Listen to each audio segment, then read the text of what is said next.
We are live, back here for day 2 in sunny Tashkent.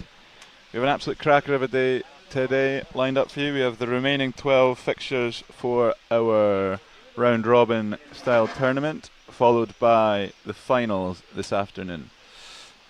We're starting off with a belter of a game as well. We have Uzbekistan versus Sri Lanka. The undefeated Sri Lankan men's squad up against the home team of Uzbekistan. Uzbekistan going 2-1 yesterday, 2 wins against Pakistan and Kyrgyzstan, with a loss in their opening match against India. Sri Lanka with a perfect record against Kyrgyzstan, Mongolia and Pakistan, I believe. I am correct.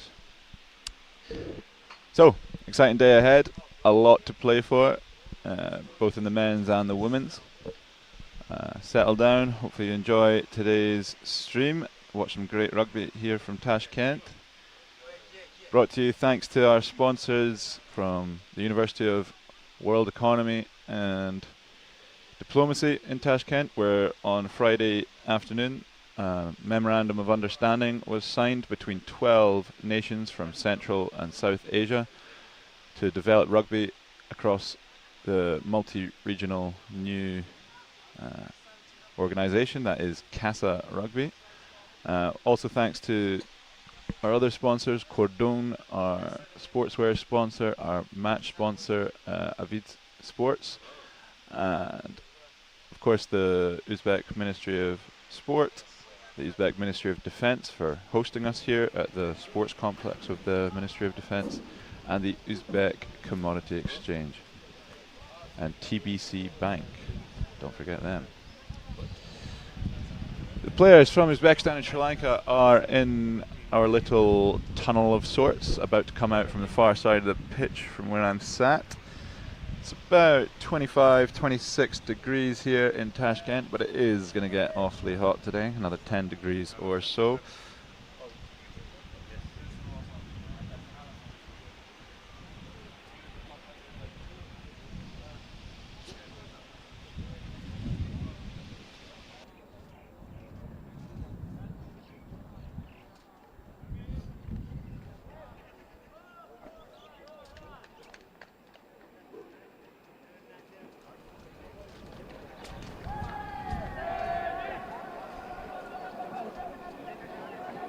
We'll be kicking off in 1 or 2 minutes. Players will be running onto the pitch very shortly.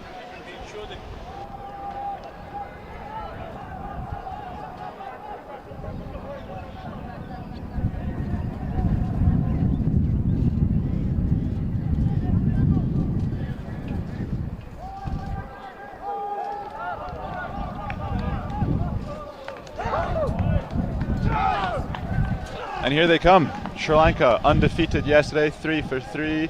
Uzbekistan, if they want to keep their hopes of a final alive, are going to have to get a win here, and to be honest, quite a upset for the home team to upseat a team like Sri Lanka, both defeated in their men's and women's yesterday. Sri Lanka will be kicking off by the looks of it to a receiving Uzbek side. Uzbekistan lost their first game against India. However, I think in their latter 2 games they played some really sharp, crisp rugby, the type of rugby that could cause Sri Lanka some problems. Sri Lanka were pretty immaculate from end to end, from side to side. But who knows what we're going to see here. We've got one of the most exciting games. We have players on screen. And we have Shinath getting us underway. Tackle in the air perhaps. Ball scrambled back to Uzbek hands. They control, perhaps held up. Referee calls offside.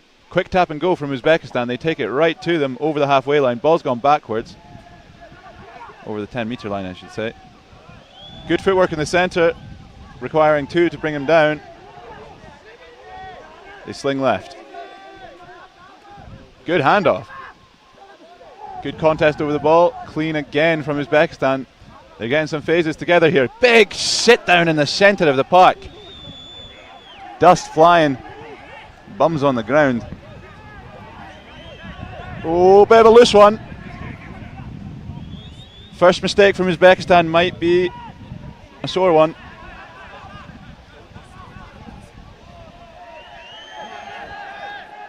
Solid recycle from Sri Lanka. Now they get to play with ball in hand. They come to my near side. They pop inside well, but Uzbekistan scramble well. Bit off his feet there. I think that's cynical. He's going to get a yellow. He'll be off for 2 minutes. Sri Lanka now with the man advantage.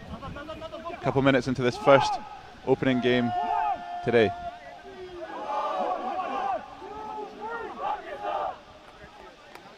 Sri Lanka take their time, nothing too fast.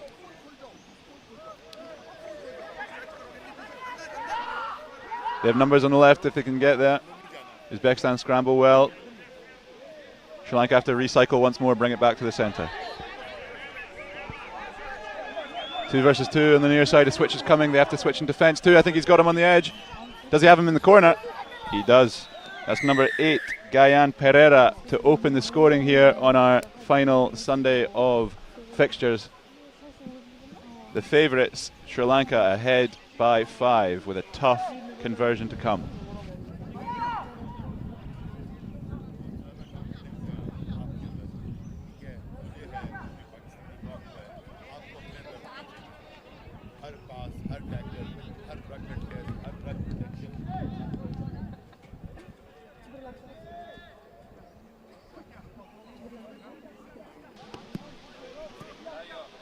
Conversion missed by Surya Bandara.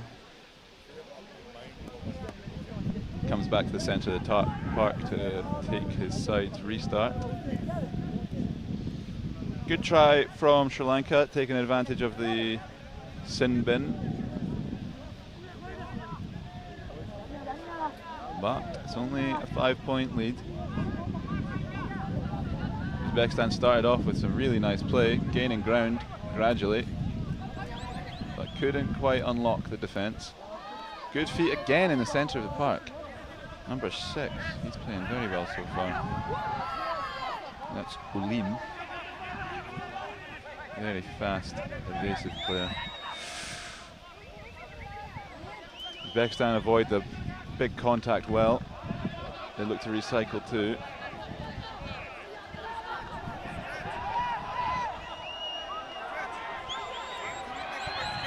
Ooh, taking a bit more direct contact compared to earlier. Takes down the blind side. Does well to stay in the pitch. Bit of a tip tackle, not called. Running around the referee in the middle. Alim again. Ducking and diving. Ball's gone back. That's a clean steal. Well wrapped up in the ground. Oh, lovely good step on the edge, and he's under the post. That's Surya Bandara once more. Lovely little hitch kick in the centre to upset his defender and just leave him for dead.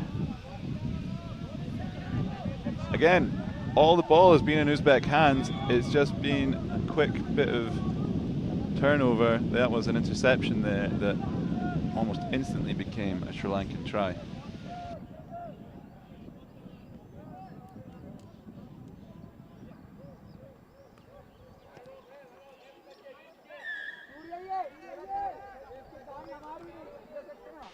Today we'll have 12 group fixtures, including this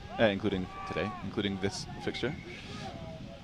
That will be followed by 5th, 6th playoffs, 3rd, 4th playoffs, and of course our gold medal matches, our finals.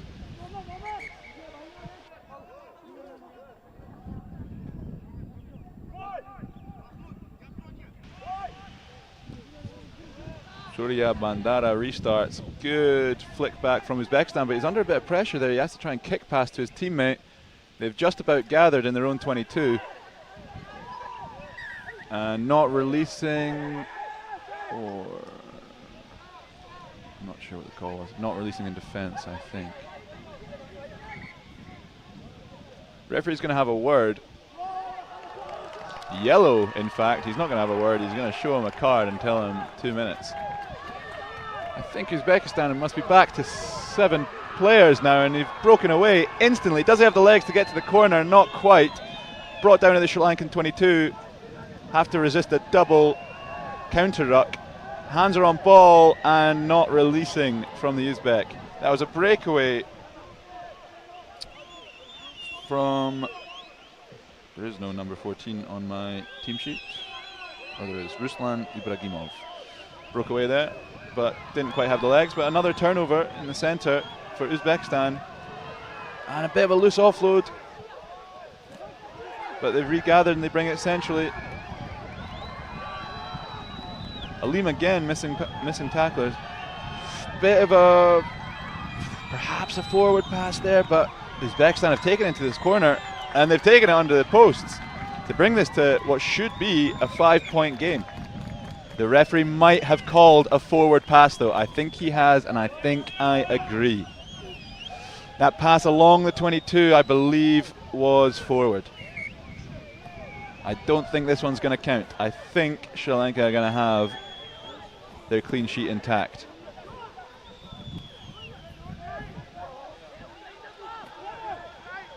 Scrum down, people seem a bit lost, but that is the call. That pass there was forward. No try for Umar Usmanov. He thought he'd done it. He thought he'd brought his team back into the game, but the referee has... I think the touch judge really brought that one back.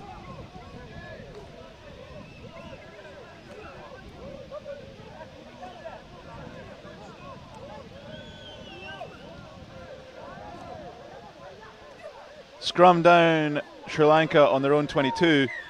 Scrum folds, referee calls penalty in Sri Lanka's favour. They tap and go, but they bid out the park and call this first half to an end.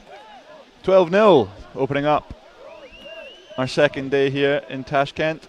The home team, Uzbekistan, down by 12 to the favourites, Sri Lanka.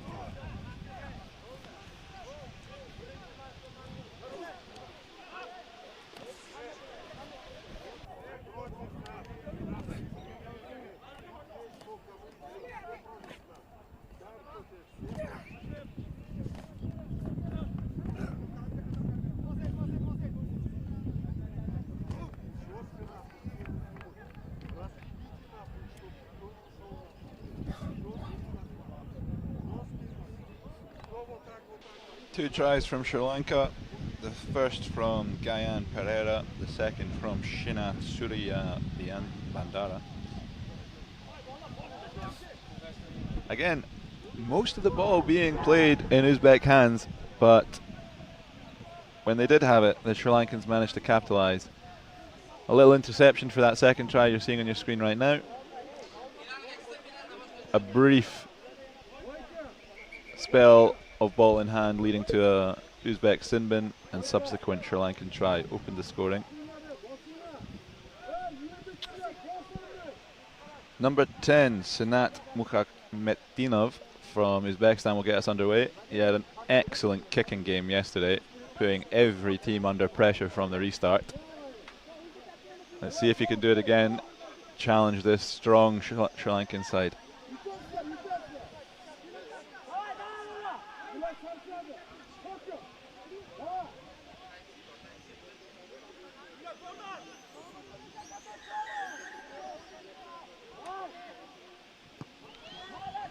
Looking good once more, just over the 10-metre line. Sri Lanka, though, are well prepared and they have a lift just exactly where it's going to drop. Sri Lanka played a deep pass to give themselves time into their own 22. They're happy to dance around a little bit, get a feel for this Uzbek defence.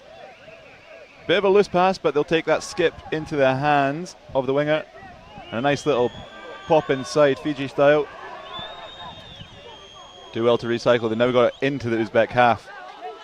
Flat passes now, a lot more speed on them, and a lot more speed in the running too. That's Pereira again down the edge, and I think he's going in for a brace. He is. Another try in the corner for Pereira. He opened the scoring in the first half. He's opened the scoring in the second.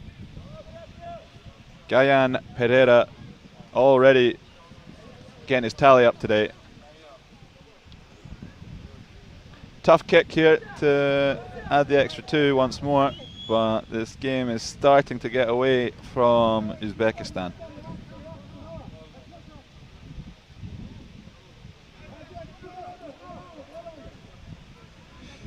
Coming up next, we've got India-Pakistan, followed by Kyrgyzstan-Mongolia in the men's game.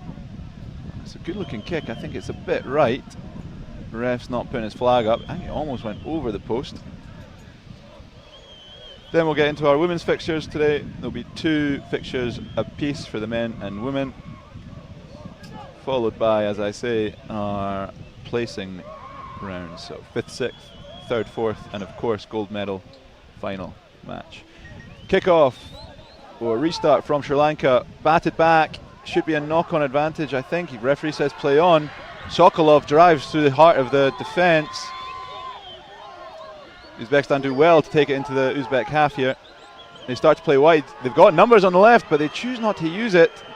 Right back into contact. A bit high from Sri Lanka. Again, no call.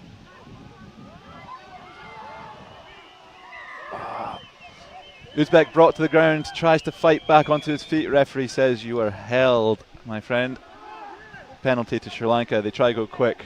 Ref says not from the spot. Try again.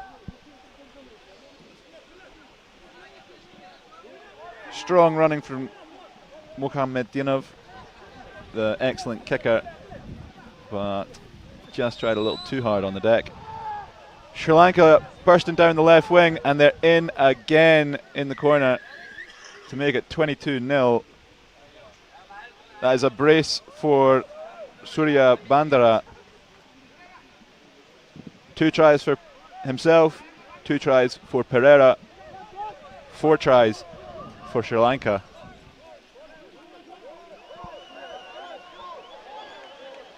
Against one of the other strongest teams here in Uzbekistan. However, this afternoon,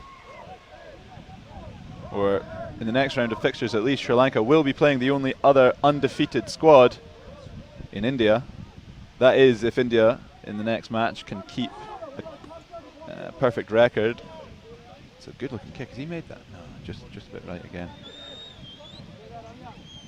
That is if India can keep their perfect record against Pakistan coming up in about 5 minutes. Surya Bandara comes off. Couple of tries, couple of kicks. Good performance. Get some fresh legs on for him. He sat just in front of me off your screen. Getting a bit of attention from the medical staff. Hopefully nothing too serious, and we'll see him again in, of course, the next important match against India. Sokolov picks it up off of his shoelaces very nicely. Plays a bit of a rash out the door back offload, but plays off. Central contact from Uzbekistan. Not rolling from Sri Lanka gives Uzbekistan the quick tap and go, and they go. A bit isolated. Ref calls not releasing from the defence. Another penalty about halfway into the Sri Lankan half for Uzbekistan. Can they get a bit of a consolation try here? I think they're going to go for the corner by the looks of it. Or is it a scrum down? It's a scrum down. I think they elected a scrum. I'm sure it was a penalty advantage. Uzbekistan setting themselves up for a set piece here. I saw some excellent set pieces from them and planned plays yesterday. Probably more so than Sri Lanka played. Sri Lanka just like to keep ball retention, nothing too fancy. I think we could be seeing something. We're seeing a little blindside sneak from the scrum half, but he quickly gives up those ideas. However, driving into the centre is number 1, Nuri Layev. He's just under the posts. He's got another penalty for the team on the 5-metre line. Sokolov takes it quick. He passes left. There's numbers on the left, but they're in. Uzbekistan have their first try of the day, assisted by Sokolov, scored by Nuri Layev.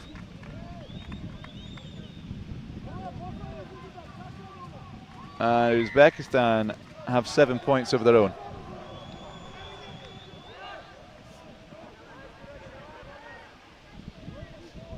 They'll be looking for one more. It's still a 3-score game. I think time's gone for that. There is time for another try. That's for sure. Restart from number 3. Nurilayev. Pardon me, I think the try score was number 1. Umar Usmanov.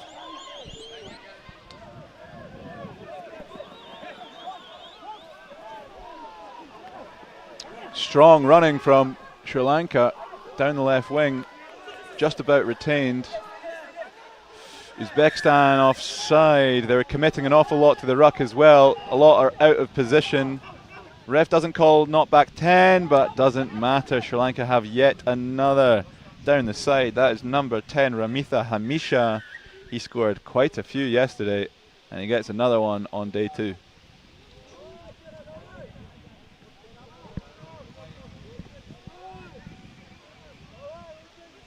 Ramitha Himasha, I should say.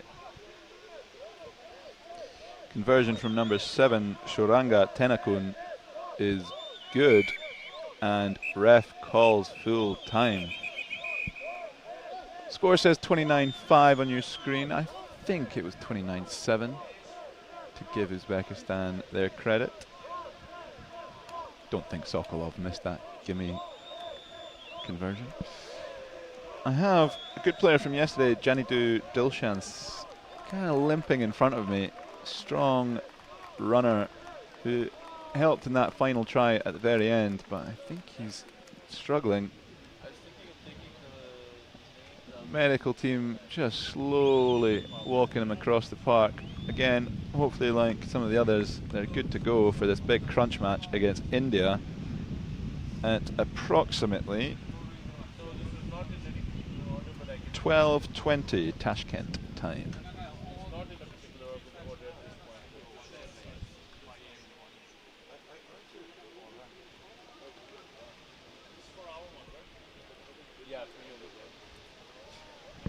Solid performance, no surprises from Sri Lanka. Uzbekistan will be disappointed that they couldn't cause an upset on home turf.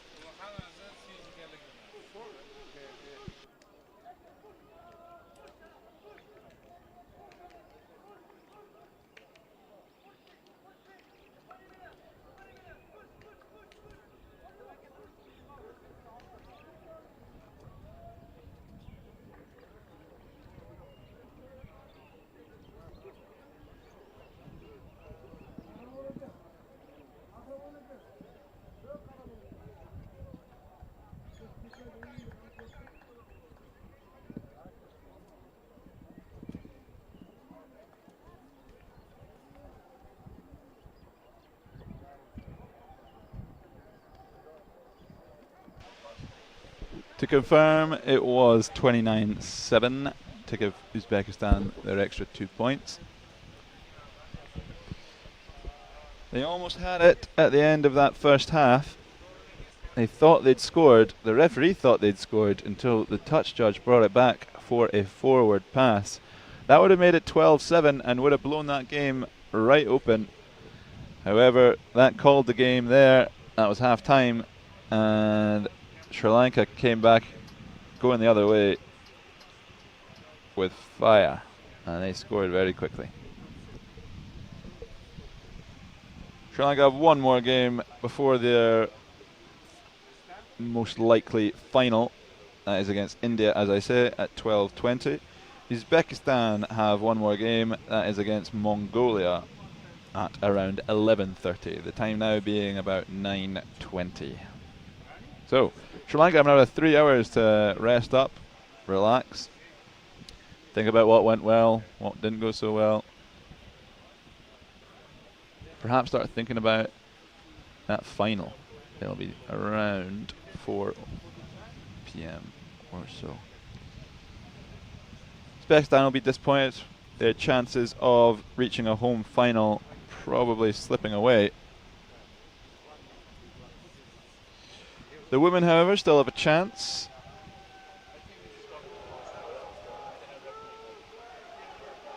Uzbekistan women did lose to their northern neighbours Kazakhstan, and they still have the formidable Sri Lanka to play.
So we have India-Pakistan coming up. India with a perfect record. Yesterday having beat the home team Uzbekistan 24-12. They beat Kyrgyzstan comfortably with a nice clean sheet 31-0. And they got the best of Mongolia in a surprisingly close game, 26-14. Pakistan, however, had a rough day. They won their opening game against Kyrgyzstan quite comfortably, 54-5. Then, however, things took a turn. They got comfortably beat 26-5 by Uzbekistan, and a not so flattering 41-0 score against the favourites Sri Lanka. So, an undefeated team, a team 1-2, 1 wins, 2 losses. We have 2 local assistant referees, Pavel and Vladimir.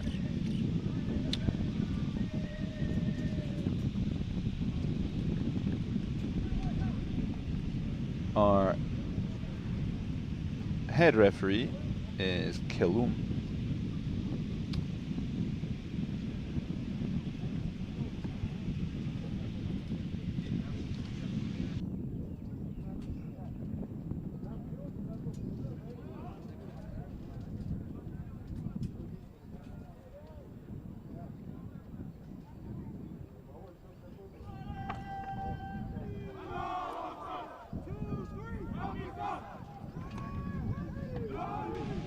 Kulum, our Sri Lankan referee, to watch over this game between India and Pakistan. India will be getting us underway with the kickoff here, looking to keep their record nice and squeaky clean. Sri Lanka, Pakistan, I'm sure will be right up for this game. Don't have much to lose, to be honest. They can play aggressive, they can play fast. They did play rather direct yesterday.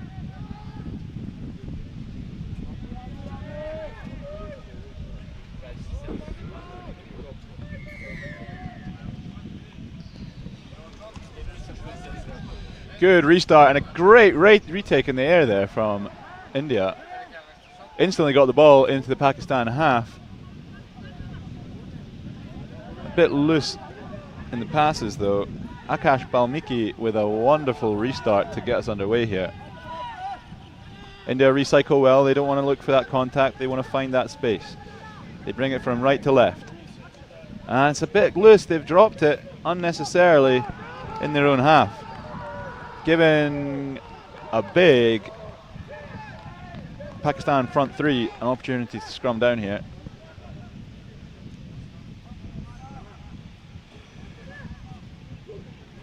Pakistan number 4, Mohsin Raza, to put the ball in. Again, choosing to put it in from the right. Interesting.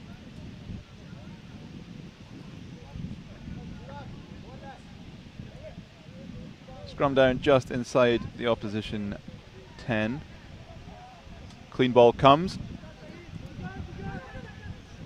Raza loops around and finds a gap. He might be going to the corner if he's got the legs. He finds the offload to his edge.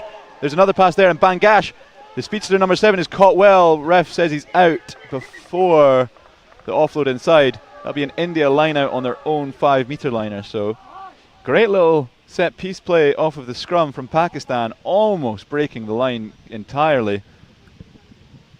An Indian down injured there, pulling himself off the edge of the pitch.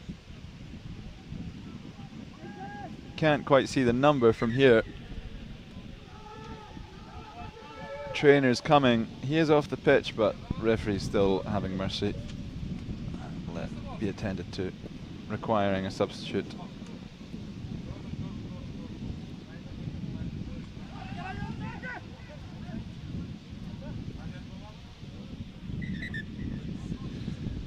Time is off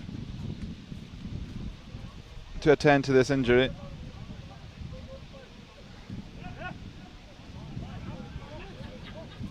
I think India have been reinforced in the back line.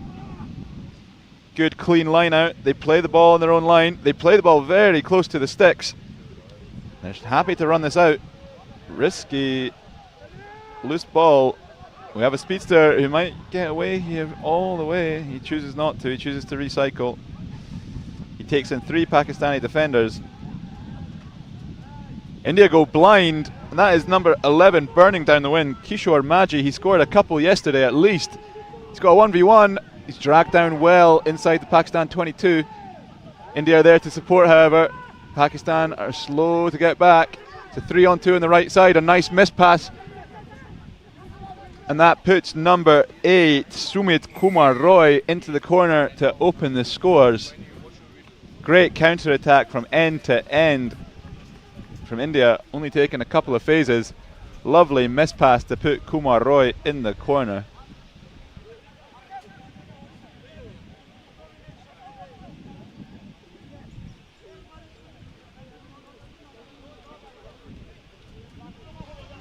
Great pass from number 17, Devendra Padir, getting a great assist to start the day here.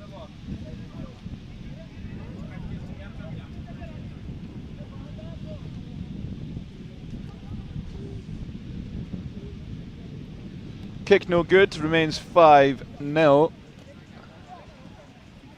It's a fair bit windier than yesterday, which is a relief with how hot it can be.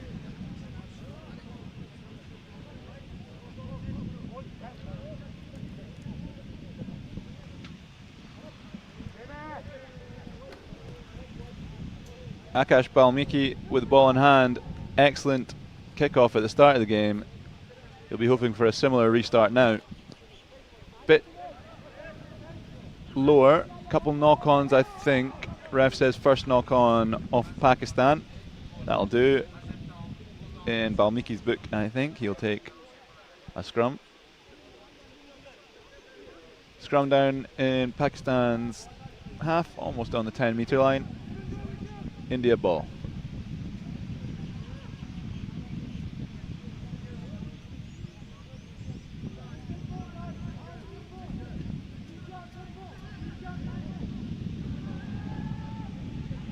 Kishore Maji doesn't get the ball to come back. So an interesting scrum. India were pushing, but the ball came out the Pakistani side. And the referee from Sri Lanka calls for a re-scrum.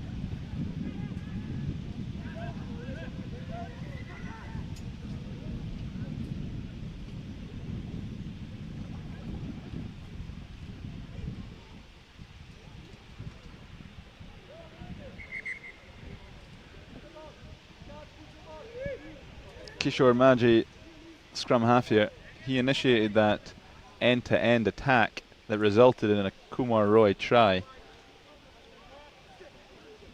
Strong push from both sides. Ball's out. Balmiki with ball. Kumar, no, not Kumar Roy, sorry. That is Kishore Maji. It's wrapped up in the centre of the park. Good contest. Steal from Pakistan. Ooh, bit loose, advantage, knock on. Bangash takes it in and slices through a couple of defenders. It presents nicely and cleanly for Raza. Raza chooses contact, he's a bit isolated, he does well to somehow stay on his feet. They have the numbers on the edge, but they choose to miss pass and spoil it. Squandered opportunity there from Pakistan, but they still have ball in hand. Again, they take direct contact. They retain the ball just on the edge of the Indian 5. They now bring it back to the 22. Raza with a nice couple steps, and he's under the post to take a lead here for Pakistan. This will be quite a shocking result if it were to remain like this. But I think we're going to see plenty more tries in this game. A couple minutes left in the first half here. Mohsin Raza with the opportunity to take the lead here. He passes the ball over to number 6. Khan adds the 2 and Pakistan take the lead. Nice footwork in the centre of the park, leaving Indians behind him, and a try is his. Double step. One leaving Rajbar there in the yellow scrum cap, another leaving Kumar Roy, the try scorer, left for dead. Restart underway here, I can't quite see what's going on. India returning it. India going, nice little dummy, takes it inside the fullback Raza, the try scorer. He's getting, oh, it was a bit of a high contact on the head there. Referee says play advantage. India have numbers on the left, they choose to go right. Ooh, looked like a bit of a trip. Ref's going to come back for that kind of grab on the head, and it'll be a yellow card for the Pakistan number 1, Mudassar. Mudassar will see the end of his first half. India will see the corner and take this lead once more. That is number 18, Dagar, Hitesh Dagar, opening his scoring, and I don't quite remember him from yesterday, so perhaps opening his scoring for the weekend in this opening Sunday match for India. 10 points to 7, tough kick here for whoever it may be. Balmiki, I would assume.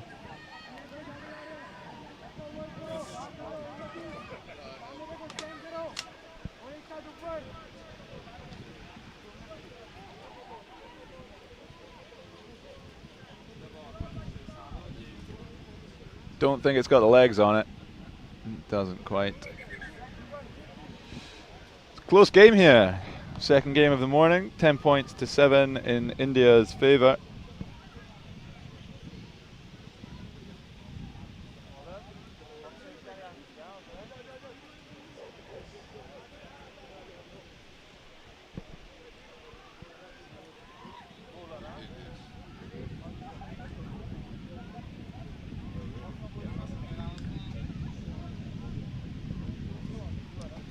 India, after starting this tournament well with a win, a comfortable win and a sharp looking win against Uzbekistan, they did win the next two games, but not so convincingly against much weaker sides in Kyrgyzstan, and then quite the close game against Mongolia.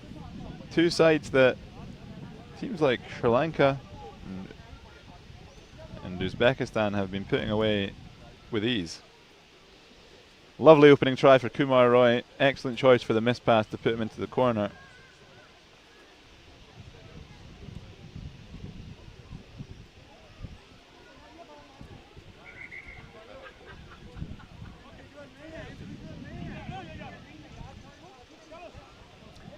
Pakistan will get us underway for the second half. They will have only 6 players to begin after Mohammed Mudassar got a yellow card for a bit of a grab on a scrum cap in a scrambling defensive move. He'll probably be off for another minute or so before we see it back at 7 apiece.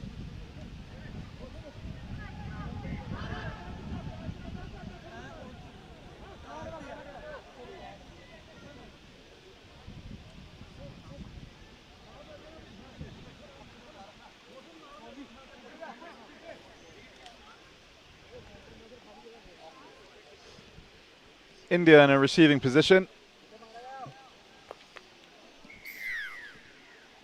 with Raza getting us underway with a deep central drop kick. India, of course, choosing to play ball in hand. Nice hands to bring it out to the edge. Try scorer Dagar brings it back inside. Late passing contact, goes a bit loose, well played off the ground. India now streaking down the right hand side. They've got some numbers, they choose to recycle back inside. The depth and realignment from India has been very good so far, and it's giving them the opportunity for tries in the corner for Dagar once more. He's doubled his tally in this game, and he's extending this lead, making it a 2-score game. One more and we would probably assume that this game is getting away, or has gotten away, from Pakistan.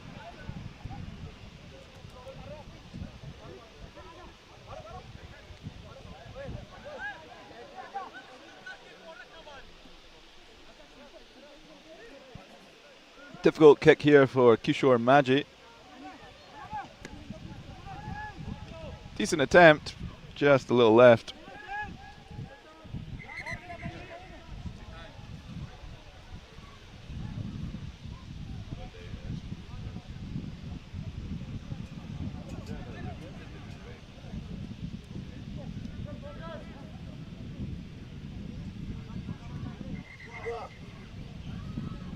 Couple of substitutions here.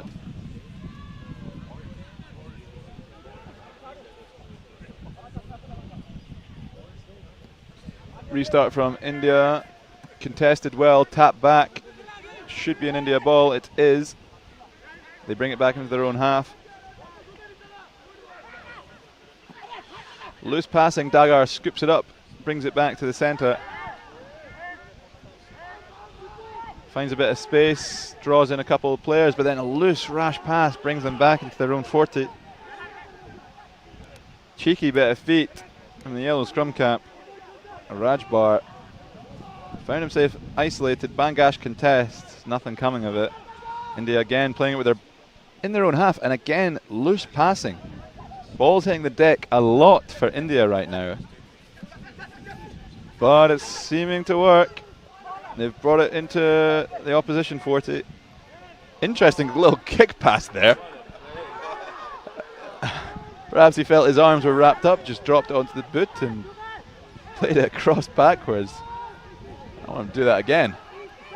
Not sure what his coach is going to say about that. Paid off. It's one of those ones, if it doesn't go well, here in the bad books. That looks a bit forward to me. I think the ref's going to bring that one back. He is.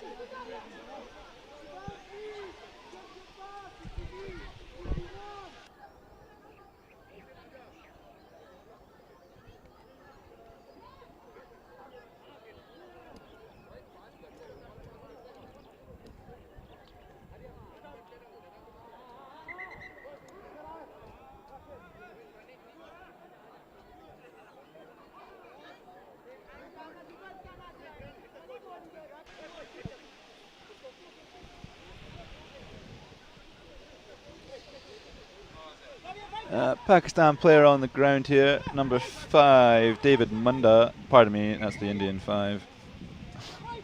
We're looking at Sadiq. Sadiq is back on his feet and back into the back line. He's okay.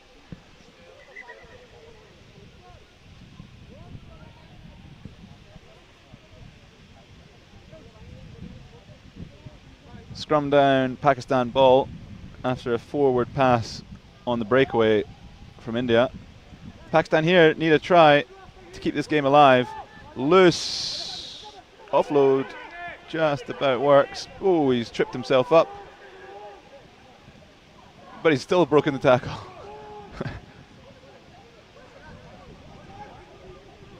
Bit of a fight over the ball is going to come for number 3, Sajjad. Sajjad slings it away. Pakistan with a little dummy in the centre, and he's going, not quite got the legs to get past Singh. Bangash takes it quick, a bit loose. He's recovered it though, and a couple steps past 2 defenders. On the edge, he might have a 2-on-1. He chooses to go himself. He eats up the spaces on his own, and he's bundled into touch. I think that could have been a good opportunity for a 2-on-1 there to put his teammate in the corner, but he wanted to beat the whole Indian squad himself. And as a result, India have the ball in their own 22 now. Nice little switch from India. Dagar breaks one, can't break the second. He's being wrestled down by 3 Pakistani players, but he's ripped prior to the drop. And 2 is scurrying into the corner. That's Shahzad. He's in touch, I think. So, yeah, he is. Touch judge calls. He's in touch. And that could have been a game changer, but I think the clock is now too far gone for Pakistan. If they scored that, they would have had the opportunity to take one more crack at it and get ahead, but it remains a 2-score game. 8 points here in Tashkent, and India are edging towards this victory. If they can secure the ball off this line out on their own 5-metre line, play with no mistakes, they should be able to run down this clock and secure a 4th win and keep a perfect record.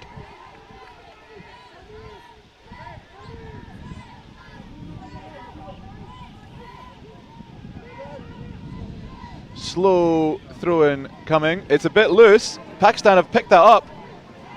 If they can get this ball over the line quick enough, they might still have a shot here. Bangash in the centre, again not looking for passes. He's looking for glory, and he's found it. He's got the try.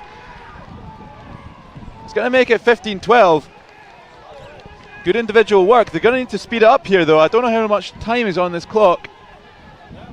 11 for Pakistan is screaming at them to get back. That's Takir Ali. He's screaming at them to get into their own half, pushing them to get into their own half.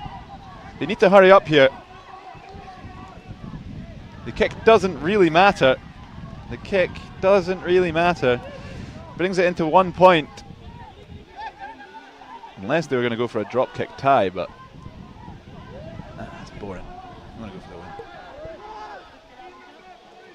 Bangash never once looked to his right, never once looked for the pass. He was looking at that try line, and he just got there. They need to get this restart. High and central. Got by India, and India just instantly returned, and he might go all the way. It's number 15, Rajbar. He's a speedster, and he's done it. He's secured this win and perfect records for India straight off the restart. Heartbreaking for Pakistan, wanting to cause quite the upset.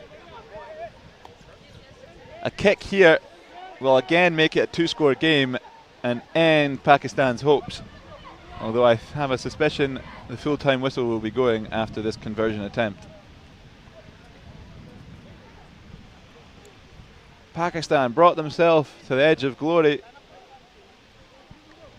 but allowed, to be honest, too easy of a try there.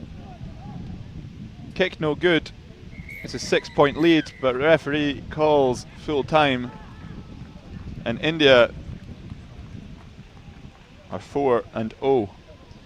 Pakistan, however, after 4 games, remain only with 1 win to speak of. Up next, we have Kyrgyzstan, Mongolia. 2 teams fighting to not come last.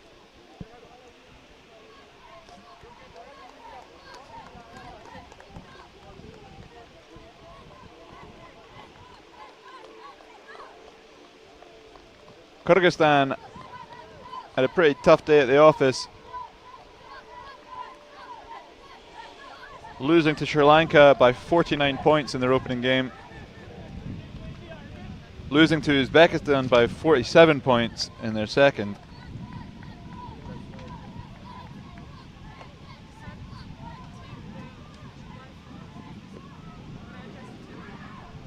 and losing to India by 31 in their second and losing to Uzbekistan by 47.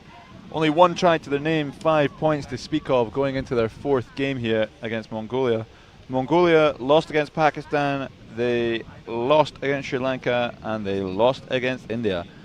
First game today of losing teams without wins.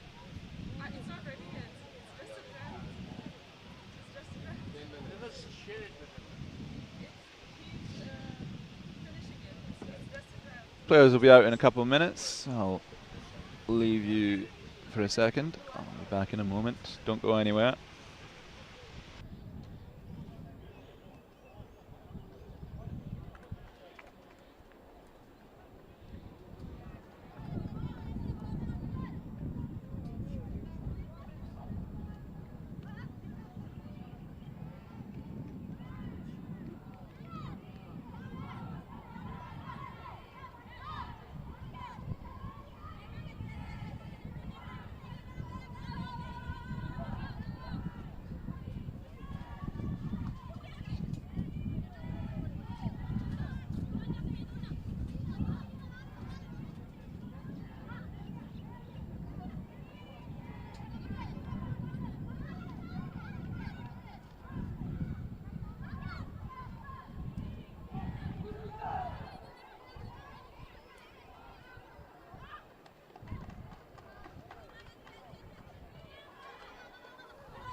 Here come Mongolia and Kyrgyzstan for their opening Sunday fixture.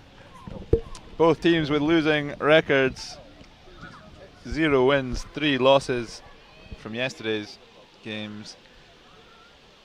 This is really their crunch match. We've opened today's men's with, in my opinion, the perfect setup of games. Uzbekistan versus Sri Lanka, 2 of the title challengers. India and Pakistan. putting everything aside for a cracking game of rugby that went all the way to the death. And here we have two less experienced teams. Let's be honest, less skillful teams. But that doesn't mean they don't have heart. They won't be right up for this. They'll of course do everything in their power to get that first win. Kyrgyzstan having few wins to their name in their history. They beat Palestine back at the end of last year in the UAE. Mongolia, I'll be honest and say I don't know a great deal about. They do like to play it straight though. Not too much recycling of the ball. They don't mind taking contact, just as you saw there. It was an awfully high contact. Referee doesn't say anything about it. It's kind of chest to chest. Kyrgyzstan playing a little bit differently here with a kick and chase. I think the referee's calling an offside. Offside from Kyrgyzstan from the kick. That's not 10. He's going to see a yellow there. Referee plays advantage and Mongolia waltz over the line. Poor start from Kyrgyzstan, giving away a silly try, or a silly penalty, I should say, that gave Mongolia an easy chance at a try.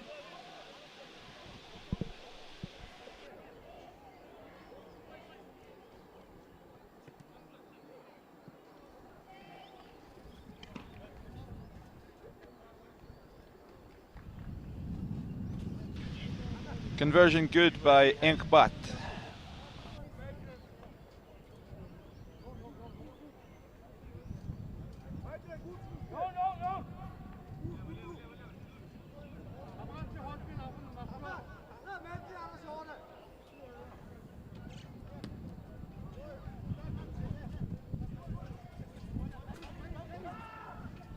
Sorry, missed a little bit of play there. Kyrgyzstan taking it out of their own 22, 7 points to 0. Got a bit of a hold up here. I think we're going to look at a maul. Rips comes. Mongolia have it in the opposition 22. Bit of a loose pass there. Bit of a... Ooh. Whoa! Bit of an acrobatic offload. And a poor tackle attempt. Let's number 11, Maidar Balgan, scurry into the corner and make it 12 points to 0. Kyrgyzstan got to be disappointed with his start.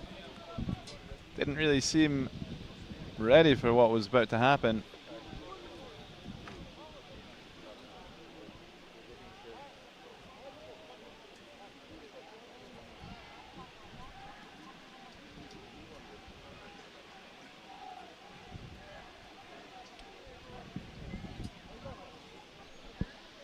Kick attempt from Enkbat. Solid contact, but not quite. Just under, I think. Remains 12-0 here.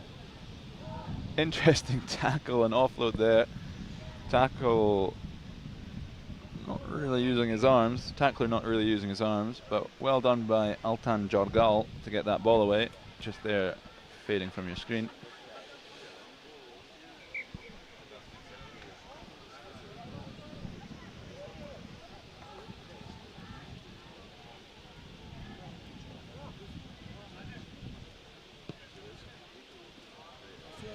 Decent restart, not taken cleanly by Kyrgyzstan.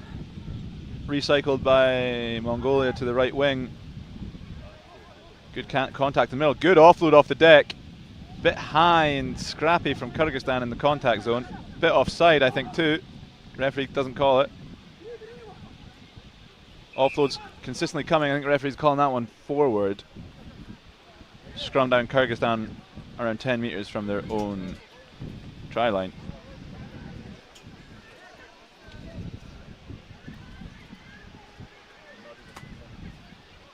Aziz Kochmanbetov with the put in here, up against a big Mongolian front three. Tall and long-haired Batsukh there at Loosehead on the right of your screen. Driving powerfully right through the middle. That is a brutal try to concede there. Mongolia completely overpowering. I haven't seen a scrum like that all weekend. Number 10 dots it down, Suvd Erdeen. That was brutal. I have not seen a shove like that in a 7th scrum in quite a long time. Extra points are no good. Score is 17-0. That Kyrgyz scrum got absolutely blown up. Are we going to see a replay of that? Wow, look at this. Ball's just scrambling away. Kuchmanbetov can't get a hold of it. He's lost. He's pushed down by his own scrum. Mongolia have got to be happy with that.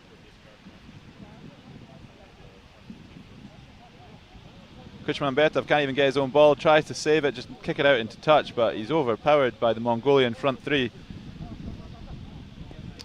As a rugby purist, that's got to be one of my favourite tries all weekend. Ooh, scrappy again on the restart from Kyrgyzstan. Ball's loose and it's a knock-on given.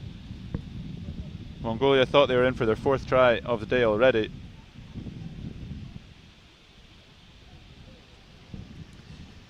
Number 5, Bat Dorj, denied his own. Again, another scrum. Kyrgyzstan are going to have to hold firmer than the last time if they want to retain this ball. They do not. That ball, cheeky little grubber by the prop. And it's kicked out the back by Kotliarov. Taking no chances.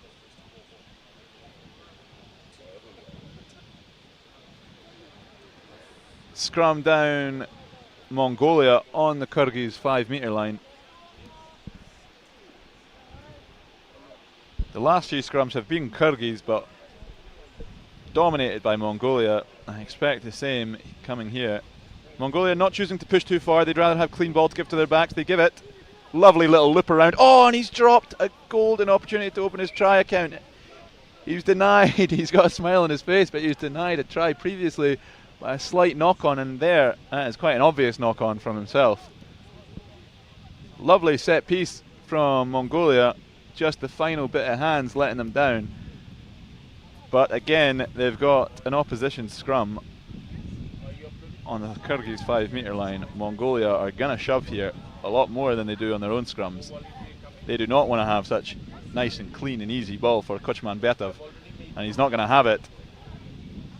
And again, the tries coming from the scrum.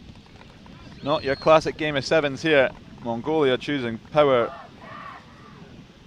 Suvd Erdeen gets a couple tries to his name at least today, and a nice little formality in that extra points makes it 24-0. Kyrgyzstan have let this wooden spoon match get away from them. Although they will most likely have redemption, a shot at redemption this afternoon against Mongolia once more. But if this is anything to go by, there's still quite a dearth in quality here.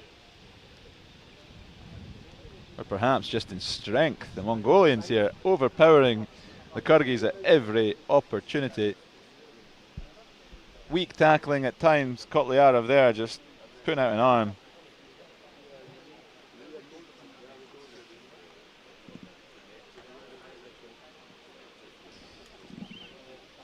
The scrums, as I say, have been a crucial turning point in this game. Wonderful offload there, and some poor army tackling from Kyrgyzstan, never getting low, never chopping.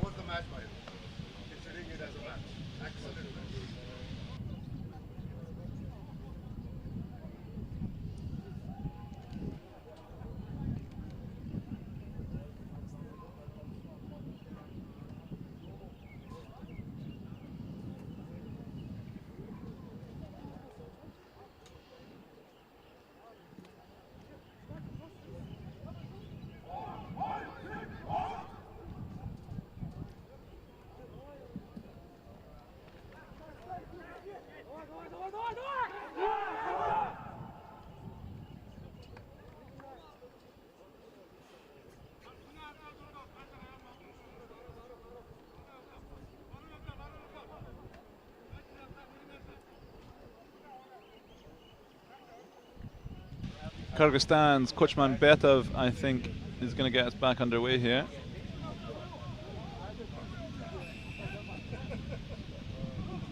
Kyrgyzstan looking to get a try to their name and double their scores for not just this game but the whole weekend. They've only got 5 points so far.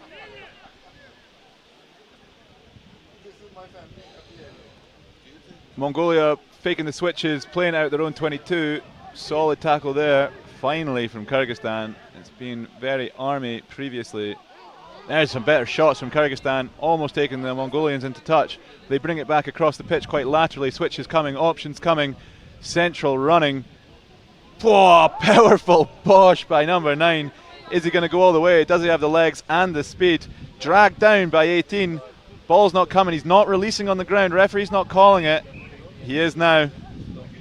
Tap and go by Suvderdin. He's looking for at least a hat trick here, and he's got it. That was some great running by Altan Jargal. Kyrgyz just falling and flying off of him. Extra 6 points coming from Enkbat, and he's got them 29-0.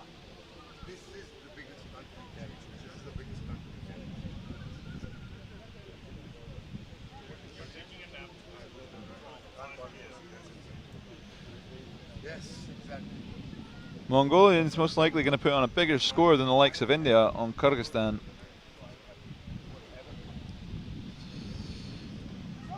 Mongolia will be ending their round robin tournament against the hosts Uzbekistan, whilst Kyrgyzstan will have a shot at Pakistan. Solid restart, but nobody wants it. Bounces out for a line out. Ref is calling free kick or penalty, I'm not sure. Either way, it's going to be a tap and go in the centre for Kochmanbetov. He takes in a little grubber through, a chip kick through even, and he might get here. He's been chased by Suvderdin. Suvderdin has done an excellent job to get there, but it's a knock on the try line by Mongolia. Scrum down centrally on the 5 metre line. Great kick and chase by Kochmanbetov. No try to speak of, but they do have the ball on the opposition 5 metre line.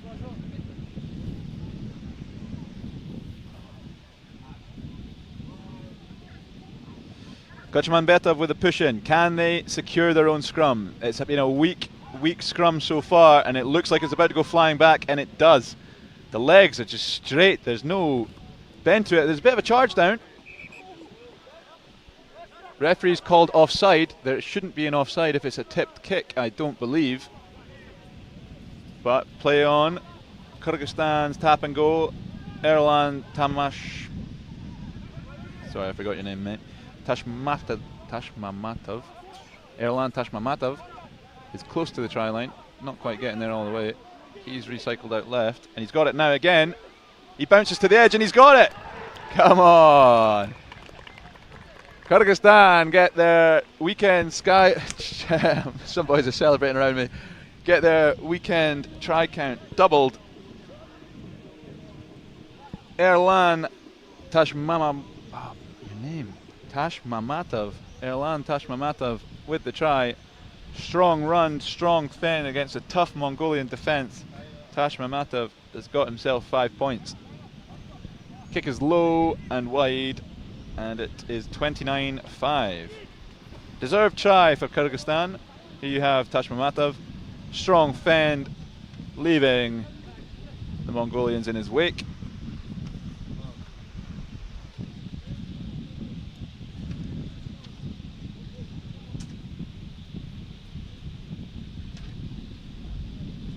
Can they get another one?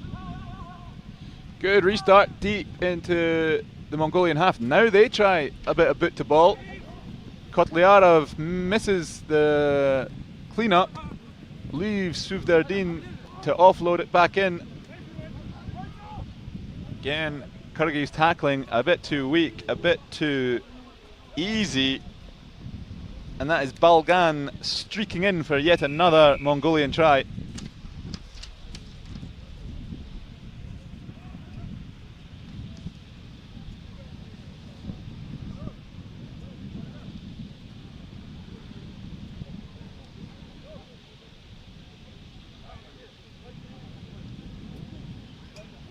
do now have a lovely kick. There we go. 31-point lead for Mongolia here, just as India had over Kyrgyzstan. India, an undefeated team. Mongolia only just finding their first of the weekend. We do now have a clock on the screen, although it may not be perfect at times. Try and keep you up to date as best I can with that. Ball doesn't quite go 10. It bounces first, or it did go 10. Just nobody wanted it once more. Kyrgyz ball with a minute and a half left to play here in our final men's fixture of the morning, before we see some of the women's game. This will be followed by the hosts, Uzbekistan, up against Sri Lanka. Tasty one once more.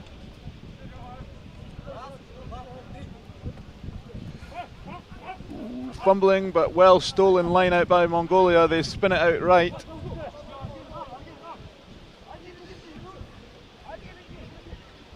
Nice switch options available to the Mongolians at all times.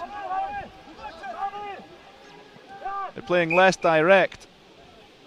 Referee saw a knock on the ground, I think. Moving towards our last play of the game.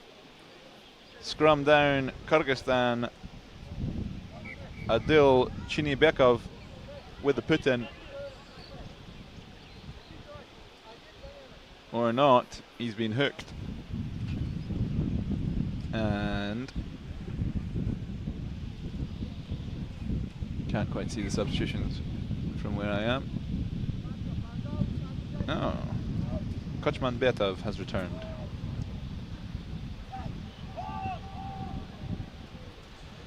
Kyrgyz Scrum has got a hold up. It does not once more. It's easy turnover for Mongolia. Just standing still. Teasing. The Kyrgyz, whoa, big shot, no arms. And if we had review, I think somebody would be having a look at that, but the Mongolians don't care. They're going to walk it in anyway. That's Batsukh. He's looking for the extra points. They're playing a bit of, I don't know, a little bit cheeky at the end there by the Mongolians to see out this game. The try scorer escaped me in the end there. Selfless from Batsukh, or not sure. The 2 points don't make a great deal of difference. Solid performance from Mongolia. They played a lot more flowing rugby than they previously did yesterday. Seemed they wanted to avoid contacts more than the last outing, or last outings. Playing a lot more technical switches and recycling the ball well. Kyrgyzstan may well just be happy enough to have a score on the board, not another donut, as they got twice yesterday.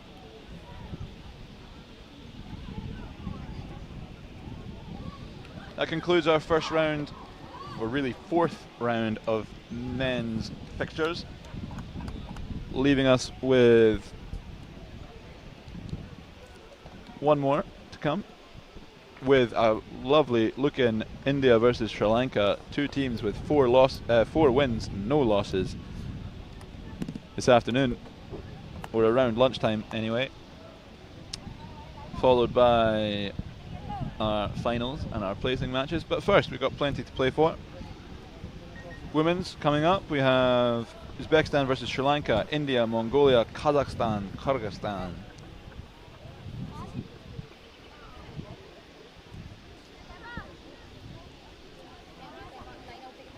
Uzbekistan looking to fight for that title spot. However, they're coming up against the stiffest of opposition, the undefeated Sri Lankans. The likes of Idusha Pereira from yesterday, scoring far too many tries for me to keep track of. The whole squad was, really.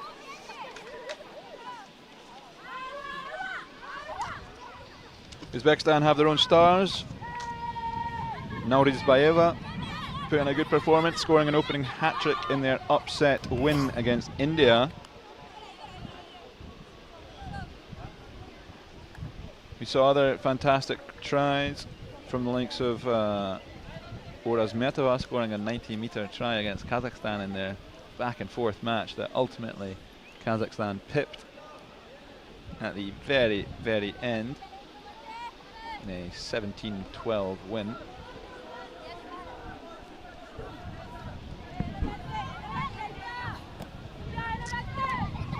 To review, Sri Lanka had a good day at the office yesterday. They beat Kazakhstan in the opening game. However, from what I remember, Kazakhstan were playing with the ball a lot more, perhaps the better rugby playing team. Sri Lanka just got 2 breakaway tries, the length of the field, converting 1 and making it a 12-5 game. Kazakhstan would love a second shot at the Sri Lankan women's squad. I have a suspicion we might see that in the final. Uzbekistan coming up here against Sri Lanka. They got the best of India in their own upset, 22-7. Then comfortably putting aside Mongolia, 45-0. And just being pipped, as I said, by Kazakhstan. Sri Lanka put quite a number on Kyrgyzstan, 77-0. Followed by another clean sheet, 41-0 against, pardon me, that's the men's. Another clean sheet, 34-0 against Mongolia. So far, Sri Lanka have only conceded 1 try. 1 try in their first 3 games. Can the home team of Uzbekistan double that or make it even worse? You shall see shortly.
We're about to get underway here in a very exciting women's matchup.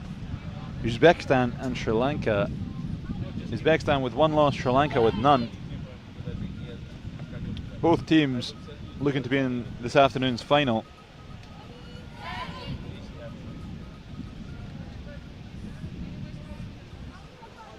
Both teams with some outstanding players.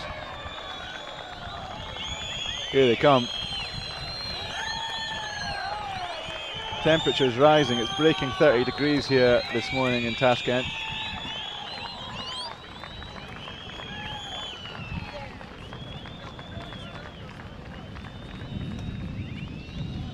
They both take their huddles in their respective ways for this big crunch match. If Uzbekistan lose this, then you can pretty much say goodbye to their title or final hopes. If Uzbekistan win this, the women's game is a real 3-horse race going down to the wire. Kazakhstan lost to Sri Lanka but beat Uzbekistan.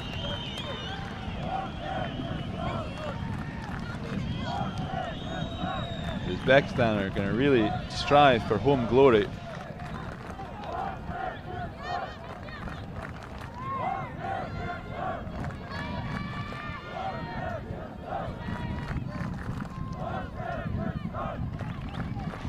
The wind's picking up here in Tashkent. Number 4,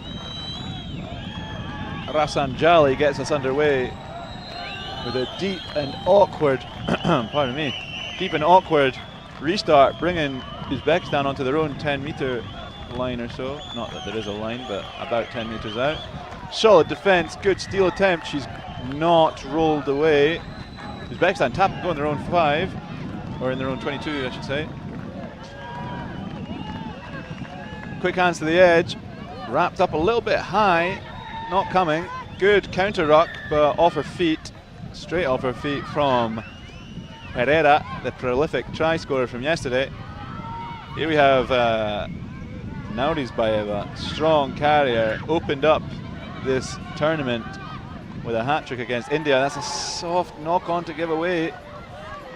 The referee calls it almost instantly. He's scrummed down around the halfway line. Sri Lanka ball. Sri Lanka's first opportunity to have a bit of ball in hand. First they've got to go up against a pretty stiff Uzbek scrum. Both low, both ready for a big shove here. Ended. Nothing early, ref says play on. Ref says advantage, offside. Pereira, here she is. She gives it to her partner and she looks around in support. She goes to the edge and lovely inside, great pick up from Pereira, but she's bundled into touch or not quite. Referee's not calling it, I don't see it either. Play on. I think the penalty advantage is gone. They made a bit of ground there. Isolated tackle here. Oh, she managed to spin out of it. She might have the legs as well on the edge. That's Rajabova. No, it's not, sorry. That's Wijith Ilaka. Rajabova is the Uzbekistan number 1. You can see it just to the left of the referee right now. Wijith Ilaka dragged into touch. Uzbeks already knackered by the looks of it. The thrower for this line out taking a minute. She's up. She's ready. Got a lot to do here. Wrap around and get this off the top if it's a clean one. It's a bit loose, a bit scrappy. Ball comes down for Sri Lanka at the edge. It looks like a clean steal. Referee says knock on. Sri Lanka scrum. Well gathered at the base of the line out by Krishna Kumari, but Uzbek knock on from the line out causes this scrum. Rafsanjali, the kicker, with the put in. The ball comes straight back out the channel. We're going to have a reset. Perhaps an early hook, but referee just calls reset.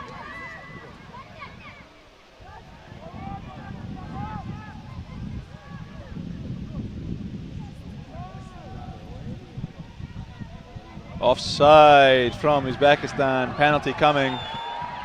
Sri Lanka look to play quickly. Good pass pre-contact. Good tackle though in defence. Again offside. I think the referee is going to have a word, maybe have a card. Nice work from Pereira to wrap around, but her partner, oh, she's gone for a bit of an extra move, double movement. Uzbekistan ball on their own 5 metre line. They tap it, not from the spot. Referee asks them to play again. Lots of tired legs already, only about halfway into this first half. Uzbekistan playing it from their own 5 metre line. Bit loose in the passing, bit risky. They're flirting with being dragged over their own line. They've still got it just about. Posts either side of them, charge down kick, and it's taken by number 3. She scored the try. That's Kanchana to open the scoring for Sri Lanka. A bit of a hurried box kick, a rare occurrence in sevens, I should say. Referee's having a word with the touch judge. He might reassess what happened. No, try confirmed. Clean charge down from Sri Lanka. A bit of a hurried box kick. Leaves the ball just waiting there for Kanchana to pounce upon in the try area. Should be a nice easy chip over for Lianage to make it 7-0. It is. Disappointing from Uzbekistan. But this game has plenty to play. Risky work, playing it very centrally on their own try line, pretty much. They get a bit hurried, a bit worried, and they like it. Sorry, I just dropped my piece of paper.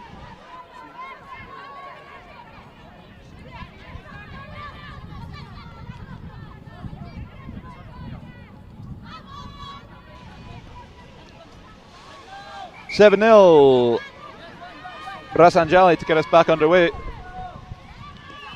Deep kick again over the shoulders of the Uzbeks, again pinning them in their own 22. They are not looking to contest these restarts, they're looking for territory.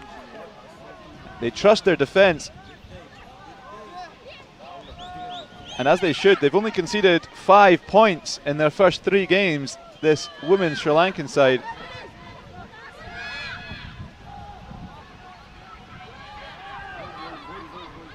Referee considered stopping play for a little bump with himself, but he thinks otherwise, lets the Uzbeks play out of their own 22.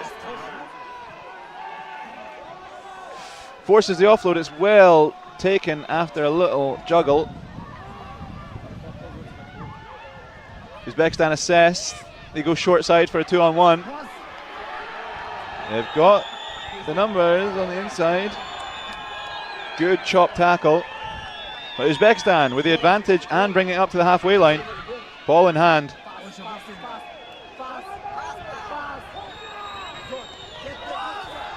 Uzbekistan pinning their ears back, cuts back inside well. Nauriz Baeva, prolific try scorer going up against Idusha Pereira now again in defence, fighting with number 9, Urazmatova. Nuraz Baeza at the base of the ruck. They have it pretty much on the Sri Lankan 5 metre line. Good offload, they should be in here. It's a wonderful held up. Oh, she flirted with danger there. But Uzbekistan get in. It's number 1, Shado Rajabova. Uzbekistan go from try line to try line, with a chance to tie this game up with a semi-difficult conversion here. That will be half-time after this conversion attempt.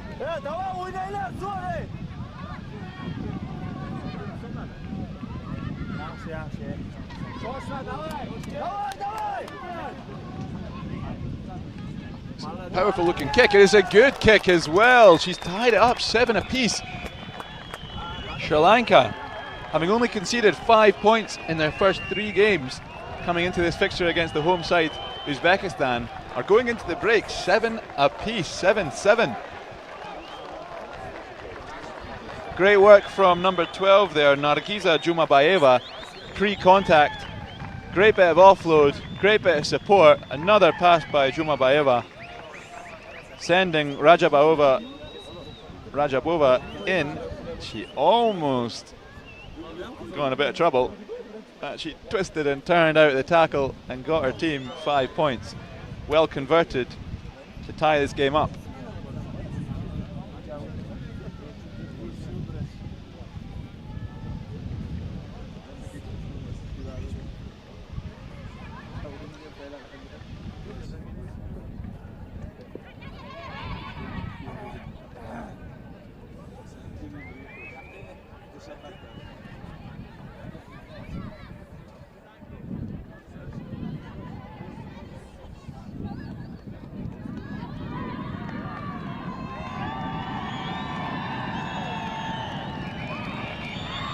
Plenty of support here from the local civil service soldiers here at the sports complex of the Ministry of Defense in Tashkent, Uzbekistan.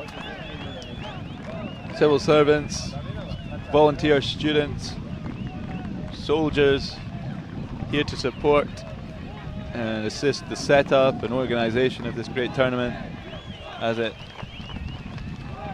goes into its second day. Uzbekistan are going to get us restarted here. Great showcase of the women's game here in Asia. Uzbekistan and Sri Lanka.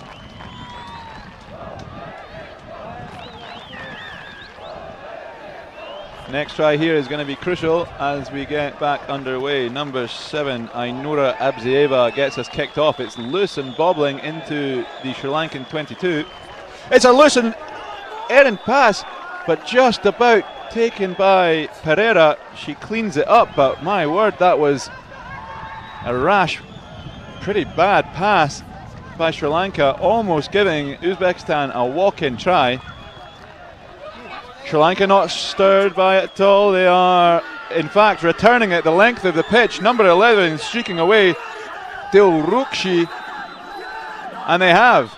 After a bit of a wobbly start, they have gone the length of the pitch and they have themselves a try. 12 points to 5. Exactly how Sri Lanka would have wanted to start this second half. Dilrukshi looks... she looks finished. As she should. She's just gone 90 metres to put her team into the lead. She might have to take a minute here. I think she is. Rasanjali will try for the extra 2. It's a powerful kick, a low one, and it's just left, leaving us at 12 points to 7. A wobbly start from Sri Lanka, but they managed to clean up and take it the length of the pitch. Uzbekistan hoping to get this ball under control, get one back of their own.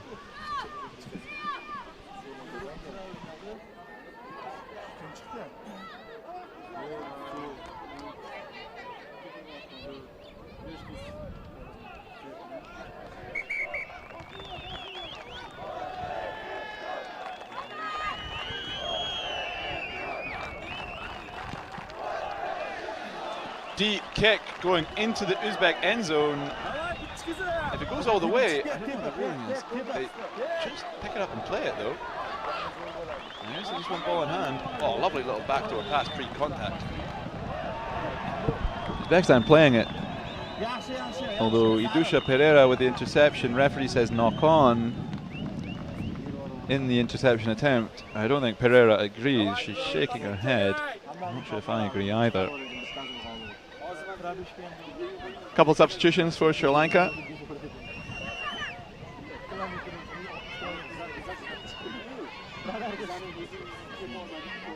They join the back line, the two newcomers. I think Pereira is going off, in fact. Idusha Pereira is going off. The star of this team so far.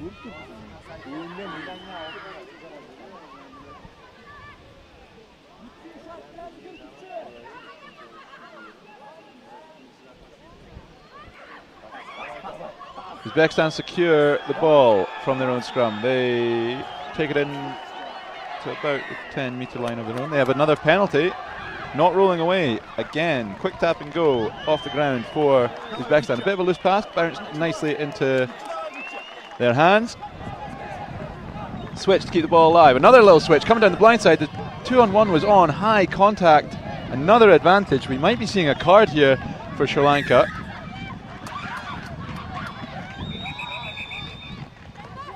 Not yet. Referee just bringing it back to be played from the mark. Good few penalties from Sri Lanka here. They've got to be careful.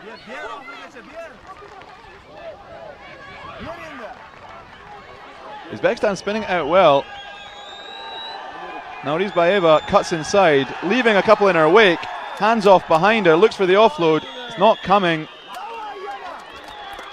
Sri Lankans in from the side, scrambling in defence. Again, no cards from the referee. It seems a little bit cynical to me. I think Sri Lanka are lucky to have 7 players on the park as it stands. Naurizbaeva takes in 2, offloads nicely. They could have a 2-on-1 on the edge here. Rasanjali gets drawn in, but she covers across well. Rajapova takes the contact. Uzbekistan have it on about the 5-metre line. Naurizbaeva deputises as scrum half. They take central contract. The steal is looking, I think it's a knock-on from Sri Lanka in the jackal attempt. Scrum down centrally about 10 metres out from the Sri Lankan line. Uzbekistan ball.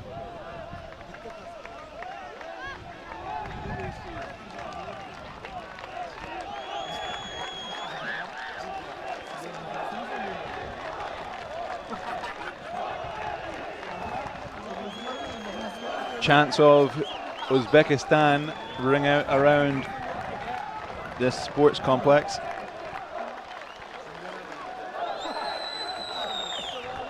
It's a decent jackal attempt. I think mixes with their offload attempt and just doesn't quite get a grip on it, forcing a knock-on.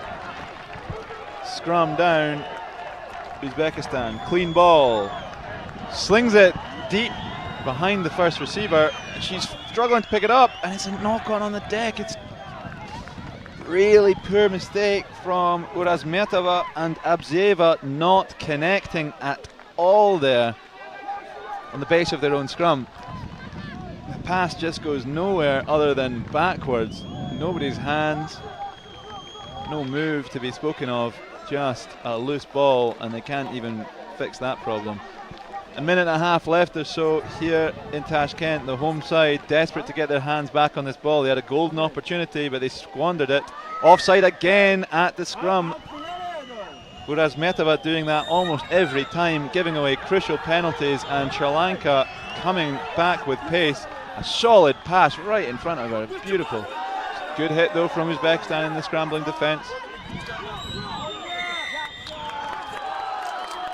Uzbekistan ball for something. Sri Lanka perhaps not 10. Ref says it's okay.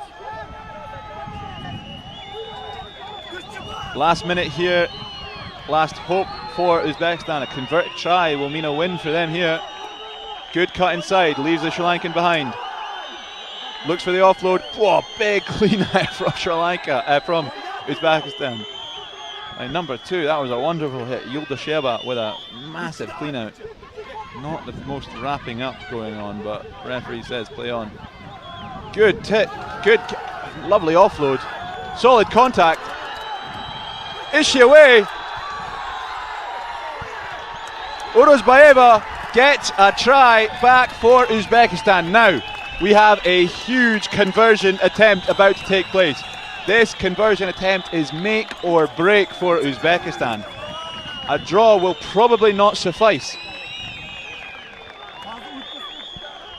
A draw should not be enough. I don't think will be enough to reach the final. She can take her time. The referee calls for the Sri Lankans to get out the way.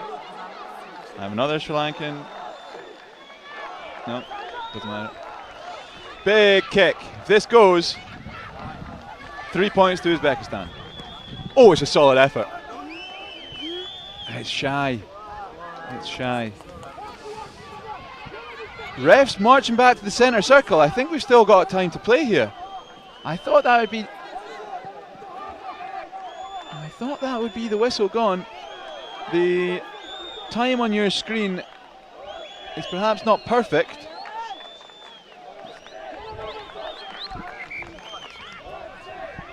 We're seeing a couple substitutions, and we will see at least one more bit of play. Uzbekistan will be giving it to Sri Lanka. Doesn't mean they can't try and contest one. Try made by Orozbaeva. Great bit of work down this left-hand side of the park.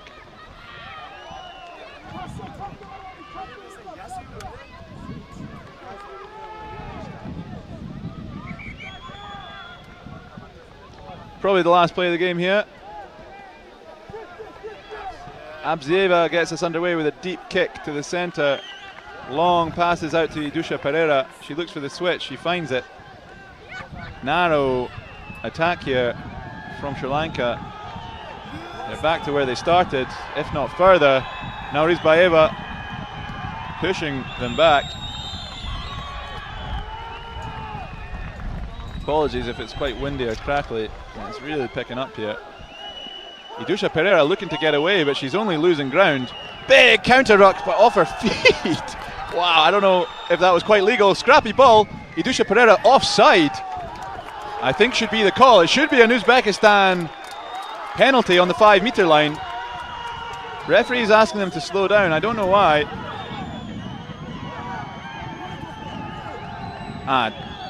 They have options of what they can choose for. I don't think that's been communicated so clearly. Okay, there we go. Huge opportunity for a huge upset here in Tashkent for the home side. Although they are barely standing. They opt for the scrum on the Sri Lanka 5 metre line. They do not choose to tap and go. I probably would have just given that to Orozbaeva and let her power on through. However, Orozbaeva will find herself at loose head. It's a clean Uzbek scrum, and it's a poor pass again from the base, but it's picked up well. They bring it back into the centre. It's a good looking steal, and it is a good steal. It's a squandered opportunity from Uzbekistan. Tap and go. Sri Lanka could call the way. Good offload. They have numbers left if they can get the ball there. Couple missed passes. Why Uzbekistan chose a scrum there, I'm not sure. Their scrum game has been pretty poor. The scrums themselves not so bad, but their set piece has been messy to say the least. A tap and go would have had them on the 5 metre line, and some of these Uzbek players are all but impossible to stop. It's a good looking steal. Jackal attempt. It is a good steal. Uzbekistan have it once more. They tap and go. The referee is calling a full time on a penalty. Bit of a flat end to this tie. Perhaps she dropped that tap and go. Bodies are just lying across the pitch here. Barely able to get up, and I'm not surprised. It's 31 degrees as it stands. And that was a brutal 15 minutes of rugby. Uzbekistan had the opportunity to win it. They were on the try line pretty much, and they chose a scrum to try and limit the number of defenders, but could not break the deadlock.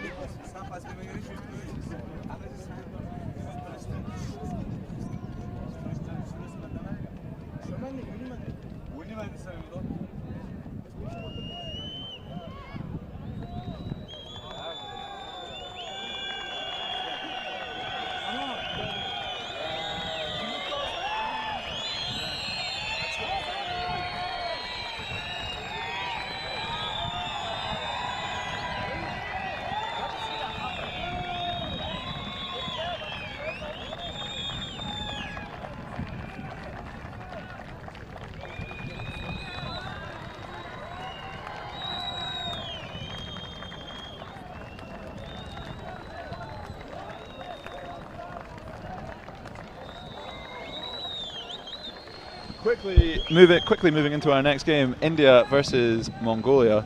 India trying to make their record level, having lost 2 disappointing games against Uzbekistan and Kazakhstan yesterday. Mongolia, on the other hand, have an equal record, I believe. They won their first game comfortably against Kyrgyzstan, however they then lost by quite some score to both Sri Lanka and Uzbekistan. Both looking to go 2-2, probably both looking to get into that 3rd, 4th matchup this afternoon.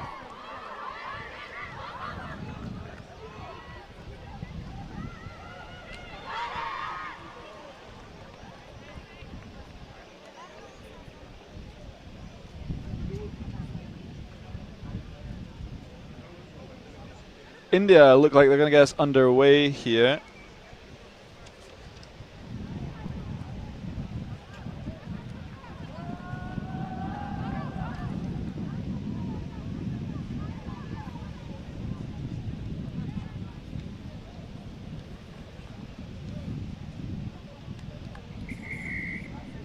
I believe that's Rima Orayan with the restart, or the kickoff, over the Mongolian heads, but eventually picked up by number 8, Rakchabazar.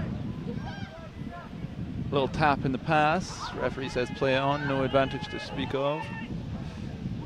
Bit of a knock on there, not enough for a deliberate, I don't think. So that's a scrum down, Mongolia on their own 22. Brilliant game we just saw. Uzbekistan and Sri Lanka, our first draw of the weekend. Went right down to the wire. Could have gone either way. Here we have number 4, Bhajargal with the put-in. Good passes pre-contact, but a strong tackle off into the concrete in the board, but she's not fussed one bit. Right back onto her feet and into the game. I think that was called India try play quick, but referee's having none of it.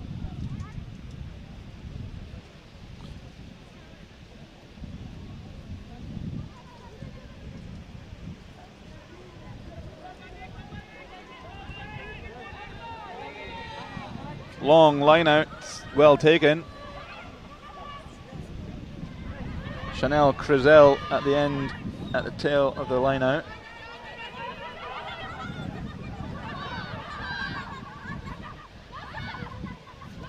Ooh, bit of a high tackle, slips off.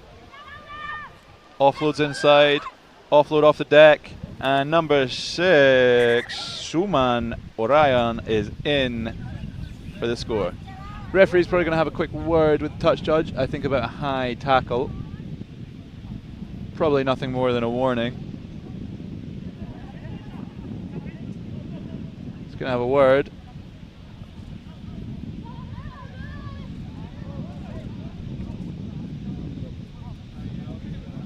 No, we're seeing no try. No, we are.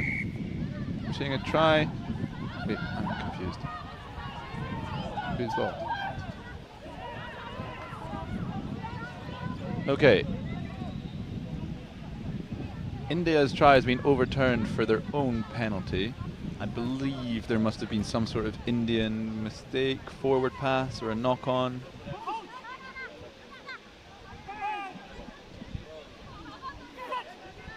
Not sure. Anyway, India have opted for the scrum. It comes clean, it comes fast. They spread it left. They might have the speed on the edge here. I think they probably will from Mahak. She doesn't want the 5-pointer, but she eventually takes it. India looking to get under the sticks for 7, I think, but they'll take 5 for now. A tough kick to follow.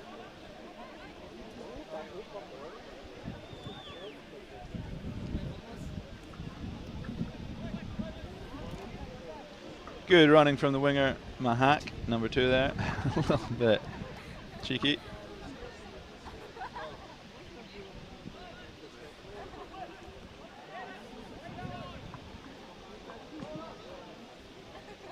Decent kick attempt, but a little bit left.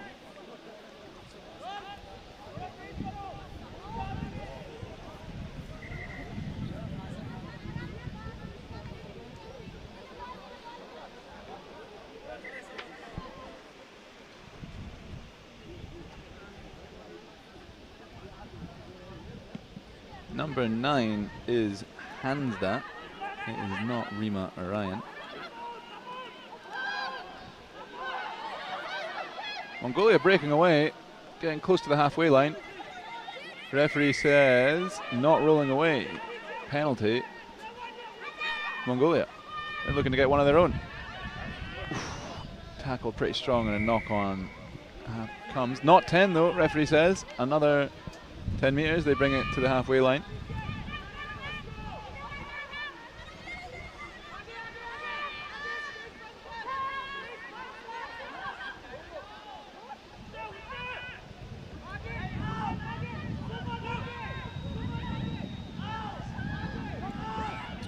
Good hands and offloading here from Mongolia.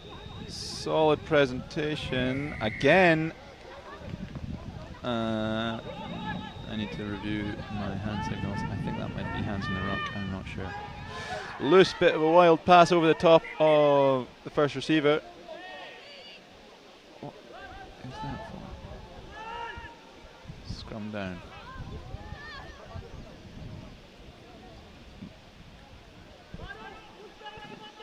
Hopefully you know better than me what that means.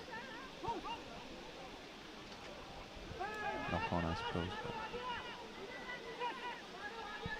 Number 5 with the put in, that is Anshika.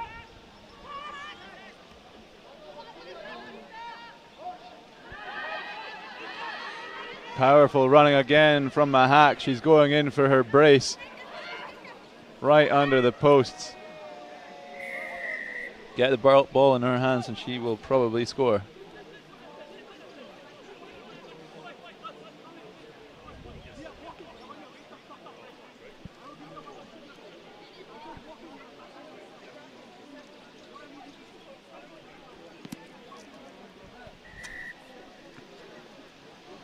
Kicks good, 12-0 to India.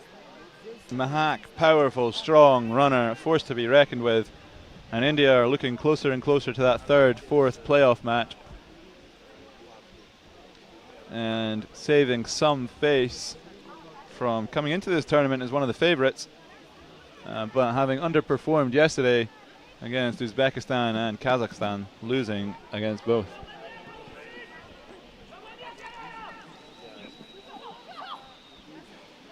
Mongolia play with it all on their own try line, and it's easy giveaway try to Athira KP. She's acting like it's business as usual, dots it down, jogs back, but she's got to be thrilled with that. Don't think she got a try yesterday.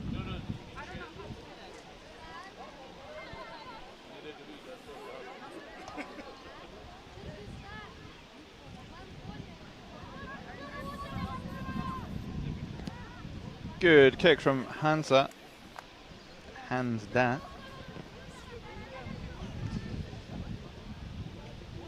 Game's getting away from Mongolia here now. Their chances of a third, fourth playoff are slipping, and it's looking likely that they'll meet Kyrgyzstan in the wooden spoon match. Restart from Hansda is shy, along with a fair few offside, I felt. But it doesn't matter, that brings us to the half time of our second women's game of the morning. This will be followed by Kazakhstan, Kyrgyzstan.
Mongolia to get us underway. India looking very strong this morning. Mongolian number 9. Not quite sure who that is taking the kick. It's number 5. That is Bayartsog. India return it pretty much to the halfway line straight away.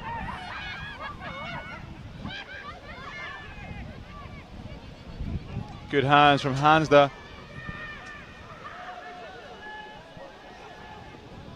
Puts Shannon Crizzle under the sticks. Busting through the centre from the halfway line all the way to the goalposts. Shannon Crizzle gets her first of the day. Hansda with the extra 2.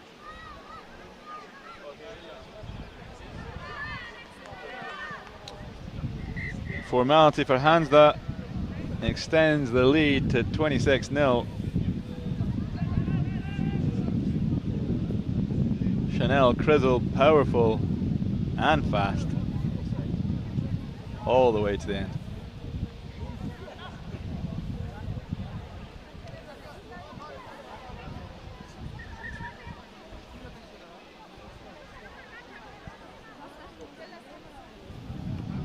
Hansda gets us restarted. High arching kick, not contestable, easy enough for the Mongolians to wrap up. Well taken into contact.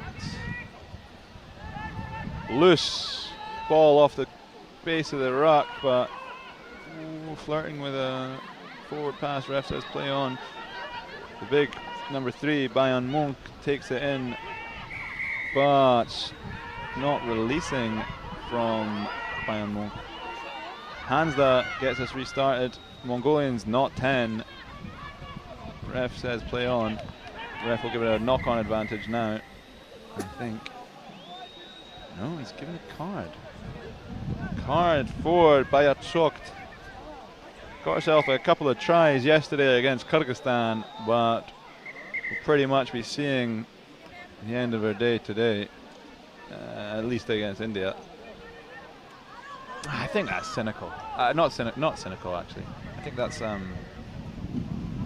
perhaps quite harsh. She was going in for the steal. It wasn't an attempt to intercept.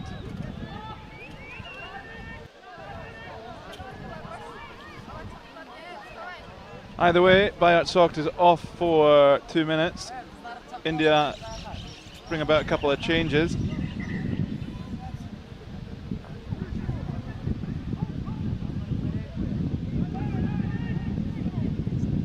Jackal attack attempt not successful. Early push from Mongolia, quick tap from India. Well tackled on the line, probably not 10, but play on. India rip their own player to get the ball loose, and they are in for yet another. Muskan Piploda gets her own point. Number 7 has probably added another 7 to India's score.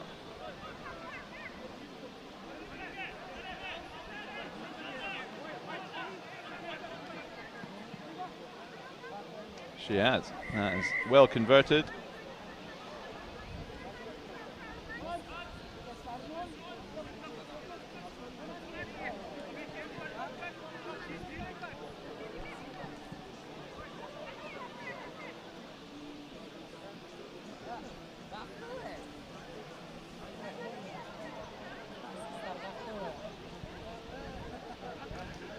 Here we have Rima Arayan, got herself all over the park yesterday with the restart, scoring tries, getting assists, kicking, putting it in at the scrum. There's not much she can't do. Penalty here to Mongolia. They're not tapping it from the mark. Referee calls him back.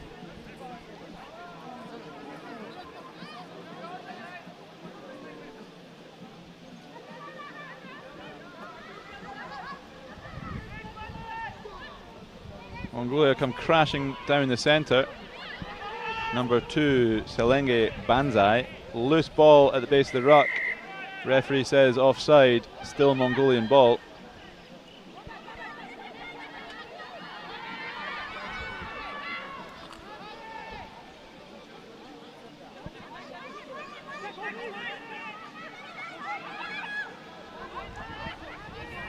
Again, some direct rugby from Mongolia takes them over into the Indian half. Isolated in the pink scrum cap is Amarsana, well defended. Again, it looks a bit offside. It is. It's an advantage to Mongolia. Bit of lack of discipline here from India.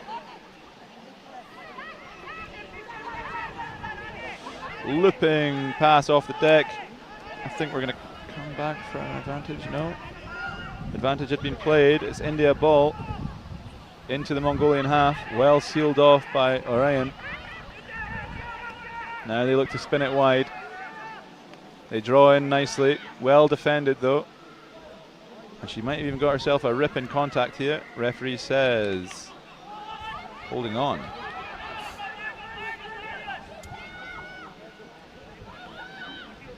Advantage not 10.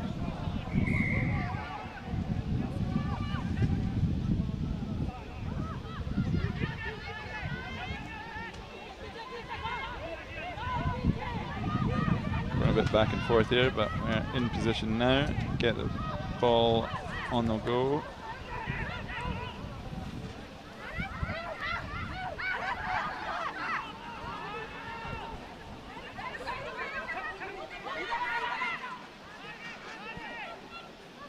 Well taken, a bit too high, but she takes it well. They recycle around the corner. Bayat Shokt is back on after a couple of minutes in the sin bin. Another advantage to Mongolia. India really lacking in defensive discipline. Deep recycle from Mongolia, but it comes in at pace. All the Mongolian players are very close together. You'd almost put a postage stamp over the lot of them. Very, very narrow. Operating like a pack of forwards in 15s. But that's a bit nicer. There's some loops that looked a bit forward. Not given. Mongolia enter the Indian half. It's been all Mongolia for the last couple minutes. But there, as soon as I say that, it's a basic knock on. However, there's an advantage being played again for offside. We're still not seeing a card coming.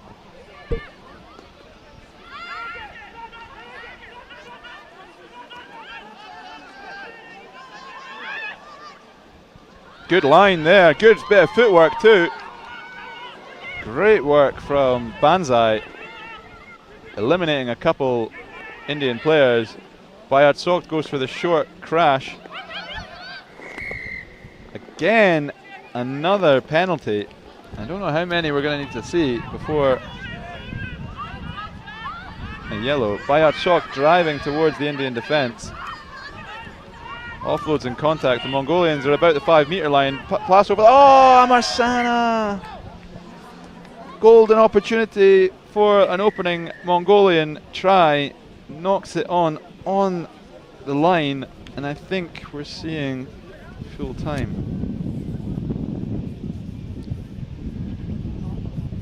Devastating end for Mongolia there. Worked so hard all the way down the pitch for a 5-pointer. And just slipped through the fingertips at the very, very end. India have got to be happy. Their main goal would probably have been to have just maintained a clean sheet against a side like Mongolia, and that they have done for the most part of that second half. Mongolia were playing with it just inside the Indian half, but they kept them out in the end.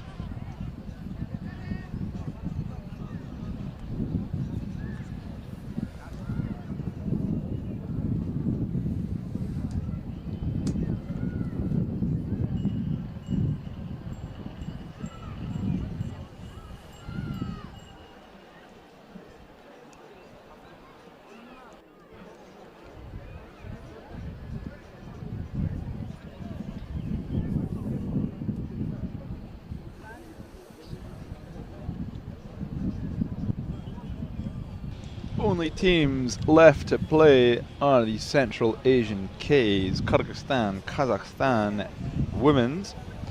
They have not played today. They are coming up.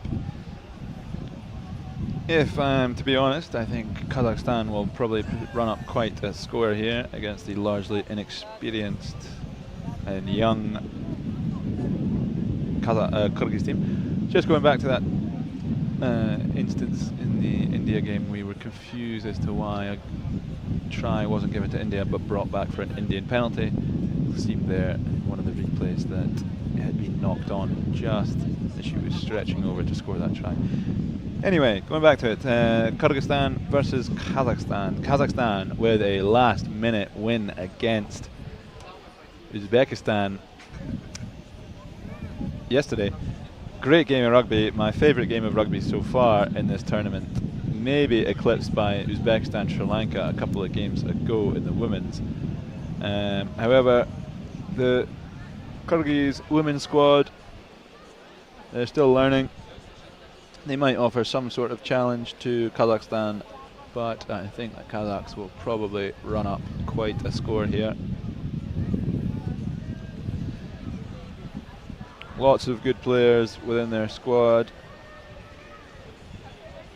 Yesterday on the microphone I might have said that these Kuznetsova, Victoria Kuznetsova and Angelina Kuznetsova were sisters. That was a pure assumption.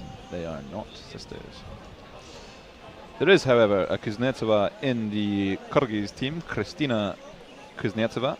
She has a brother, Artyom, who is in the men's team for Kyrgyzstan. So there are some brothers and sisters. Speaking of brothers and sisters, the women's team from Sri Lanka and the men's have Pereiras. I speak a lot about Idusha Pereira. She's a prolific try scorer for the women's squad. There are two other Pereiras in the women's Sri Lankan squad. However, none of them, out of all three, are sisters. And there is a male player in the men's team called Pereira. Again, no relation. Isn't that funny? Lots of Pereiras, lots of Kuznetsovs. Keep an eye on those Kuznetsovs, usually lingering on the wing. Dangerous, speedy players. Victoria, number 1, and Angelina, number 14. You also have the likes of Maria Krishina, hard carrying number 8. She plays like number 8, like a number 8 in the 15s game.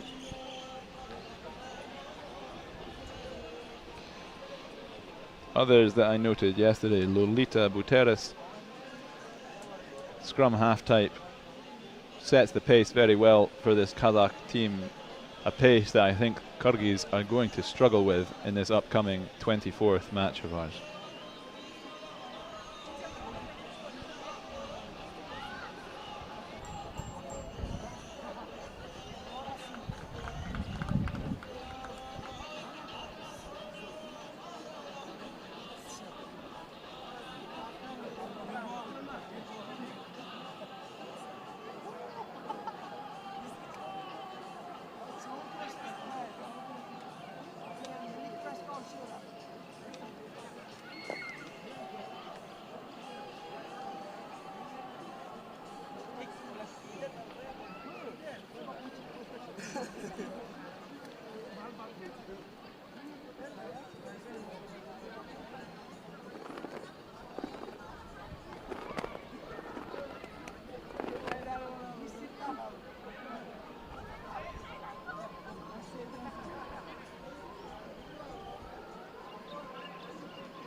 So I'm just hearing word that I don't think the next game is going to go ahead, so we're probably going to have a 10-15 minute break in place of that game. I think Kyrgyzstan are not able to field a team after having quite a tough day at the office yesterday, to put it lightly.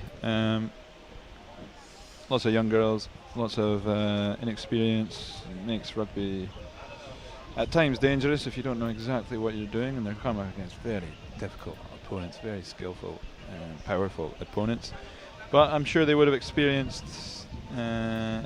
the experience. They've probably learned lots of things, lots to take back to North Bishkek, which most of them are based from. A small little town north of the capital Bishkek called Jangijir. Seems to be the rugby hub of Kyrgyzstan. Most of the men as well are based in that region and kind of surrounding area. They play and train there. So yes, I think it will be a no-show for Kyrgyzstan and an automatic win for Kazakhstan. I don't think that's doesn't make a great deal of difference. I think Kazakhstan, perhaps the strongest team here, them and Sri Lanka and Uzbekistan, wouldn't have been a close game, if we're being honest. That leaves us going back to the men's game next. That will bring about, bear with, my laptop's turned off because I've been a bit inactive, waiting on this Kyrgyz-Kazakh game. However, we have back to the men's, Mongolia versus Uzbekistan.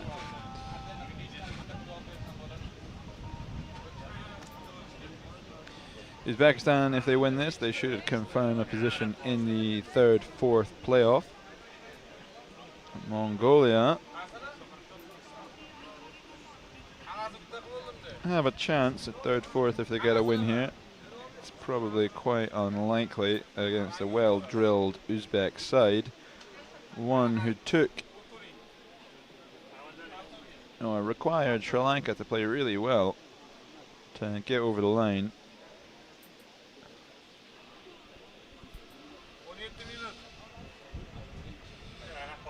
That will be followed by Pakistan, Kyrgyzstan and Sri Lanka. India were finishing the men's today at 12:20 with an absolute cracker. Two undefeated teams going head to head. However, they may well be playing each other in the afternoon too in the final. We shall see. Plenty of rugby to be played today. We are about to approach game 25 of 30, that just being the round robin. There will then be another 5 or 6 games. We'll have 2 5th, 6th playoffs, a men's and a women's. However, I assume if this game doesn't go ahead right now, we will not be seeing a women's 5th, 6th playoff. I think Kyrgyzstan will automatically take the 6th place, and whoever else falls into that 5th spot will be taking away 5th. So perhaps 5 playoff/final games this afternoon to be played for. 5 more pool games, perhaps, I guess, maybe not. Women's Kyrgyzstan, Uzbekistan, so we will see 5 more pool games, and we'll have 5 finals or playoff/placing games, another 10 games or so today. I think we're going to have a bit of a break after our final women's pool game. Again, Sri Lanka versus India. Excellent matchup. I think we'll have a bit of a break after that to allow players to rest, because they could, depending on the way the pools follow into the finals, could be instantly playing, so that's not quite right on a hot day like today, especially here in sunny Tashkent. Well, I say sunny, the clouds have actually started to come over. The wind's been blustering out a bit. But plenty to play. Sit tight. We've got a lot of good fixtures coming up. Mongolia men will come bruising towards these Uzbeks, I'm sure. Kyrgyzstan will fancy their chances at a big upset against Pakistan, underperforming Pakistan. team that took it to India, but India too probably not being where they want to be right now. And then, don't go anywhere, at 12:20, around 12:20, we'll be having this Sri Lanka versus India men's matchup. An absolute cracker, guaranteed.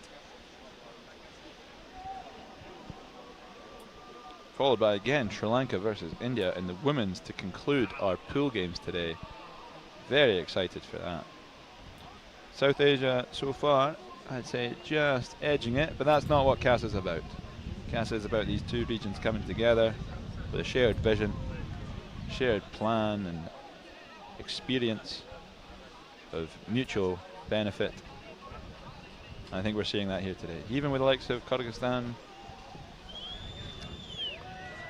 getting beaten, they're enjoying themselves.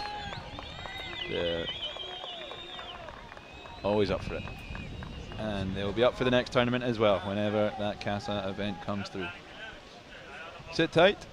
Shortly coming up will be Mongolia, Uzbekistan.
Okay, we are back for some men's fixtures. We've got the home team of Uzbekistan up against Mongolia, both looking to secure a spot in the fourth playoff.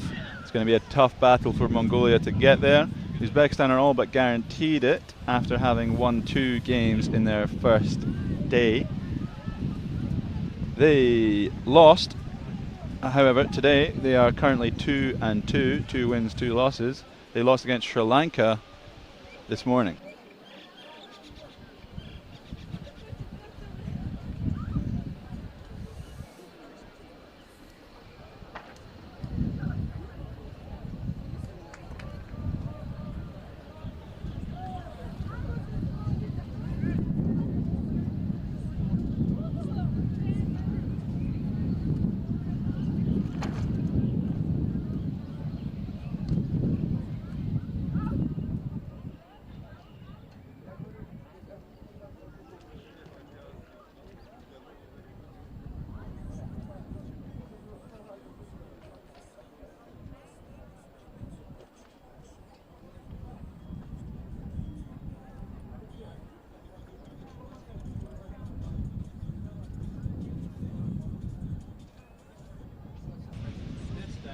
We are about to get back underway.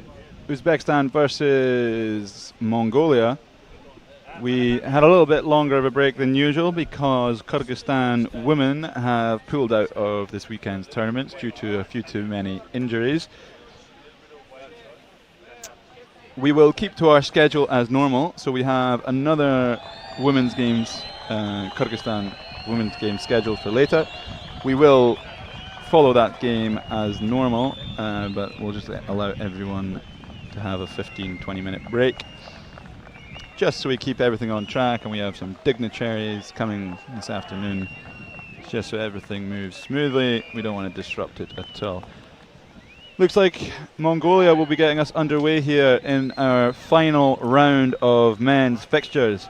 They take on the home team of Uzbekistan, wanting to bring back a positive record. They are currently 2-2. Mongolia have a win to their name and 3 losses. Mongolia looking to get a win on the board and push for that fourth playoff. A loss here would probably resign them to the 5th-6th playoff against Kyrgyzstan this afternoon.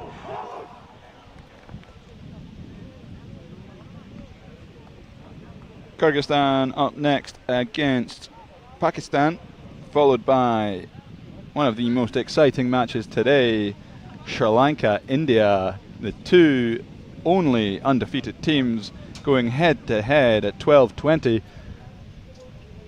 However, we will most likely see a repeat of that match this afternoon as well in the final. Caught by Sokolov to start us off of the Mongolian kick. Not releasing in defence. Sokolov takes quick and drives straight at the Mongolian defence. Well picked up off the bootlaces. Referee blows his whistle for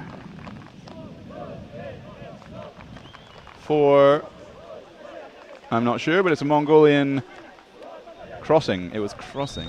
Haven't seen one of them this weekend, I don't think. Crossing in attack. Tie him off. Having a word. Time back on. We're going to get going. The big number 8 of Mongolia, Batsukh, doesn't opt to take it himself. He hands it off. Mongolia take it centrally and frontally into the Uzbek defensive line. Here we have Batsukh. He spins it quite nicely to Suvd Derin. That's popped forward in contact by number 11, Maidar Balgan. It'll be a Uzbek scrum about the halfway line.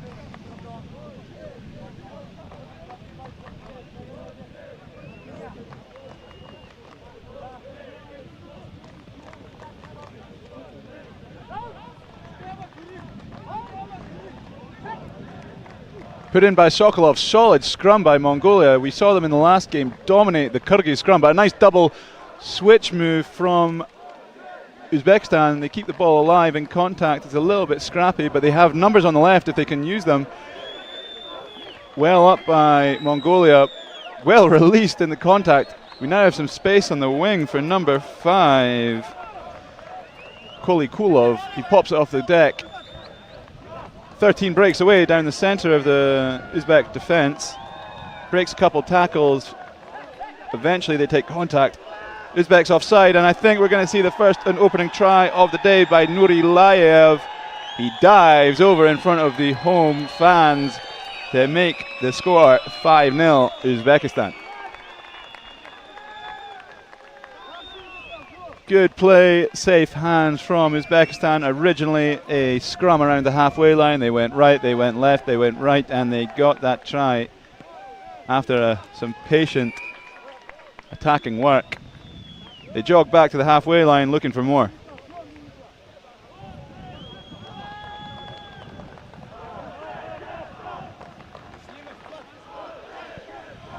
Nurilayev has a few tries to his name this weekend.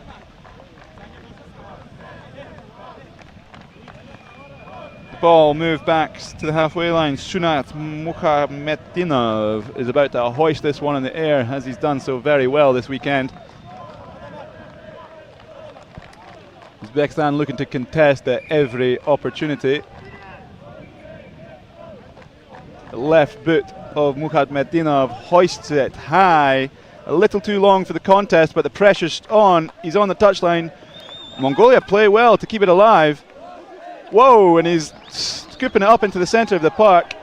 Solid tackle, and Sokolov is there for the steal, but the ball's popped back just in time. Mongolia keep it alive. Rocks formed.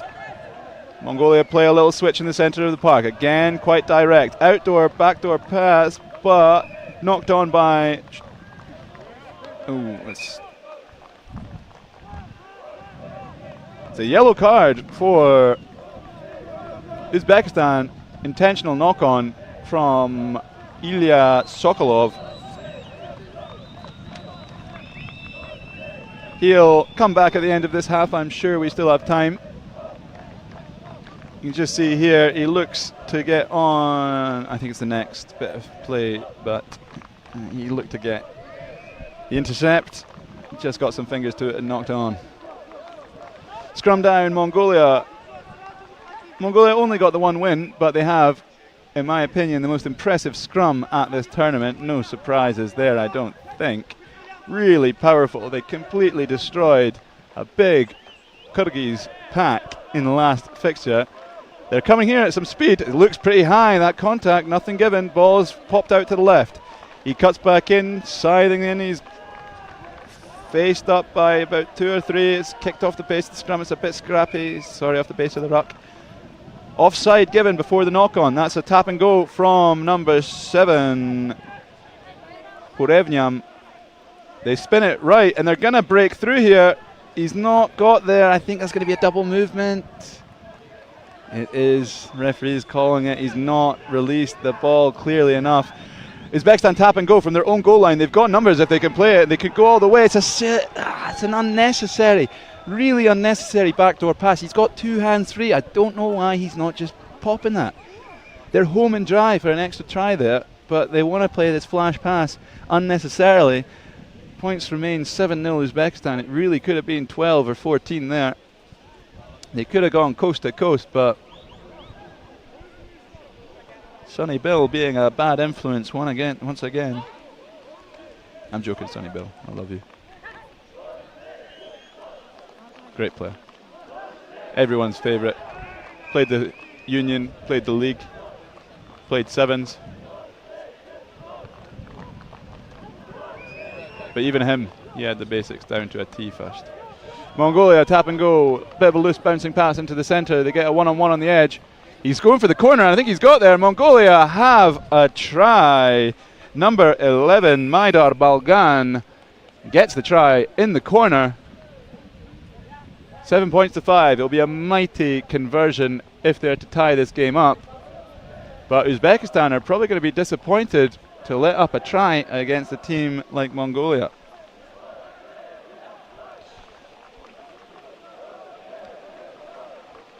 Gansai Khan Inkbat with the conversion attempt to tie it up.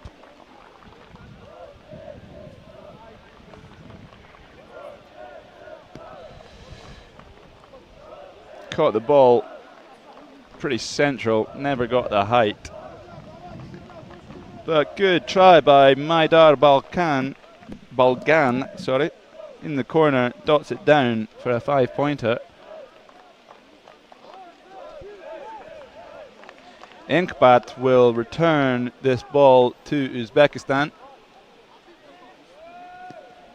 Mongolia struggling to make their balls contestable. That one was just out reach of the chasing Mongolians. Uzbekistan have safe hand in the centre. They spin it wide out towards myself in the commentary box. Ooh, hand in the contact there. I think that's going to be a yellow card. Sokolov received a yellow in the first few minutes for an intentional knock-on. Referee deems it not intentional, just a scrum down to Uzbekistan on about the halfway line.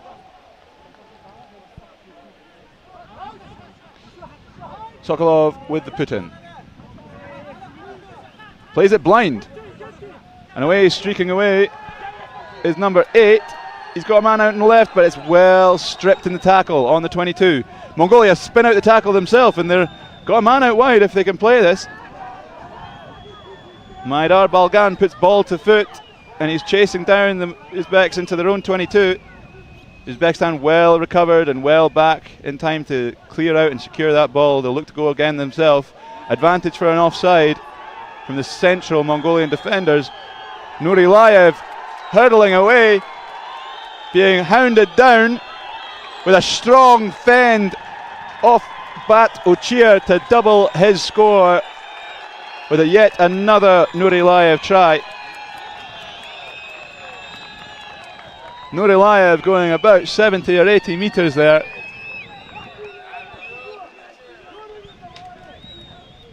End-to-end stuff. Sergei Sokolov with the extra 2.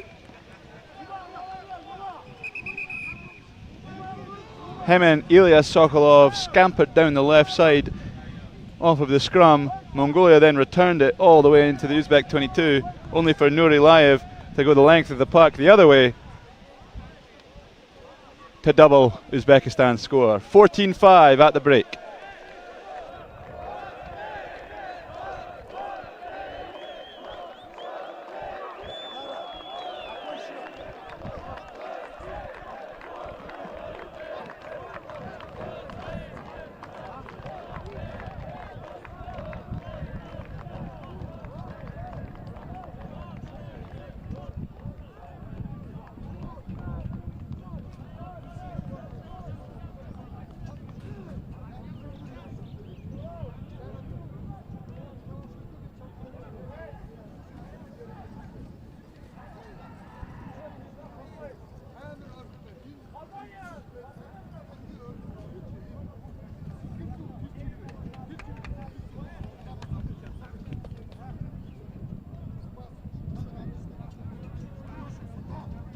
Nurilayev with the brace here in Tashkent.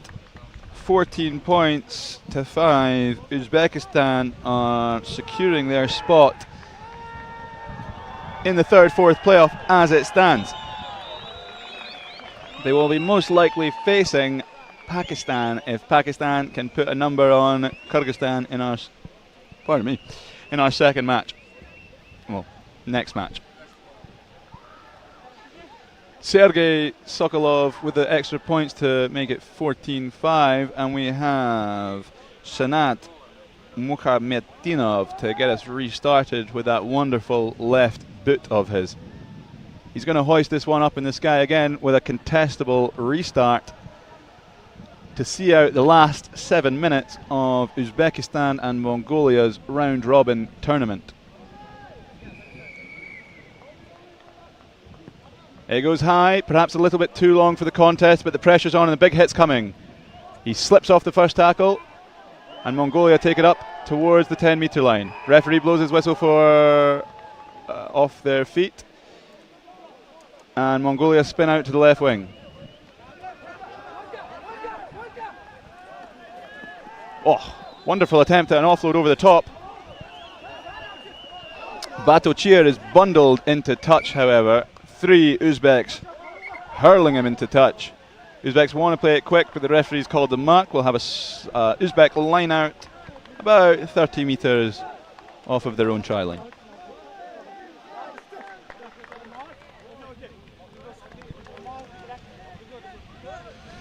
Number 9, Mahmoud Kalandarov with the throw.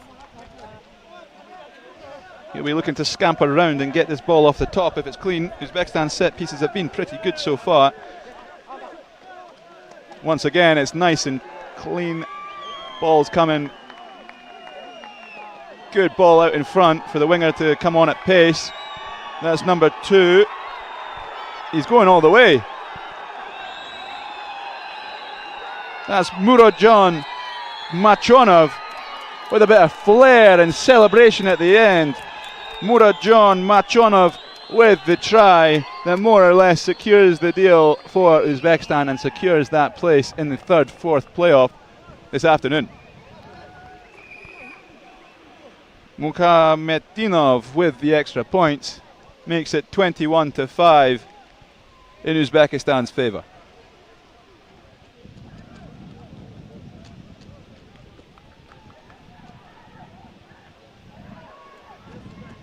An excellent 70-80 metre try from Machonov. Celebrating, spinning acrobatically into the end zone.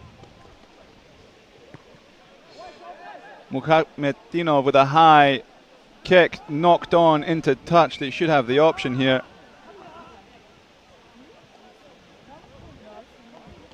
They'll take the line out as it's been so clean today. Kalandarov will throw it in.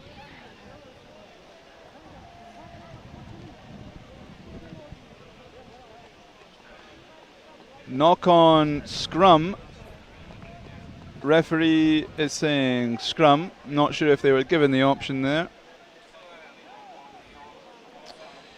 Either way, I think they would have preferred the line out, as this is an awfully tough Mongolian scrum, but the quick set piece is clean, but big hit's coming. He eases off the hit, but again he's got a knee to the ground, or does he? Mongols have lifted him back up again. Ball's coming, not releasing, I think. Not releasing.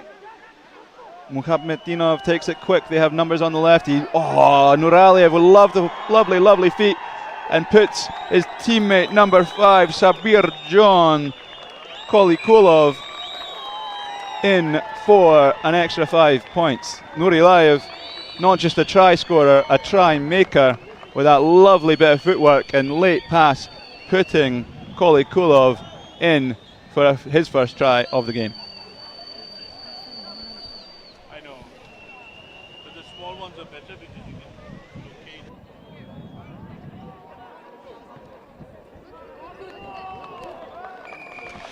Good kick there from Sunat Mukhamaddinov to make it a 7-pointer. So far they are perfect with their conversions. 4 tries, 4 conversions, 28 points to 5. Lovely work from Nurialev. Bit of footwork to miss his man. Bit of patience to draw in Kolikulov's man.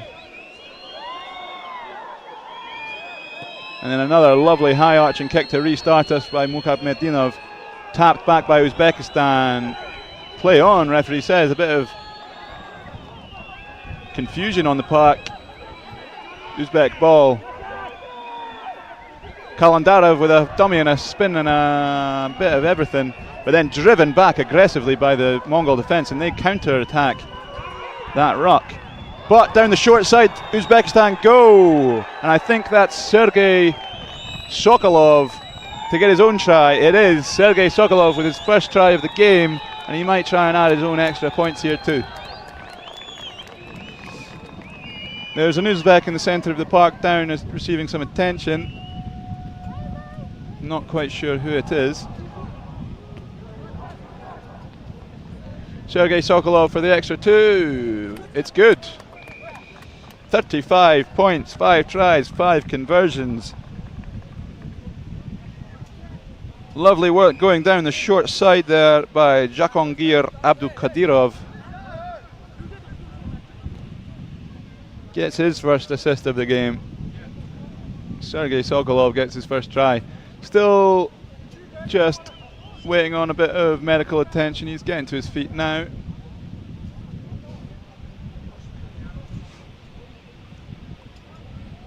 Mukhamaddinov will be eager to hoist another high ball. A contestable high ball for this Uzbek side to get that ball back in their hands and break 40 in their 5th and final match here in their own capital. Mukhamaddinov goes a bit longer this time onto the edge of the 22 of the Mongolians. The Mongolians spin it out wide left towards us on this closer sideline. They take hard contact. 2 Uzbeks required to bring him to the ground. Only after bringing it to about the 10-metre line. Bouncing ball, opportunity for a big shot, and he spins out of it a little bit there.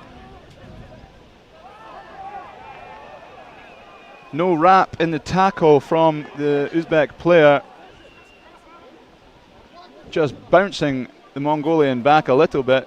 Ball's loose, but we have an advantage coming for high tackle on their own 22.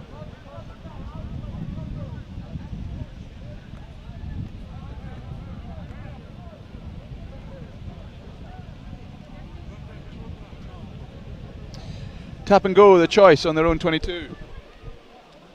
They spin it wide to the big number 8. They have an extra man. Ooh, it's again high, I think. Nothing given. Ooh, ball slips through the hands of the first receiver. It bounces back, he regathers. Little switch in the centre of the park, opens up a bit of space. Requires a couple of Uzbeks to bring him down. Spins off in the ruck there. Nothing coming.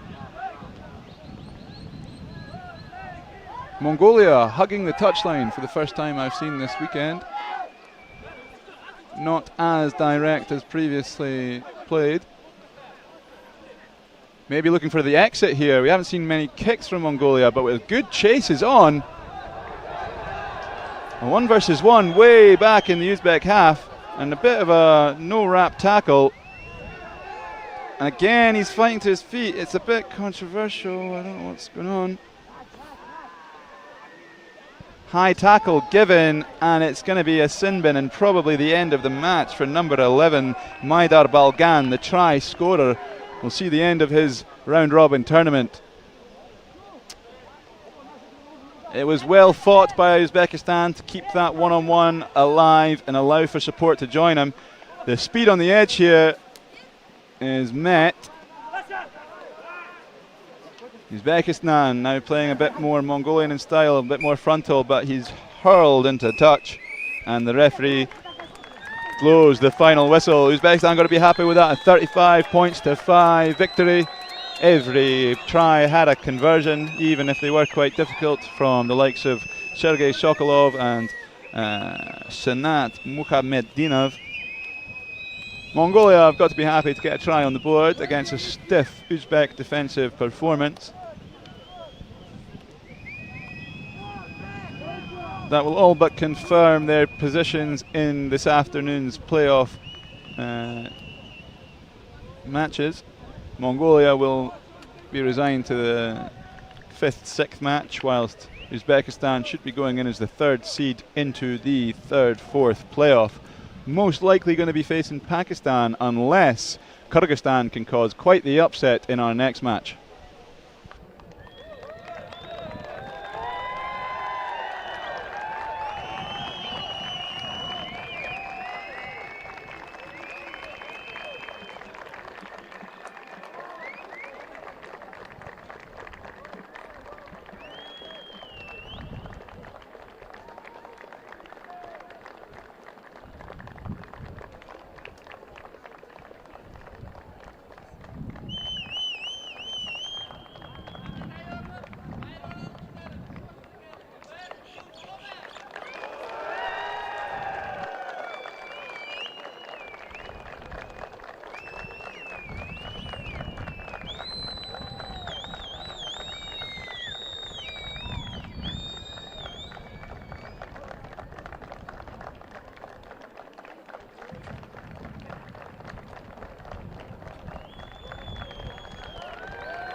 Coming out of our tunnel in a minute will be the men's Pakistan and Kyrgyz teams for their final round robin matchup.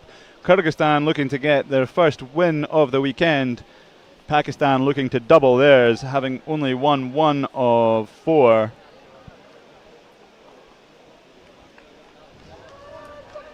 Here they come.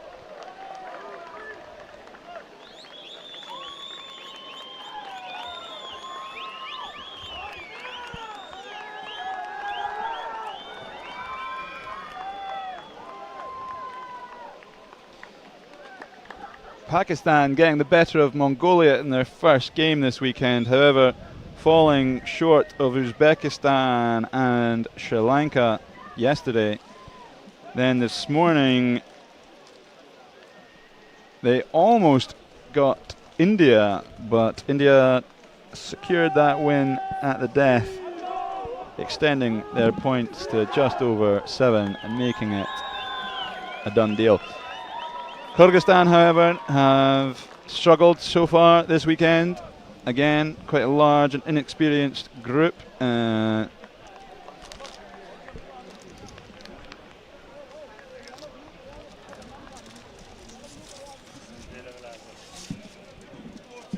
tough weekend. They'll hope to get another try on the board as they did in their last game against Mongolia. But this is the Pakistan team that will be really out to show what they can do. They just did this morning against India. They put in an excellent performance, but just fell short. It's a good kick that's put Pakistan in an awkward position. He might have grazed that. Referee says otherwise. Line out Pakistan.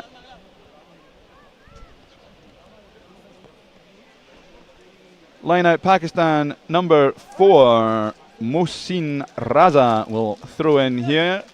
Pakistan been opting for lots of lineouts and going for touch at penalty opportunities. They fancy their chances, and it's a nice clean lineout to start their final match here. Nice little wraparound by Raza, making it a 3-on-2. Ball's a bit loose. Ref says play on. Ball's a bit loose. Ref says penalty. Yellow card, intentional knock-on. That's given to Nikolai Kotlyarov. I think an intentional knock-on being the decision. As I said, it's Pakistan, they like to go for touch. They fancy their chances. They like their set piece off the line out.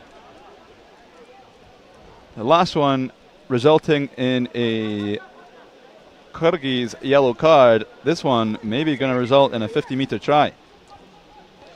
Referee just asking for the channel to be expanded a little bit more space, and it's nice, quick off the top. Clean ball, a bit behind one another. Grubber through, interesting. They really do like to kick, this Pakistani team. Well covered by number 14, Daniil Kavrishkin. He's still got it, and he's played it inside. Referee says he was just in touch before he'd released the ball. It'll be another line out to Pakistan. However, the referee has called for a high tackle. Remains Kyrgyzstan ball. Kochmanbetov takes the quick tap, but then puts it out on the full when he could have just gone for touch himself. That would have been a Kyrgyz line out. However, it will be a Pakistani line out just outside the Kyrgyz 22. Perhaps a bit excited to have ball in hand. The Kyrgyz give it away rather easy.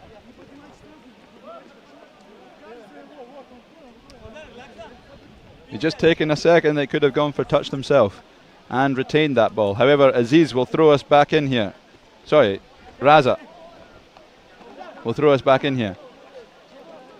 Pakistan quite flat in attack. Again looking for the boot. Late tackle on the kicker, referee calls it. Another yellow it will be. I think Kyrgyzstan are down to 5 men as it stands. First time I've seen this so far. A tired Kyrgyz defense is working hard.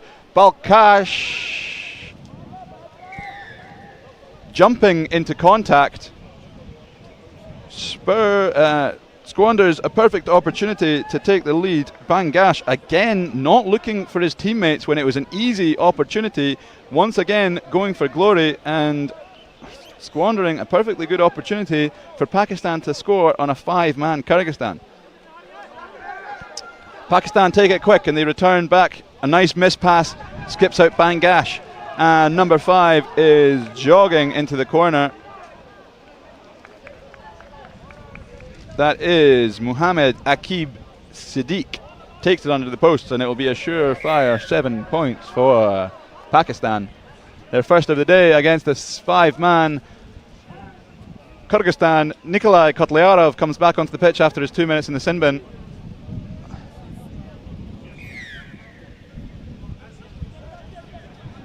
Seven points to Pakistan. They'll hope for more. Halfway through the first half here in Tashkent of the final game for Pakistan and Kyrgyzstan in the round-robin style tournament. Pakistan, as it stands, will be playing Uzbekistan in the 3rd-4th playoff. Kyrgyzstan will have a revenge match against Mongolia, who beat them this morning. Scrappy ball, knock-on advantage given. Pakistan going at the 6-man Kyrgyzstan. Bangash again, not looking for his teammates, but he's going to go himself, and he's going to score himself. Again, beating defenders to do so, but there was the much easier option on his left. Against Kyrgyzstan, against Mongolia, it might work. Although, to be fair, it worked against India this morning. He did score there again. Raza for the extra 2. And he's done it. It's a lovely kick to make it a 14-point game. 14-0 to Pakistan. Raza will get us back underway again. Kyrgyzstan back to 7 men. 1, 2, 3, 4, 5, 6, 7. Yes. Fumbled take, but he's still got it. The Kyrgyz winger. Poor hands again in the centre by Kyrgyzstan. Knock on given about 10 metres from the road try line by Tash Mamatov.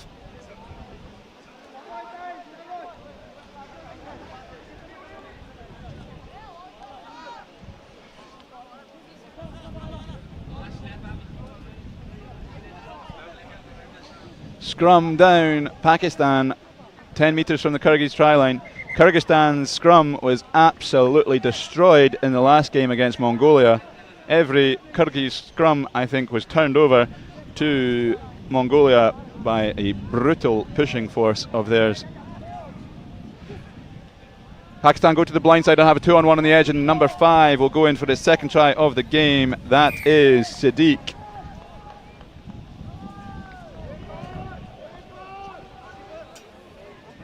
Pakistan player Raza hobbling a little bit, but he's back on his feet and he'll continue playing. He won't, however, continue his normal duty of conversions. That's been passed over to number 9, Faiq Shahzad. Faiq Shahzad takes his time and gets a good nudge on. It's a bit right, I think. It is. No good. We finished this first half. Not quite. Lovely late pass by Raza, taking in 2 men to allow Sadiq into the corner to get his second try of this match. Short kick by Raza. It's knock on 10. It'll be a Kyrgyz tap and go in the centre of the park. He could have let that bounce. It probably would have gone. But no. Tashmamatov has a tap and go in the centre of the park. Hands it off. Another chip and chase. They love them, the Kyrgyz. Kotliarov is hounding down Raza, and he fails to make the tackle once more. Switch is thought about, but is broken by the tackles of Argen Dyakanov. Bangash passes. Never thought I'd see the day. It's out on the full. Was it inside the 22? It doesn't matter. It's half time here in Tashkent.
Raza from Pakistan to get us back underway here in the final round of men's fixtures.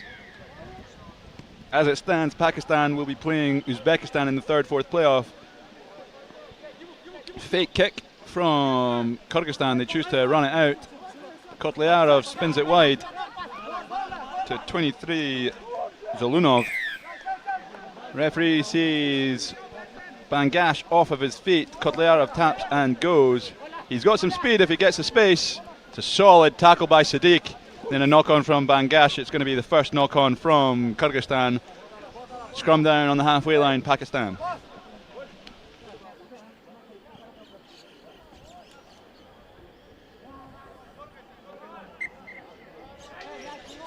Kyrgyzstan might not be winning this game, but I think they're going to look to try and get a win this half. play under the idea that the score right now might be 0-0 and they can try and get a try or two to their name. Good solid set piece from Pakistan as we've seen all weekend. Bangash on the ball, he plays it wide. Good feet there.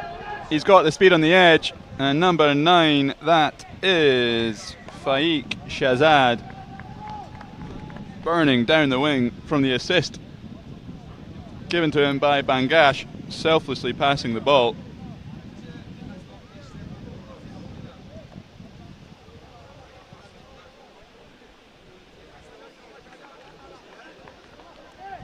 .24-5 as it stands. About 5 minutes left. It's a good looking kick. It is a great kick from the edge. I didn't quite catch who did it. I think it might have been Raza once more. Having an incredible game. Number 4, Muhsin Raza. Following up from a nice team try by Faiq Shahzad. We've restarted here already. Erlan Tashmamatov takes it into contact. And again in the contact a bit loose, but the advantage was coming. Kyrgyz ball around the halfway line. Tap and go probably the choice. Referee's having a word with his touch judge.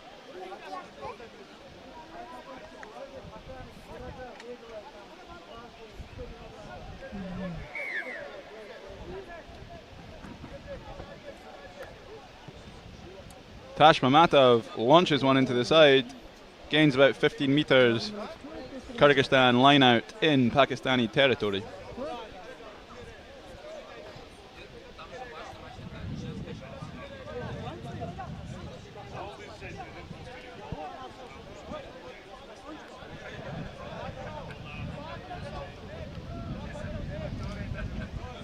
Tashmamatov kicking and now throwing.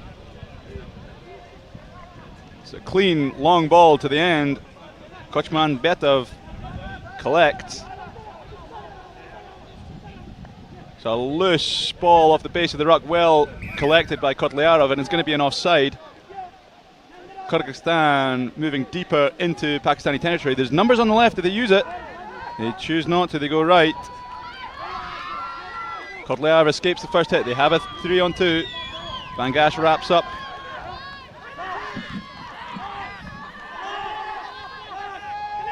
Zulanov at the base of the ruck. Presents nice in a nice pencil position, keeping that gate narrow. Referee finally had enough of these offsides from Pakistan. Says bye-bye to number 5, Sadiq. His game will be more or less finished. With 2 minutes in the bin, Kotliarov takes contact. He fumbles it forward and then it's fumbled forward by Pakistan. It should be a Pakistani scrum about 10 meters from their try line.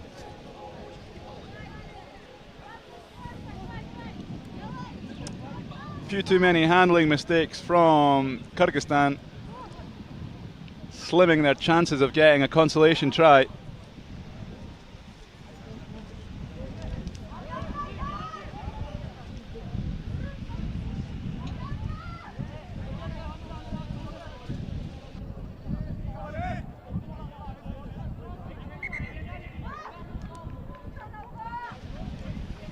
Pakistan, number 10, Mohammed Afzal, to put in here in the deep inside his own half. It's a good scrum, it's a clean ball, and Pakistan want to play or chase. Two speedsters heading back. Who's going to get there first? Kyrgyz kick it out into their own 22. Is alive, it's still going. He's kicked it out on his own 5 meter line. Pakistan look to play quick. They can if they want to. They have. Referee has called the mark.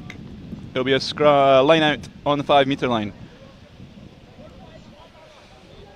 90 meter territory advance for Pakistan after the kick from their own try line.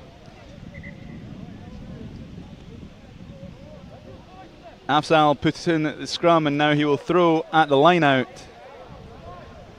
Looking to lift the large Anjum Sajjad, number 3 there, with the support of Mudassar, who scored a couple tries yesterday. Kyrgyzstan going to contest this one with Daniil Kavrizhkin. Straight enough for the referee. Pakistan play. Kotliarov flying up, but again missing a tackle. He's missed many tackles this weekend, allowing tries like that from Faiq Shahzad. I think he might have a hat-trick today. Pakistan hurrying back. They want more. They've smelt the blood and they want more. Afzal doing even more now, putting in at scrums, throwing at lineouts and missing drop kicks.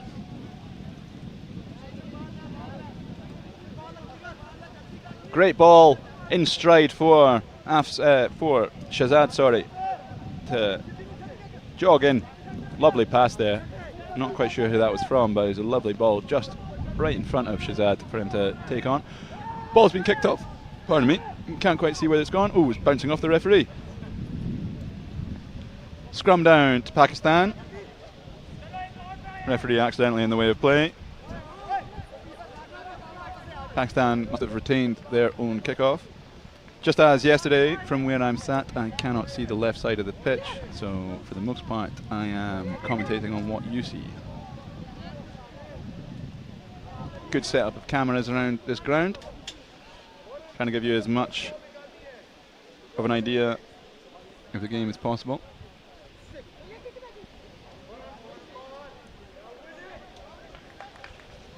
Pakistan again, clean set piece play, but again a couple. Kotliarov, if he picked that one up, he might be gone here if he can get on this ball. He's fumbled it again. I think it's going to be an advantage to Pakistan unless this is open play. I'm not sure. We're still going, and referee says holding on the 5 meter line more or less. Kyrgyzstan, a nice opportunity there.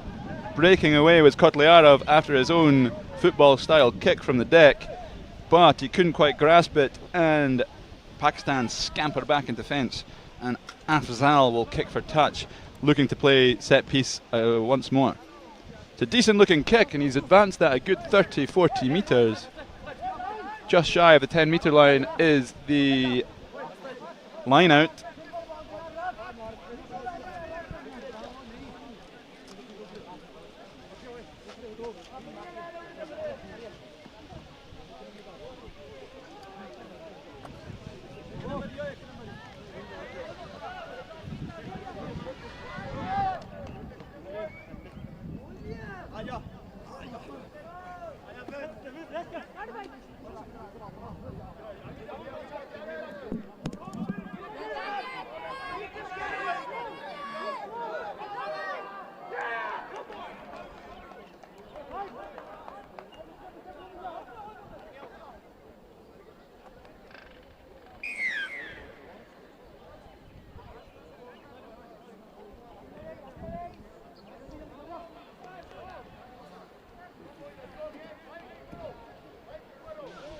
I don't know if my microphone was off when I was commentating on that. Well done to number 11, Ali, to burn Kotliarov on the edge and take it to the house and finish a perfect clean sheet score for Pakistan. I've lost track of what it was exactly. I think about 42-0. Kyrgyzstan would have been disappointed not to capitalise on a couple of opportunities of theirs. They will have a redemption match against Mongolia. 36-0 on your screen. I have a suspicion it was more than that, but could be correct. Exciting game. To conclude their round robin tournament, we have one more men's game. We have an absolute cracker. We have India versus Sri Lanka, the only undefeated teams in this tournament, in the men's tournament. They are going to take it today, right now, and chances are, or perhaps definitely, we will see these two teams play again this afternoon. This is a little pre-final final. Coming up at about 2:20 in about 4 or 5 minutes will be Sri Lanka versus India. One of the most hotly contested and anticipated matches in our tournament.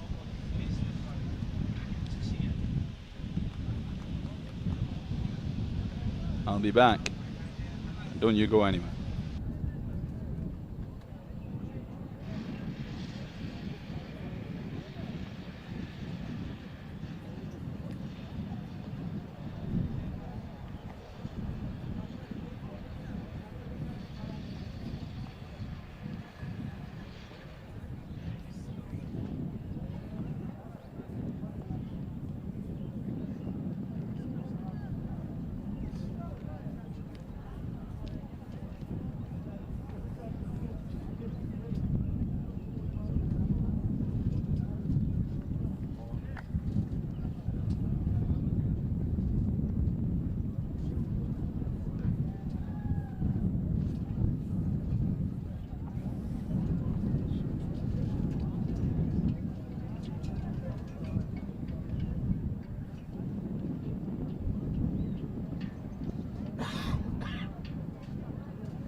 Sri Lanka, India about to get underway here in Tashkent as temperatures are rising and the stakes are rising as well.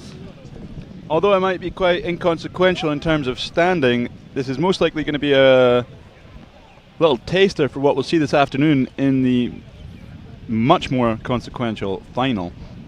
As both teams are undefeated, they are both destined for this final.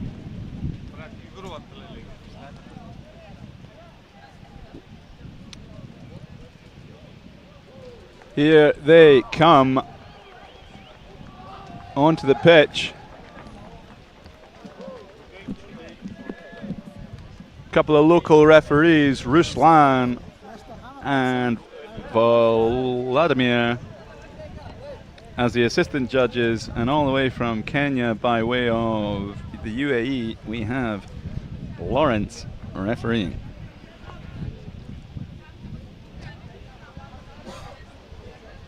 Two of the strongest teams here in Tashkent going head to head.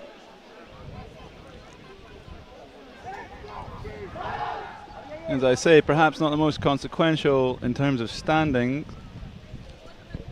as they will both meet each other in the final. This could have great psychological implications for this afternoon's tasty upcoming final.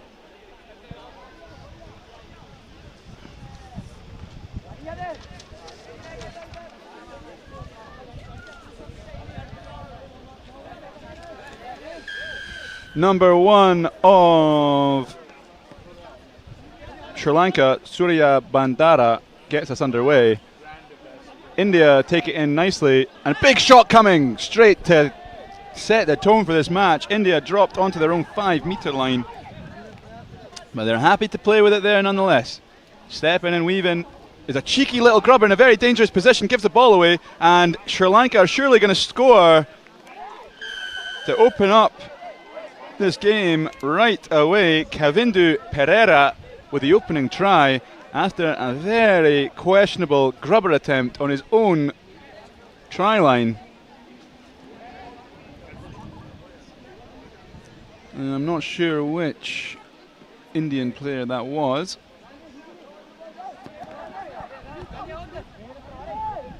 Kick no good, only a 5-pointer.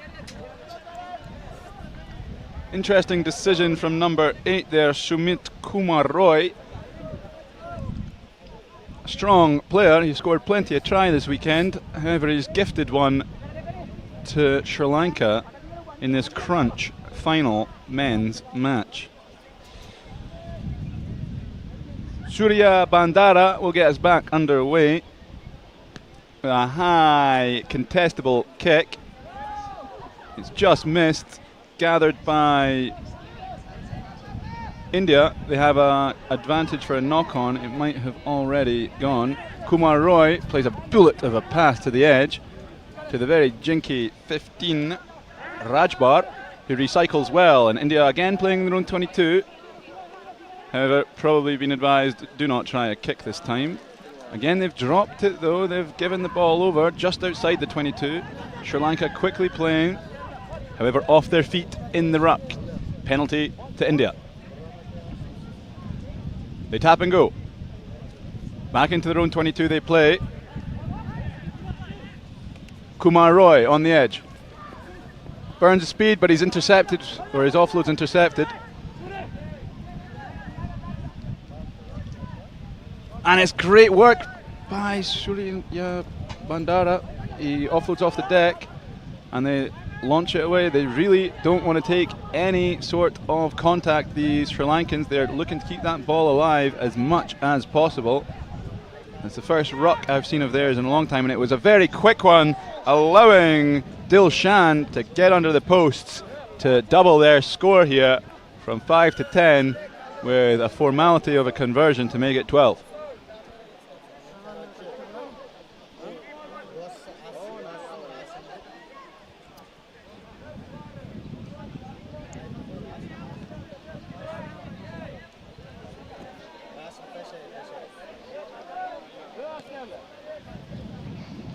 Easy does it from Suranga Tenakun for the extra 2. 12 points to 0. rapid ball from Sri Lanka, not looking to let that ball be caught up in a ruck. There was one quick ruck there, but the speed that they got to clear out and get that ball recycled was immense. Leaving gaps in the Indian defence, they had no time to shore them up. And once again, Sri Lanka are leading as they've done all weekend. Surya Bandara hoists it high, well taken by India, and they are not afraid of contact. Not that Sri Lanka are, it's that they see it as a much more evasive game. Kumar Roy with a little hitch kick and beats his man. He's got the legs if he can go. Chased down by, it's a bit of a late challenge, but I think that's fair game. No, it's not. Referee is saying that's going to be a yellow card for Surya Bandara, tackling the kicker after he'd played it. Kumar Roy streaking away, put ball to boot because he knew he was going to get caught, and he was still caught.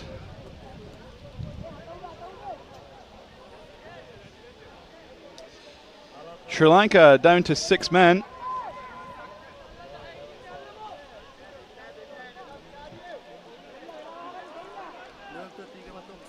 Kumar Roy just receiving some attention as the clock is stopped. Clouds starting to disappear here in Tashkent, and the temperature is rising as we've gone past midday. We're looking at about 35 degrees here with the sun poking out.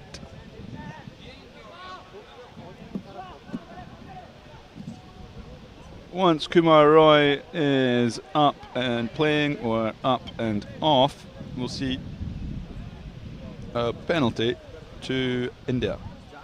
Or are we going to see a scrum? Maybe they've elected for the scrum. It's been quite a popular choice this weekend. Teams fancying their chances off of a set piece. Kumar Roy back on his feet and back into the back line. No need for a substitution. As I said, he scored many a try this weekend. He's hoping for more in this crunch match against Sri Lanka.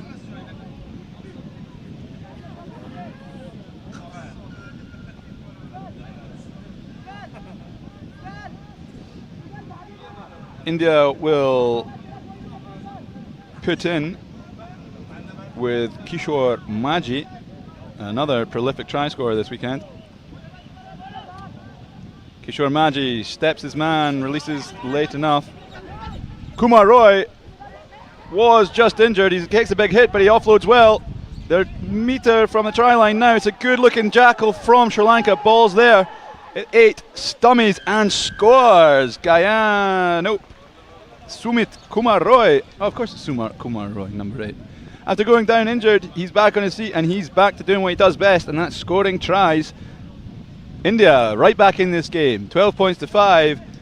Number 9, Akash Balmiki, has ball in hand to try and knock this one over, make it a 5-point game. He should knock this one over easy enough. He's missed it, I think. No, it's given. 5-point game. Minute or two to play in this first half.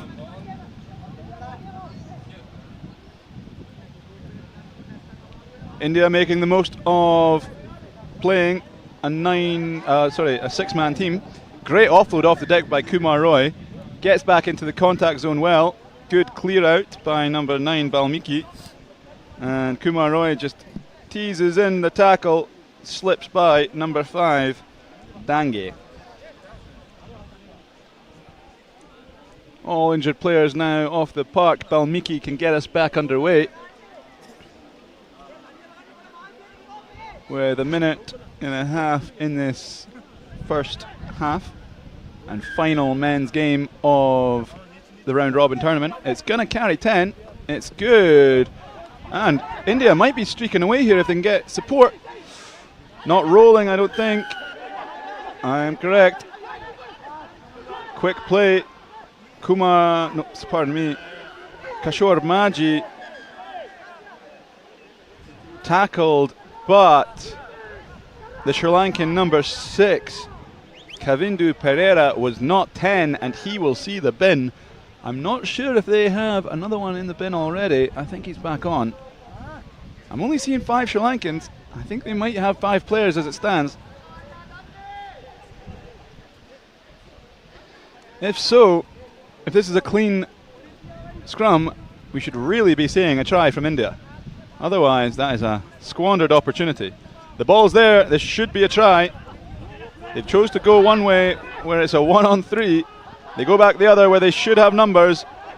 They take the loss in territory to have the advantage in men. However, it's not coming. It's a good pickup. Referee calls knock on and they've squandered the 2-man advantage. Referee called a knock on. Advised by the touch judge. No.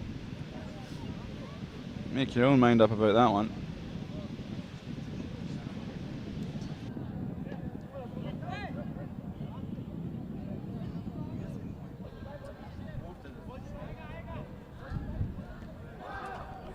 Sri Lanka putting in on their own 5-meter line. It's clean and they will just pop it out of touch, into touch, and call it a day there. India disappointed not to take advantage of playing only 5 men at the end there. They really should have scored to at least tie this game up. To have gone with that advantage of numbers and go into the break with nothing to show for it, they'll be desperately disappointed. Sri Lanka still will probably start the second half with only 6 players. Kavindu Pereira penalised for not being 10, was given a yellow card after scoring in this game.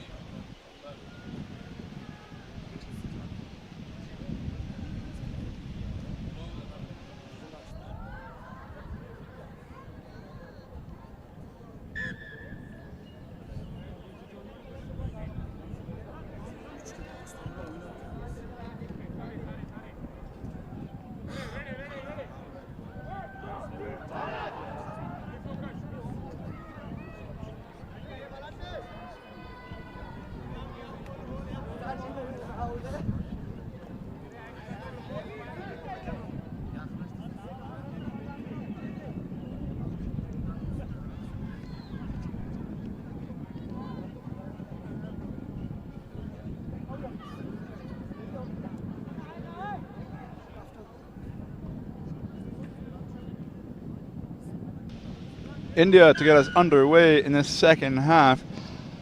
Valmiki plays it, but it's gone nowhere near 10.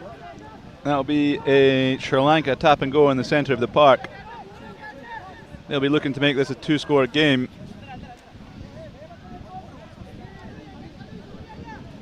You'll see Sri Lanka rarely take a ruck. They'll always look to keep that ball alive and they'll always look to avoid contact. And if that means run backwards, they will run backwards. Nice little switches to start it, moving quite laterally. Nice ball over the top, takes the edge. I think he's out of touch. There he is. Good defence by India, ushering them wide, looking to play quick. They do. Referee says play on. Ooh, he's going just to pin the ears back. He's not quite got there. Plays the ball down. Referee says it's knocked forward. Seen that a lot this weekend. Players trying to release the ball, get back to their feet and pick up, but you do run that risk of knocking it on ever so slightly.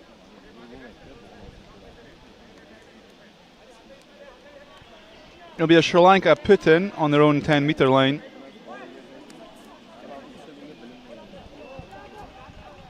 Number 7, Sharanga Tenakun, will deputise the scrum half.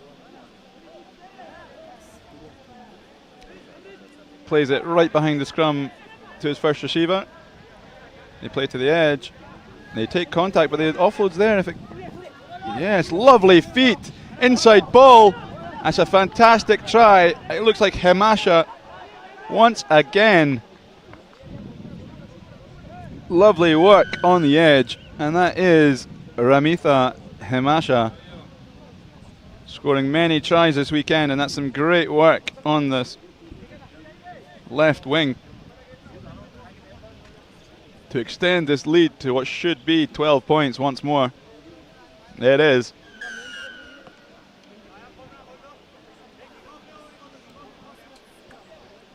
Lovely work near us in the commentary box by Shinath Surya Bandara, getting all over the place, this man. However, now it looks like his next place will be the bench. He's off. A few fresh legs for Sri Lanka, perhaps saving themselves for this afternoon's final, trying to go 6 from 6 here in Tashkent. That kick looks a little bit long, just bounces. Ref blows it up. Sri Lanka think it touched an Indian hand before bouncing into touch. Referees don't think so. Referees do think so, but denied the opportunity for the quick throw. I think they needed to have a little conversation as to what they saw. Tenakun with ball in hand, he'll throw and loop around. Sri Lanka opting to do a little kind of walk-in line out. Bit more active, bit more deceptive. Lift and no throw. Referee wasn't ready. I think it might have been a substitute on the far side. They play the same move and it's successful. Sri Lanka have ball in hand, moving to the centre of the park now. They switch. Good line, breaks through, and again it's Himasha getting a quick fire brace to really take this out of Indian hands. Number 9, Kavidu Costa, will get the next couple for sure. No bother. 3 minutes remaining, 19-point game. It is pretty much out of Indian hands now. Though India can see what they've done wrong, they'll be playing one another soon enough. Good restart. Oh, excellent take by India, but we are missing it here on screen. I'm seeing it right in front of me.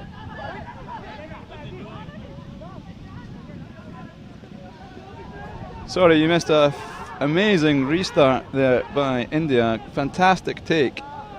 But eventually they're bundled into touch.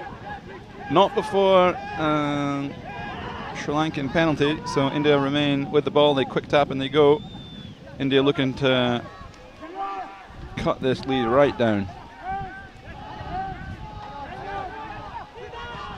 Good recycling of the ball. 19 is on it. Shukla, he plays it. And he's got it in the corner. Number 9, Akash Balmiki, the kicker. He's in, but he's holding his ankle. There was a bit of contact there. It looked sore. Diving in. It's great work by Shukla. Great hands by Balmiki. And he's in. Despite the work of Himasha to close him down.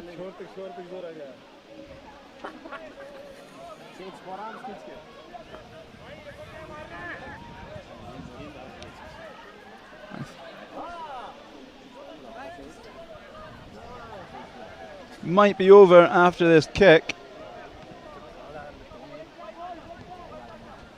Not quite. I think we're going to see at least another play here. Referees marched them back to the centre circle, or centre spot. Balmiki resigns from kicking duty, hands it over to number 6, Rawat. Rajan Rawat will make or attempt a contestable kick. It looks pretty good, but well taken. Sri Lanka with their lifters in the right place. Sri Lanka spin it wide. Madhusanka is finally on with his long mullet style haircut. Bursting through the centre. Sri Lanka go. It's number 5, Dange, and he's going to go all the way. Put an exclamation mark on this Sri Lankan victory. Sri Lanka setting the tone for the final in a few hours this afternoon.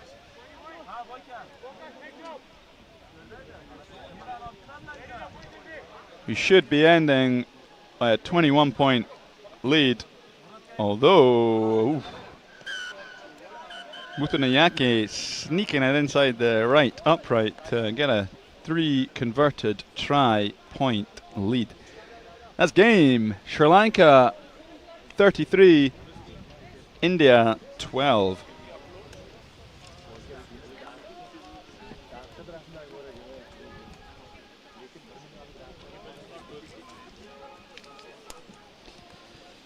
So we'll move back to the women's fixtures next.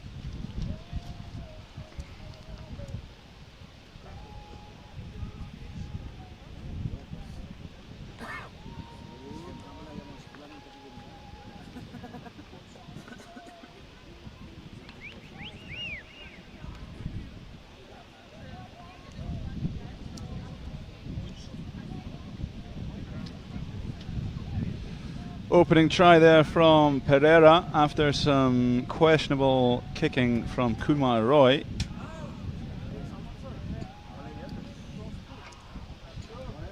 Pereira, however, would see the sin bin later on, but it wouldn't matter as Sri Lanka storm away to a 21-point victory, 33-12. Next up, we have our final round of women's matches. We will be taking a quick break. Kyrgyzstan versus Uzbekistan is the next scheduled match. However, Kyrgyzstan have pulled out of this weekend's tournament following day 1. They did have a rather rough day at the office, as I've said. Not able to get any scores to their name and receiving quite a few. They've experienced a difficult tournament and some injuries as well. That therefore has put them out of action. Uzbekistan will have to wait and will most likely be competing in the 3rd, 4th playoff. Kazakhstan playing Mongolia, and again a wonderful matchup of this same very fixture, but in the women's category. Sri Lanka versus India. Don't go anywhere for these women's games. Mongolia, Kazakhstan to follow. Kyrgyzstan, Uzbekistan is scheduled next, but will not be taking place. Get a quick bit of food, go to the bathroom, whatever you need to do. That's what I'm going to do, and I'll be back with you in about 10 minutes.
Just if you're joining us now, we're going to take a quick little break. Kyrgyzstan versus Uzbekistan was the next scheduled match. However, Kyrgyzstan have had to pull out due to too many injuries, not being able to field a squad. So our next match will be Mongolia, Kazakhstan, but it will be in about 10-15 minutes. We're going to keep to our normal schedule to allow for fair and even breaks between games for our teams. And also they need it in this 35-degree heat in Tashkent. So I'll be back in about 10 minutes for this screen on your match. Match 29, our penultimate group stage match, Mongolia versus Kazakhstan, followed by another cracker, India versus Sri Lanka, to conclude our women's and all fixtures. Be back in 10 minutes. See you then.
We are back in action. We took a little bit of a break because Kyrgyzstan have pulled out, but we're keeping to the schedule, so we had about a 20-minute break there. Here we have Kazakhstan and Uzbekistan. See, the stream numbers have got a bit lower. Encourage your friends and family to get back online. We have a good game here before a blockbuster of the women's game. We have Sri Lanka, India to follow. First off, Kazakhstan want to keep a almost perfect record going. They lost once to Sri Lanka in their opening game. Since then, they've been pretty dominant, winning all their other games. They are 3-1 up against the struggling Mongolians, who only have one win to their name against Kyrgyzstan yesterday.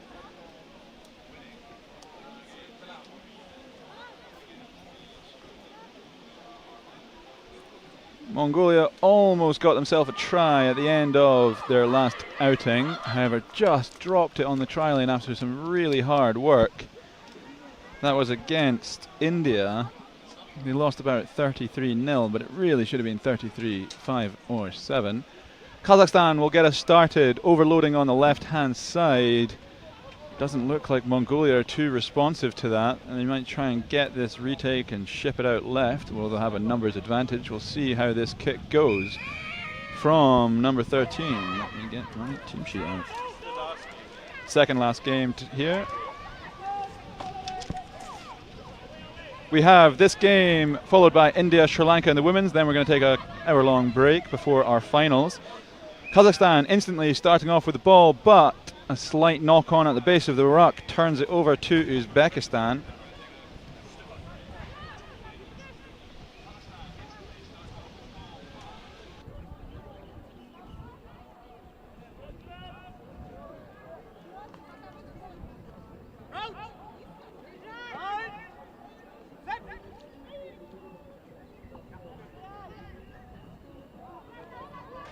Good push by Kazakhstan, but the referee's going to call for a retake, or a penalty in fact. Mongolia tap and go quickly, they spin it left.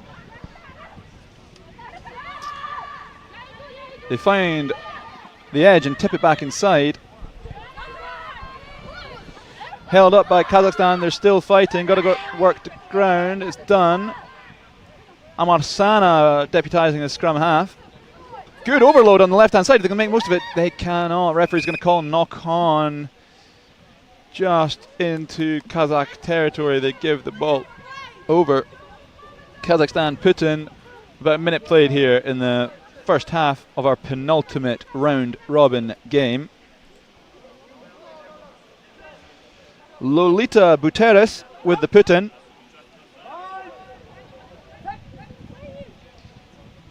Mongolians men's squad had a really strong push, disrupting most other teams. So do the women's. Buteris goes blind. Does she have the legs to get around? She does not. She's just about dragged down. Offload first before hitting the ground. Good, quick hands. Open up wide. Could have attacked the space, but they take the pass instead. They've still got numbers advantage. 7 drives. That's Natalia Berezhnaya. She offloads in contact to Victoria Kuznetsova. Back inside. They're keeping this ball alive. Berezhnaya slings it to the centre. Buteris on ball, skips past one, looks for the offload. She just about finds it. Referee's going to call knock on. Just as Kazakhstan were entering the Mongolian 22, they have a slight mistake. Buteris can't find her partner and it falls to the ground. Still 0-0 here. We have Batjargal with the scrum cap about to put it into the scrum. Advantage, Buteris offside at the set piece.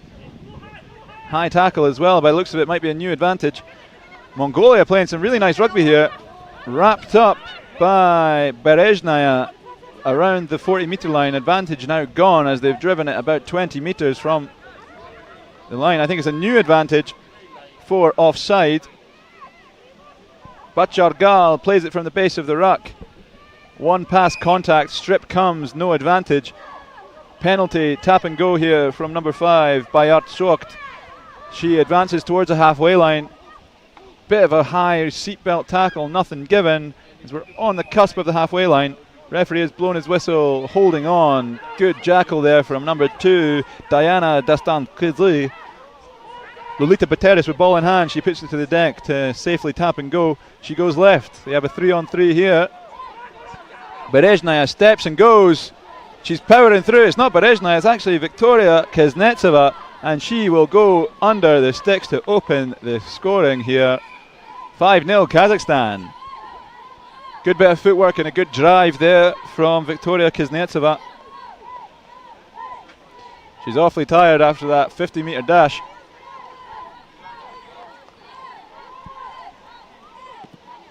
Kick is good from Lolita Bateris. 7 points up are Kazakhstan. They will return this to Mongolia. It wasn't Lolita Bateris, in fact, it was. What number are you? 5. Is it 5? I need my glasses.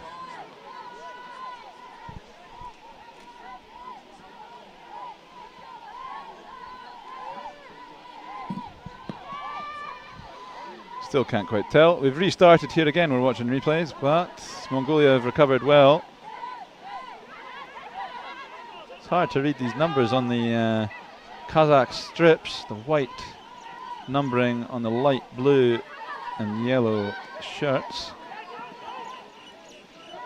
It wasn't Bateris with the conversion attempt, but that is number 2, Banzai, a powerful player. She played very well in their loss to India. Takes it to the halfway line and wins an advantage. Kazakhstan often offside here. I think that's what the ref is blowing for. Multiple occasions. Kazakhstan have got to be careful here. I think it was number 6 with the conversion. That is Amina Sharip.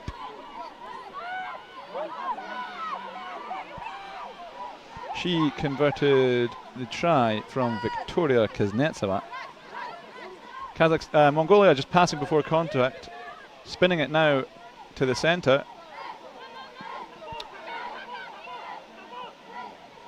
Grappling tackles, finally finds the floor. Play on, says the referee. They've got it round the corner. Do they have the legs? I think they might. Kazakhstan have conceded here.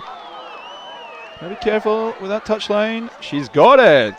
Fantastic try around the edge by Rakcha Bazar.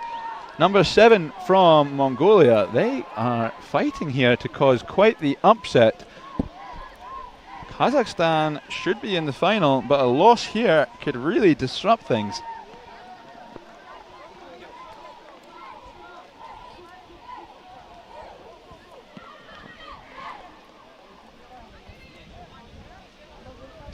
To convert will be number 4, Bachimeg Bachargal. Referee's blown her whistle. I think she took too long. She was adjusting something and has flaunted an opportunity for 7 and an equal scoring. 13 from Kazakhstan, getting burned on the outside. Tatiana Semenova too slow to keep up with Rakcha Bazar. Good speed on the edge by number 7. Semenova will be disappointed not to keep up with her. Although Kazakhstan instantly replying, number 2 with a show and go. That is Diana Dastankulu. She's going to go straight for a 70-meter 7-pointer from kickoff. One little dummy and she's gone the length. She hands it off to Amina Sharip and she will add the extra 2. Surely. No problems there, and instantly Kazakhstan extend their lead. Half time here, 14-5. A little bit shaky there from Kazakhstan, but they conclude well, adding another 7 points. Dastankulu with the coast-to-coast try to reply the Mongolians' opener. To the Mongolians opener. As I say, this is our penultimate match of our round robin tournament.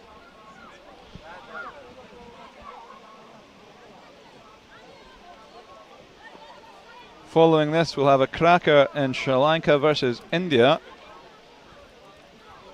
Sri Lanka remain undefeated in both the men's and the women's game.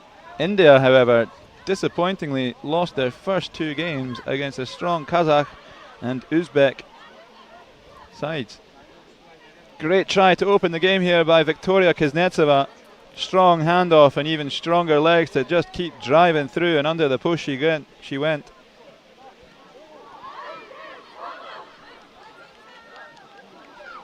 Just sitting down number 5, I think it was, Bayard Sogt. Grimacing on her face as she races through this 35-degree heat into the end zone. Semenova burned on the outside here by 7. Mongolia, Olonku. Pardon me, I think at the time I said it was Rakcha Bazar. It was not. In fact, it was Olonku. But swiftly, Amina Sharip replied.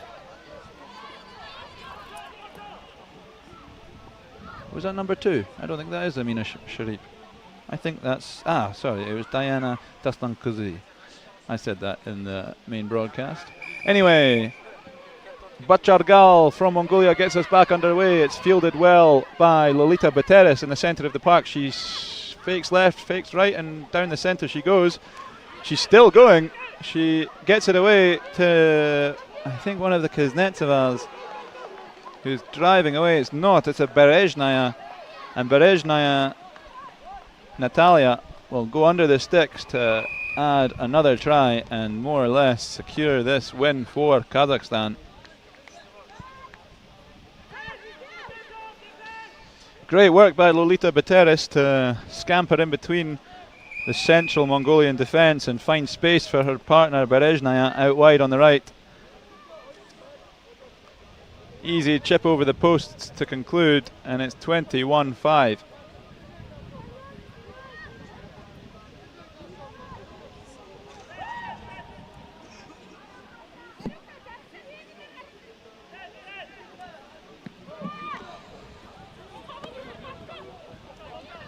Restart knocked back by Mongolia, then they retain the ball.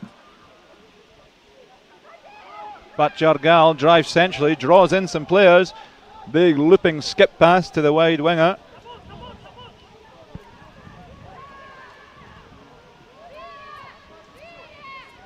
Offside advantage, some disciplinary issues again from Kazakhstan. I think the referee will come back after this tackle for loss for this advantage. He'll let them play a little bit more. Nice little skip, but we'll blow there and bring it back for the penalty.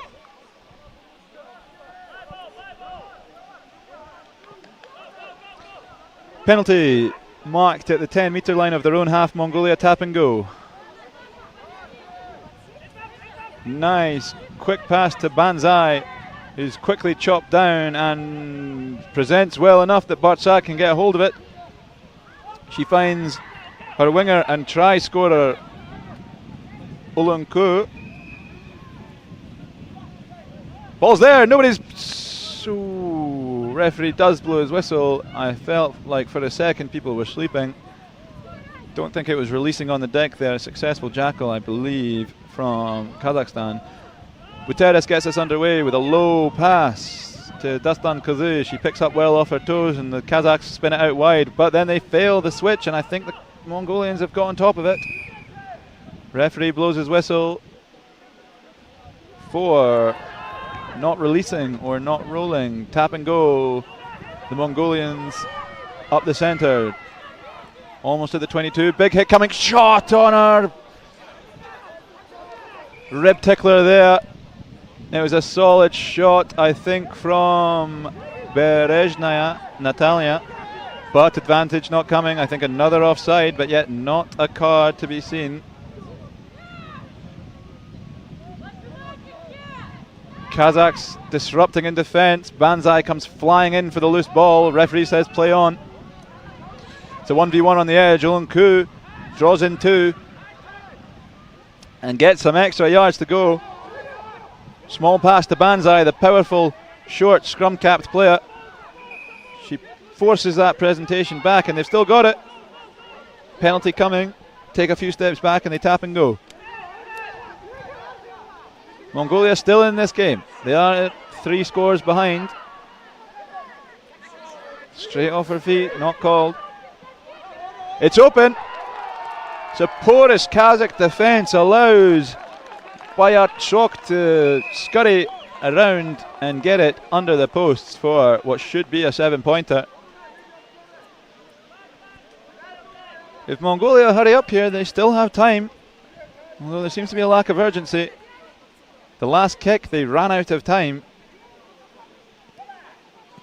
Posted in! It's a fantastic little chip and 2 points to Mongolia.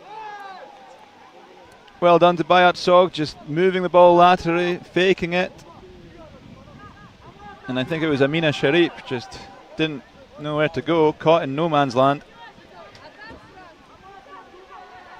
Bayatchok just circling the ruck and kept circling all the way around under the posts. Restart goes, and the Kazakhs have fielded well. Good little offload on the edge.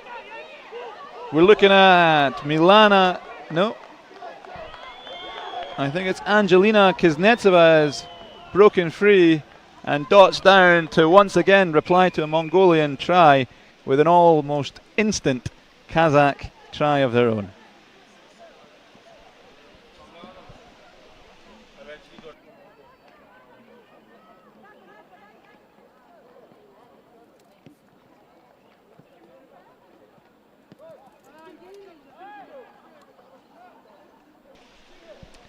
Great try, burning away was Angelina Kuznetsova. Almost in arm's reach of number 4, Bachargal, but she could not quite get the speedster on the edge. Good contestable kick, great take from Kazakhstan. She's going to go all the way. To the edge she goes, inside pop to Grishina. Grishina's got the power and she cannot be stopped. That's a fantastic try from Kazakhstan to instantly add, and they want more. Grishina is running back. I think she's just come on with an instant impact with the support of, I believe, Tatiana Semenova gathering that restart perfectly, powering to the outside and offloading into Grishina. Time's off as we see some substitutes quickly, or an extra ball on the pitch, I think.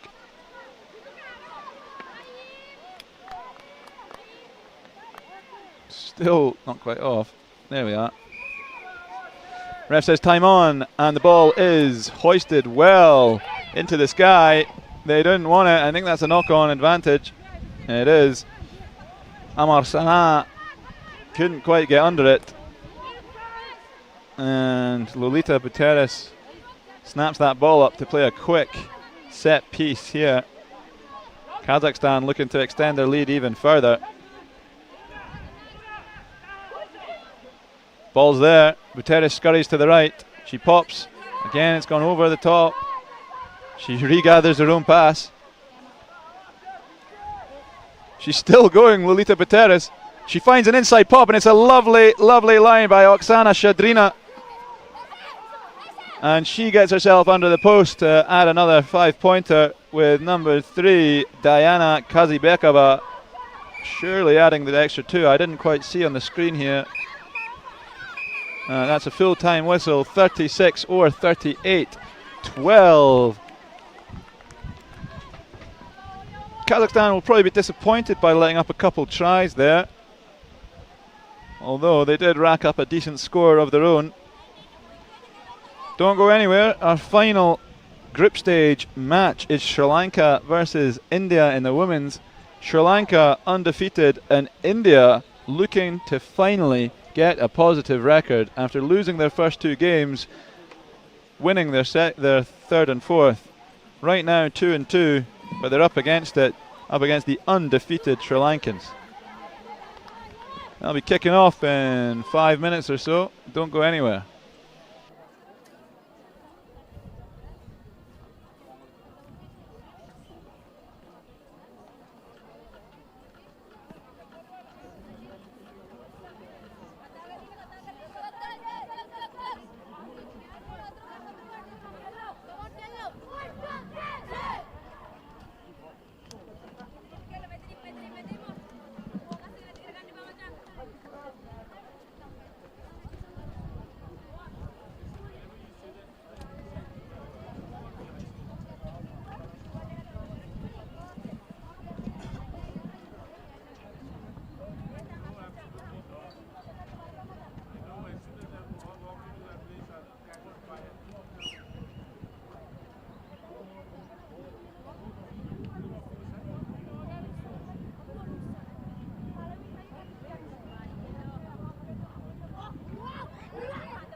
Okay, here we go for the final group stage match. We have Sri Lanka versus India. Two strong teams. India looking for a bit of an upset and looking to get themselves into the third, fourth playoff. I think they're more or less there. I think they are there, to be honest. I need to double check the table, but Sri Lanka will want nothing less than a perfect record. 4 wins so far, large point difference as the Sri Lankans take a knee. The Indians grab a comrade in arms.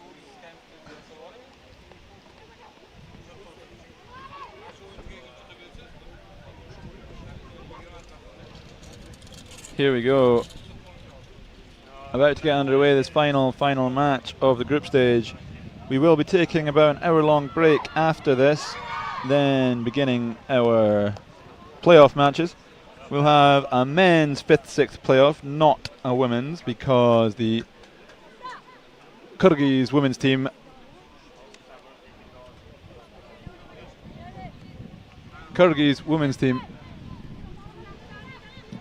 sorry, a bit of technical difficulty here, trying to sort something out.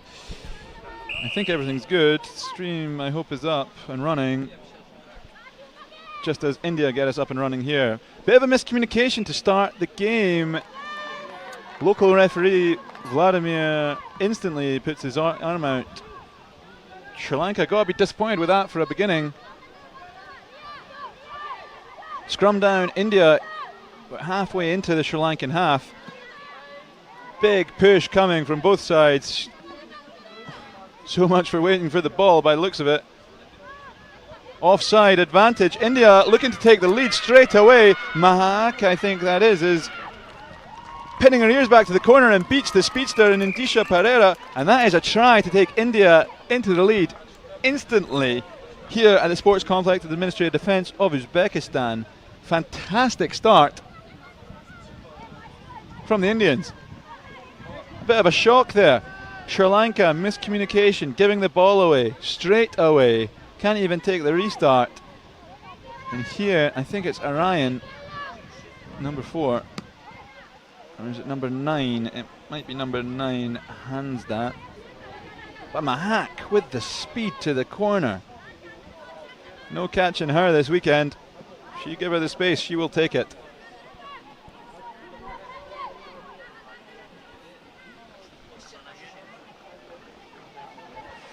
Restart from Hansda after a missed drop goal conversion attempt.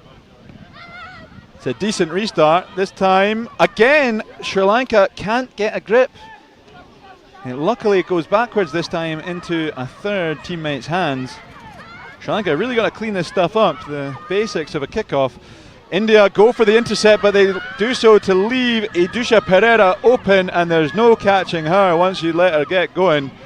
That will be probably a lead-taking try, as that is right under the posts for a nice easy conversion.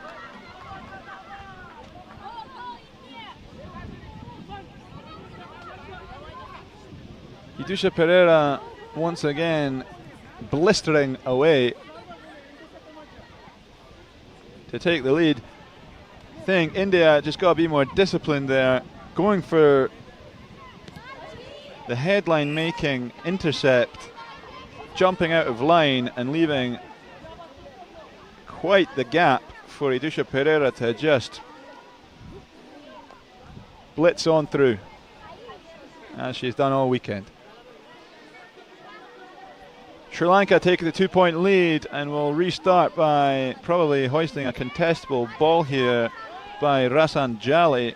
She's got a very good boot on her. I only see 1, 2, 3, 4, 5, 6, 7. No, it's all good. Goes a bit deeper, just about taken. Flat ball into the centre to Chanel Grizzle. She does fumble it in contact, and Rasan Jali scoops it away into the Indian 22. Hands are on the ball, but it's there for them.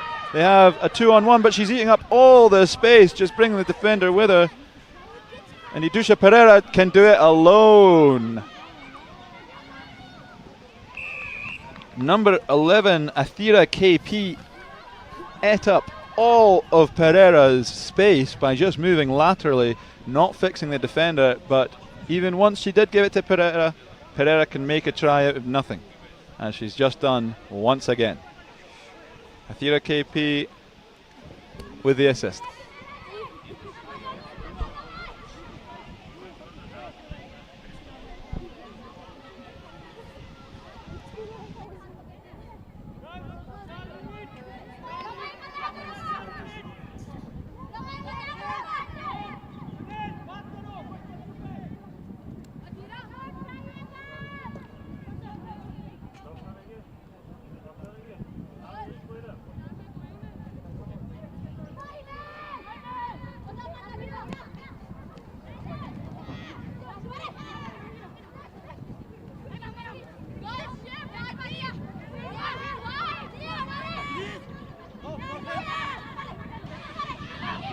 So just having some technical discussions back here, but India securing the ball and getting an advantage almost at the halfway line. They are now spinning it right. Chanel Crizzle, nice over the top, backdoor offload. Takes Pereira to the edge. Not many people can do that. Pereira ushers the Indians into touch. Rasanjali takes the quick line out. But referee Vladimir has already set the channel for an Sri Lankan throw. My apologies, Rasanjali will do so. It's contested. It's knocked on in the line out there. India have got the ball.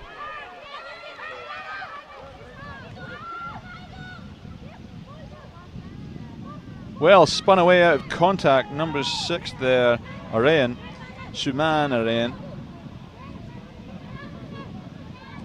India looking for space out left. Here we have Mahak, the speedster, up against Idusha Pereira. Forcing the offload? No, she'll take the ruck. Hansta takes contact, fights to the ground well. Rasanjali can't keep her up. Crizzle comes crashing in.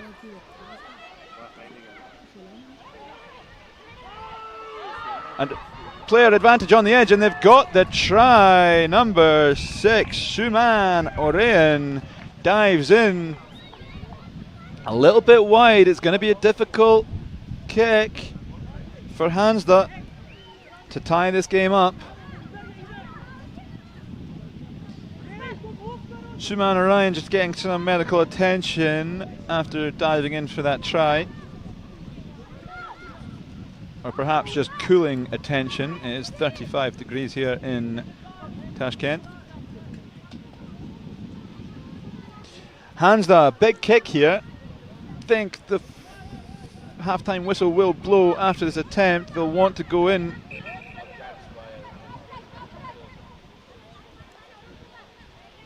Referee is signalling they've spent too long. Perhaps they thought Suman Orayan's injury would have stopped the clock, but no. Wasted opportunity there by Hansda. A couple teams now are taking too long to get the conversions down. Losing perhaps a crucial 2 points. We're here at the break. India are down by 2 points against Sri Lanka, the undefeated Sri Lanka, that is.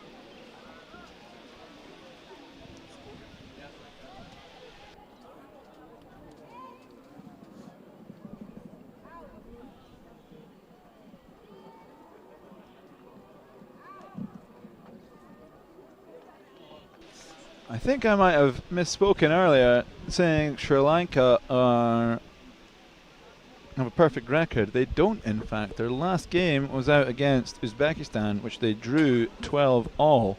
They are undefeated, but 3 wins, 1 draw, no losses. Not quite the same. So instead of 12 points, they are currently on 11 points because we are using a 3 points for a win, 2 points for a draw, 1 point for a loss system.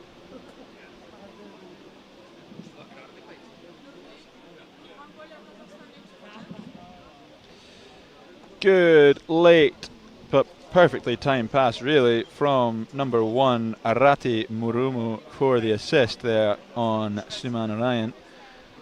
Failed opportunity at 12 though. They have to settle for 10 points and a deficit of 2. It's awfully hot there. You see a lot of players getting ice on their necks, ice on their face.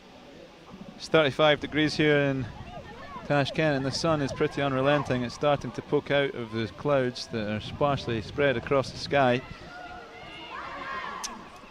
A reminder, this is our final game before we take a little break here in Tashkent.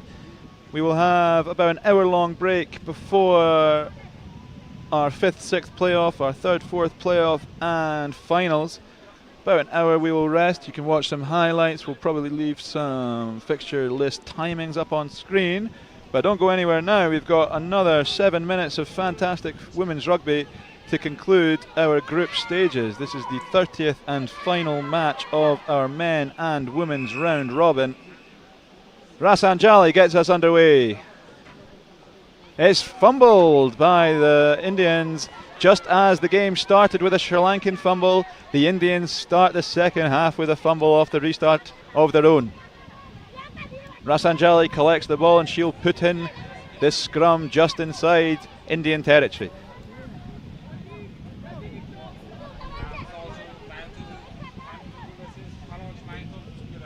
Rasanjali sees something she doesn't like, so does the referee, asks for a quick reset. Here we go.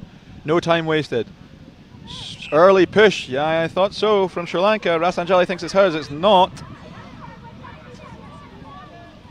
Early or uneven push there from Sri Lanka. Hansda taps and goes just outside her own 22. Back to the 20 it goes. Crashing goes Crizzle once more. Good offload, drawing in 3. They have numbers on the right if they can use it. But again, some basic handling errors. I'm sure it went forward. Referee says no and they're away. 7 goes flying down and that's Pip Loda to take the lead. 15-12. First time this game India have taken the lead. No, that's a lie actually. They started off this game with the lead.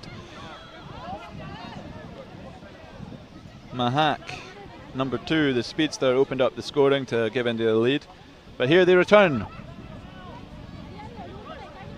to put Sri Lanka in an awkward position. Their first loss as it stands. Although Sri Lanka's position in the final is all but confirmed, I believe. Actually, I'm not sure. I have to have a little look at the table as it stands.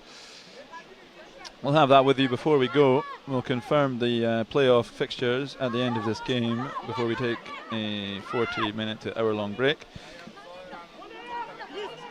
Well defended by Chanel Crizzle. Wrestling down the attacker on the 22 metre line. Good defence again. Number 2 Mahak with a solid chop. Ball's loose. Ball is even looser now. Sri Lankan scrambling back into their own half. She might have been held. Referee says no. Works her way back to her feet and is hoisted up and down. Rasanjali slings it back to her 5 metre line. They play left. Pereira is wrapped up inside the 5. This is excellent defence from India, the best I've seen so far. Can they keep them here? They can. Just about, maybe not. Breaking away, the Sri Lankans go. And she's going even further. Number 9 is breaking and going and going. Krishna Kumari, she might go all the way from end zone to end zone. She's gone. Some excellent Indian defence, just completely unlocked by Krishna Kumari. She waits and no Indians seem to want to pressure her until finally Hansda comes to force her to put it down. That ties it up as it stands, but a gimme of a drop kick as Wijethi Laka comes in to pop it over. A vital 2 points could be the difference here.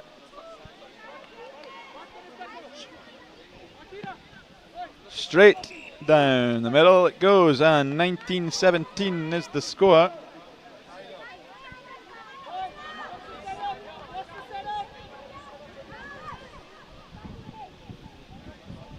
Krishna Kumari from her own try line to the next. 100 metres. No one stopping it. Was really good Indian defence up until that moment. They pushed them back from the 22 onto the try line, but Krishna Kumari gets away. India looking, assessing options. To the boot they go. Quite a rare circumstance. Ooh, I thought she was going to get a boot ahead. Knock-on advantage given. India recover. Into the Sri Lankan half they go. This is one of the closest games we've seen all weekend. Fakes it, draws the dog leg out of the Sri Lankan defence, and again a drop ball. India doing the basics not quite perfectly. Referees want to have a little conversation about something here.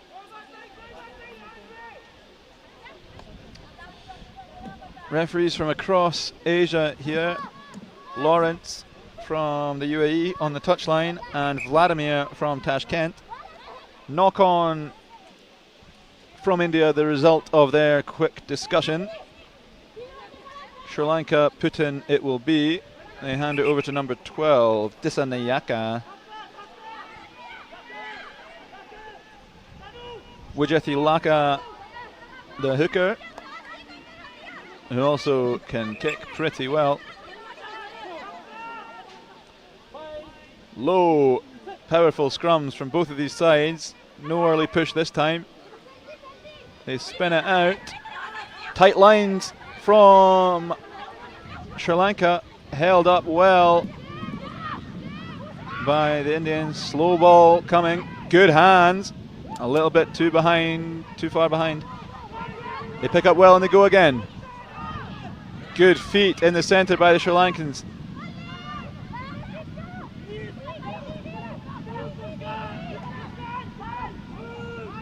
Great hands, picking it up off of her shoelaces. Good option with a skip pass.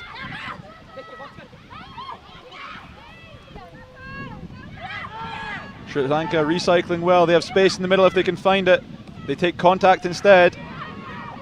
Wijethi Laka gets the offload. They have it. Number 12 on the edge, Dissanayaka. Gives a bit of a hostile pass to number 3. She carries hard. Dissanayaka has ball again.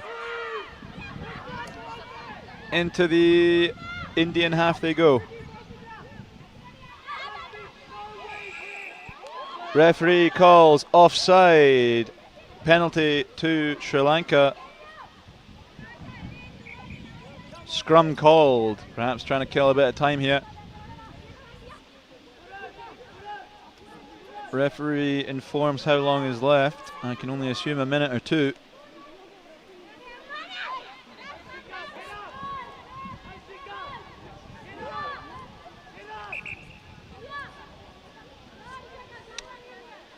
Referees just checking something that's out of view for me. I cannot quite see the left-hand side of the pitch. Keeping all of our electrical equipment cool in this heat. We have a curtain and fan up, and it's blocking the left side of the pitch for myself. So if any action happens there, I see what you see. Sri Lanka Putin at the scrum, just inside enemy territory.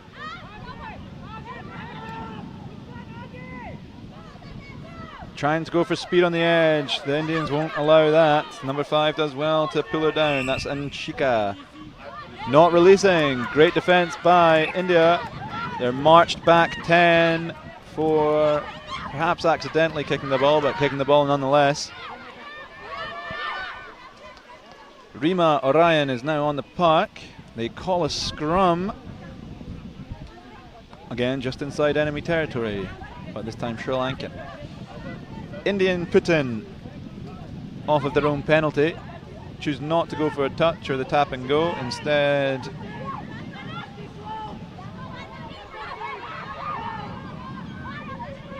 a scrum. It's killing and eating into time a little bit. I assume the referee has called time. Rima Orion to put the ball in. Clean, and I think it's going to call an offside advantage. He does. Free ball here for India. Hansa drives and draws and passes Mahak, the speedster, into the corner. She goes. Sri Lanka staring their first loss of the weekend in the face as Mahak goes over to take the lead. India jumping ahead, advantage being played. They go for it and they get it. May well have been the last play of the game. This could be quite the upset. And as far as implications go for this tournament, I'll have that finalised for you in a second.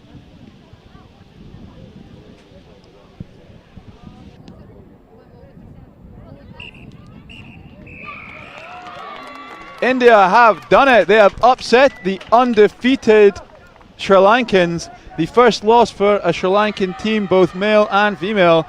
The Indians are loving life right now. They may have lost their first two games against Kazakhstan and Uzbekistan. That was quite a surprise for us here. However, I think they are going back to the level we expected of them here on the Sunday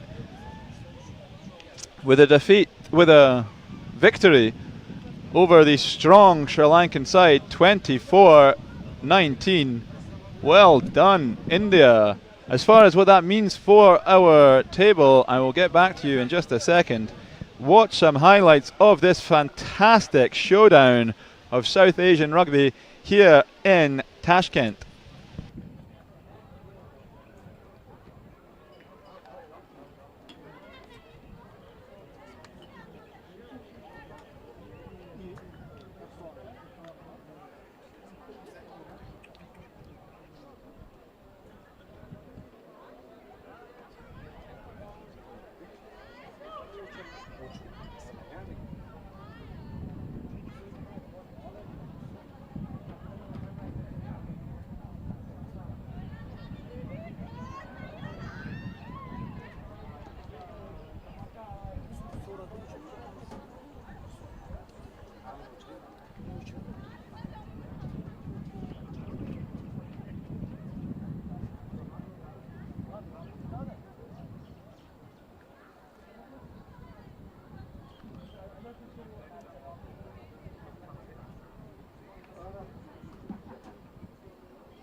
Okay, so we have confirmed playoff rounds. This afternoon will be Kyrgyzstan versus Mongolia in both the 5th and 6th playoff. However, the women's game will not be going ahead due to Kyrgyzstan pulling out.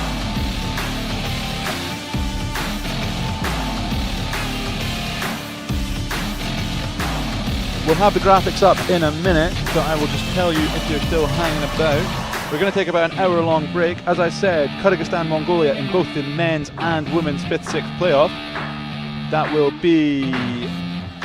only be played by the men, however. The women's game will not go ahead.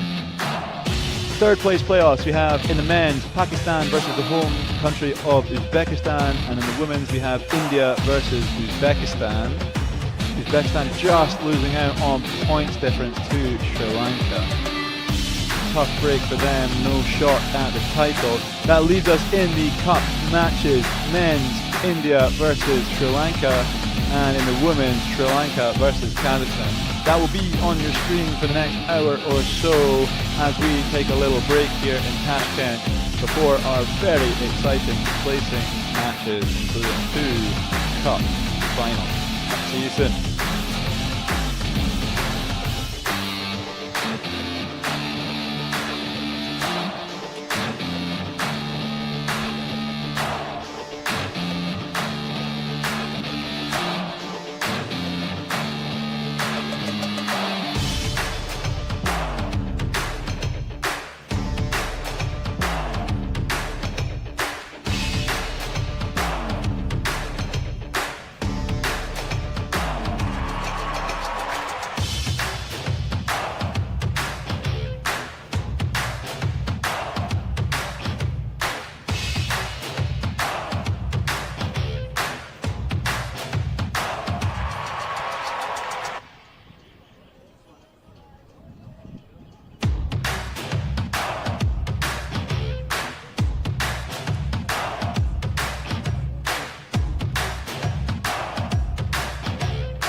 Mana biri chiqdimi? Qarang, zapisni bossam sizda rek yozuv chiqib qolmayaptimi? Mana bosdim. Chiqmadimi? Chiqdimi rek? Ha, o'rtada turadi. Ko'ryapti.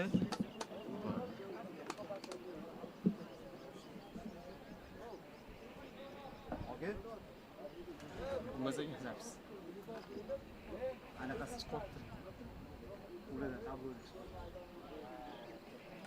Общий plan nima qilasiz?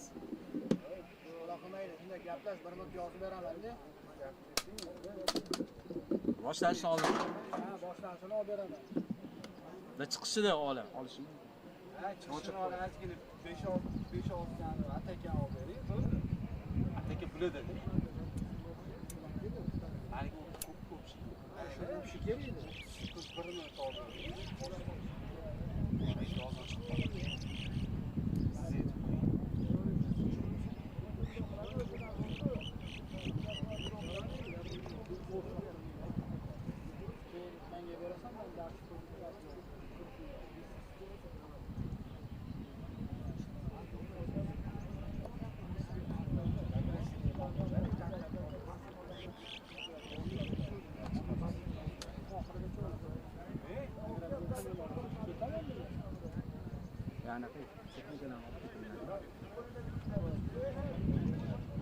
Ana o'sha o'chdi.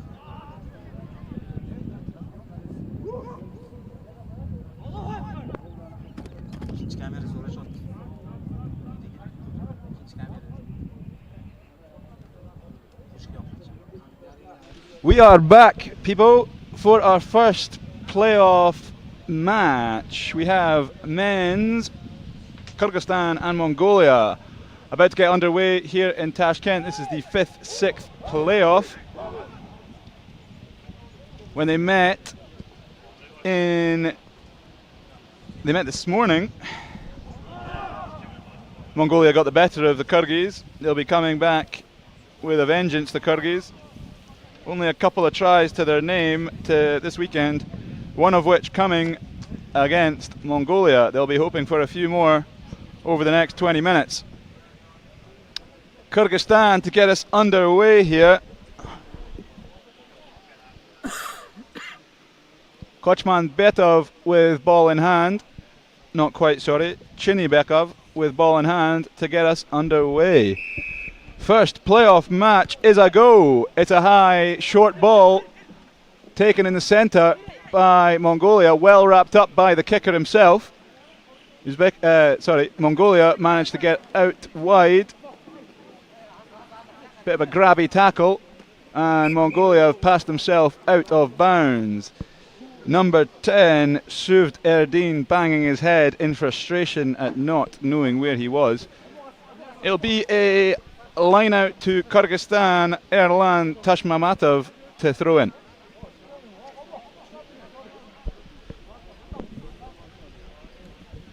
Scrum chosen. I think it was a forward pass. They had the option. Last time these two met this morning, the Mongolian scrum was all too strong for the Kyrgyz. I expect we're going to see a very similar result here. Strong push, but kick pass keeps ball in Kyrgyz hands. Loose offload, knocked on by Mongolia first. Another scrum down, Kyrgyzstan exactly on the halfway line. Kyrgyzstan will be happy to have retained the ball from their first scrum, following a pretty brutal showing in the first matchup between these two. Again, they managed to get it out. Trips, falls, fights to his feet. Referee said he was held. Penalty on the Kyrgyz 10 to Mongolia. Mongolia play quick. They launch it out wide, and he beats him on the outside. That's number 3 in for the first try of the playoffs.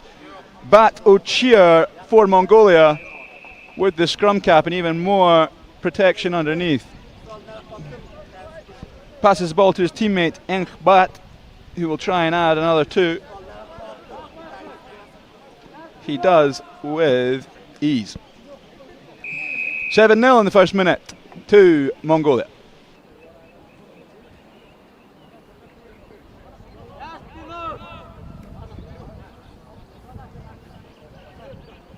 Our referee for this first playoff match is Khalib from Pakistan. He's letting this game flow, hoists it into the air, tap back by Mongolia. Loose bouncing ball, finally in Mongolian hands, they spin it wide. Good feet into the try scorer's hand. Does he have the speed on the edge? I think he does. Once again, Bat Ochir in for a quick brace to start this playoff match. 12-0. Tough kick here for Enkbat. Just outside the 15.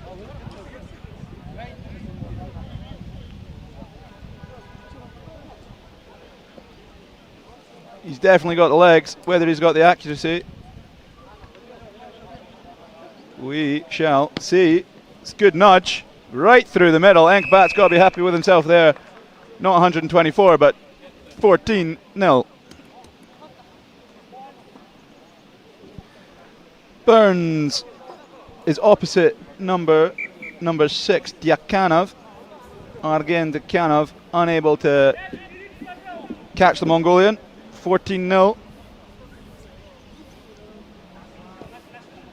Referee Khalib from Pakistan just making sure everything's proper before we get this restart from the wonderful kick of Enkbat. Again, he plays a deep one into safe into Kyrgyz hands, and he's storming down the middle. Dyakanov. The release, I didn't see one. Referee says there was. It's holding on. Good steal there from Purevnyam. He spins it wide. Batochir is waiting once again on the left wing. Do they need him? It's a bit of a high start in that tackle. Advantage given. Bit of a fumble there. Go back for the high tackle inside the Kyrgyz 22.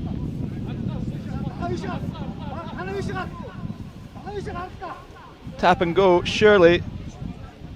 They go right. Centre ball. Number 10, a bit of a hitch kick, and he's straight slicing through Shuvderdin. I believe the most prolific try scorer hands the ball over to probably the most points scorer of Mongolia for a quick 21 lead. It's good from Enkbat. Fast start from Mongolia. Kyrgyzstan a little bit shocked here in the playoff. Destined here by the looks of it to 6th place. Number 10 not getting his number 10. Shuvderdin gets the best of number 10 from Kyrgyzstan, Rakhimov.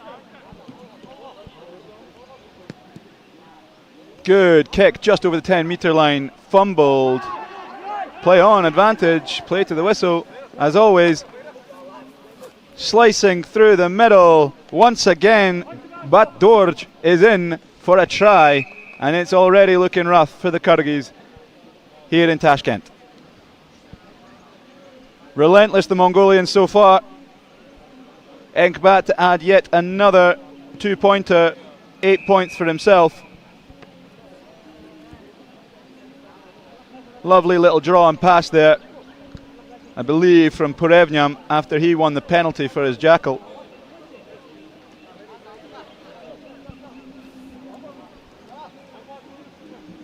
Enkbat with a wonderful restart last time. He switches it up and goes left, deep, finds grass. Kyrgyz not prepared for that. Recovering is number 18, Uranbek Ulu. He shows and goes. He shows again. A little bit of a good step and a wild pass picked up by Tashmamatov. Speed on the edge by number 6. Dyakanov streaking away. I think it's been flagged as a foot in touch. He's going to be devastated not to get a try for his national team in a playoff match. Touch judge calls foot just on the line, I think. Throw in to Mongolia just past their own 10-meter line.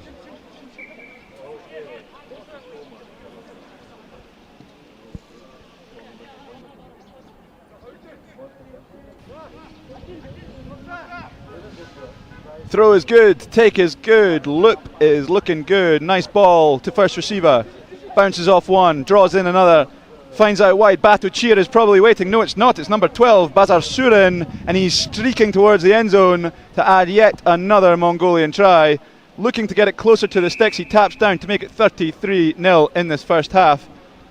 Bit of chat between him and the defender. Nothing coming of it. Kyrgyz tries to make up. Shrug of the shoulder from Bazar Surin, sorry.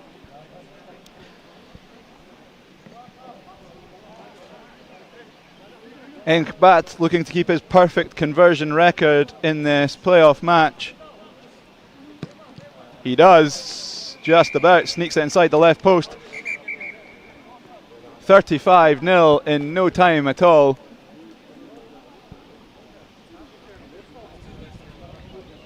Kyrgyzstan destined for the wooden spoon here.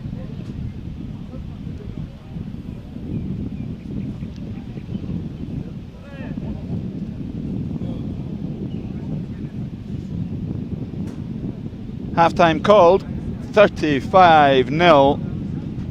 Blistering start in the blistering heat for the Mongolians.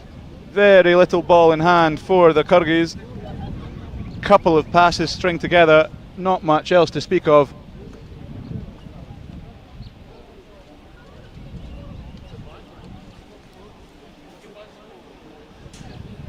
Following this match, we will have another very short break. We have to keep to schedule, and because of the Kyrgyz women pulling out of the tournament due to a few too many injuries, they will not be partaking in their own 5th-6th playoff against Mongolian women. So we'll have a 20-minute break before the home country of Uzbekistan look for 2 third-place medals. First in the men's against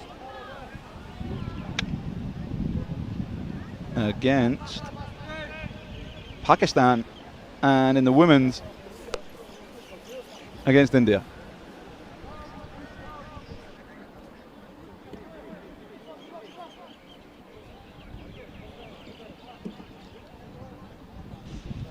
Getting back into this playoff second half, no time to be wasted.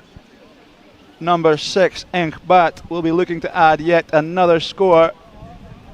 Another successful restart in this 5th-6th playoff. Perhaps a little early on the edge by the chasing number 3, Batu Cheer.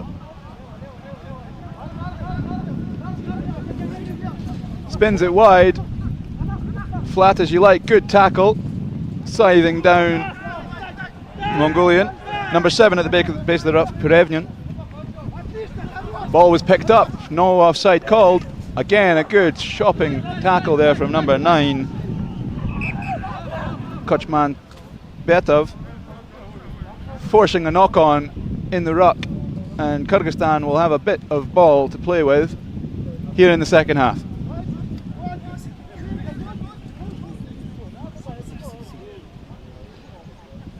So far the Kyrgyz scrum has held up far better than their match this morning against the Mongolians.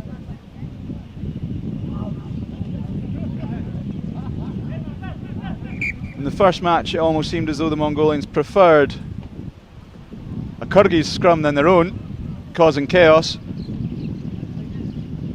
Short little bit of attention on number 6, Enkbat, the kicker.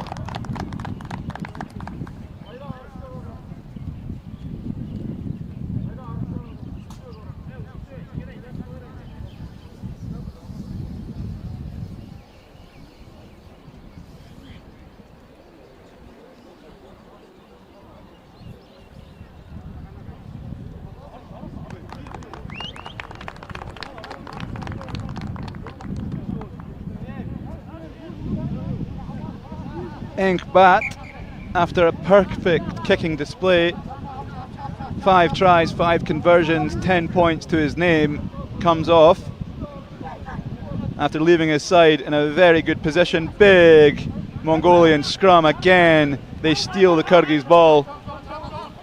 and scything goes number 10, touchdowns in the end zone. That is Suvd Erdeen for yet another try. I think his second this game.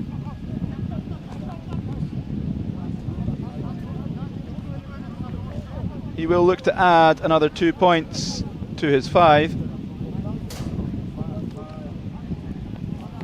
with ease. No flag from the referee there. He must have gone wide.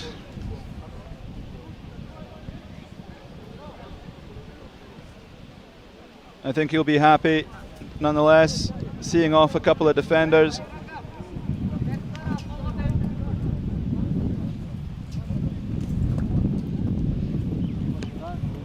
He gets us restarted again, Suvd Erdeen, although this time far too far away into touch.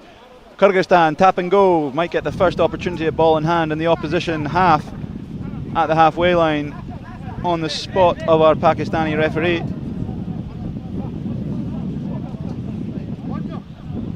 Kyrgyzstan assess their options, tap comes from Kachmanbetov, and again they look for a quick kick. They kick pass backwards once it gets a bit erratic. Tashmamatov breaks one, sets up a good position, but they have gone back about 10 yards, if not more. On the edge of their own 22, they look to play a bit of a hashed kick. Bounces just before it goes out, not on the full. It'll be a Mongolian throw-in at the halfway line.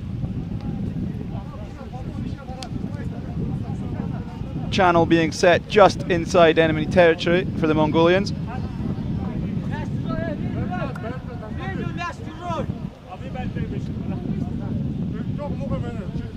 Number 5, Bat Dorj, will throw.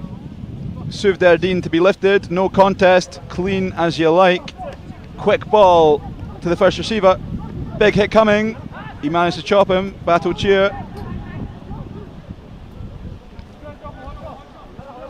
Bazar Surin takes 3 Kyrgyz to bring him down, he's not yet down, no maul called, he presents nicely after drawing in many Kyrgyz defenders.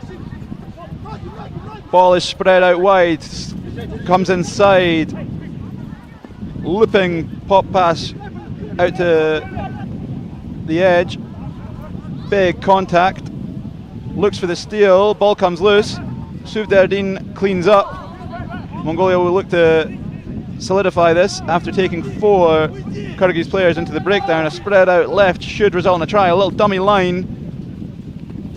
Opens a bit of space, the Kyrgyz repulse the attack on the goal line, pushing back a couple of meters, pick and go, and it's a successful one from Porevnyam, getting his own try here in the playoff, tapping it down, and looking a little bit threatening, however he resists, hands on hip, saunters back to the centre. Suvd Erdeen most likely to pop this one over with his long flowing hair. Not quite, we have someone else to give it a go. I think it might be number 1, Ganbat. All good from Ganbat.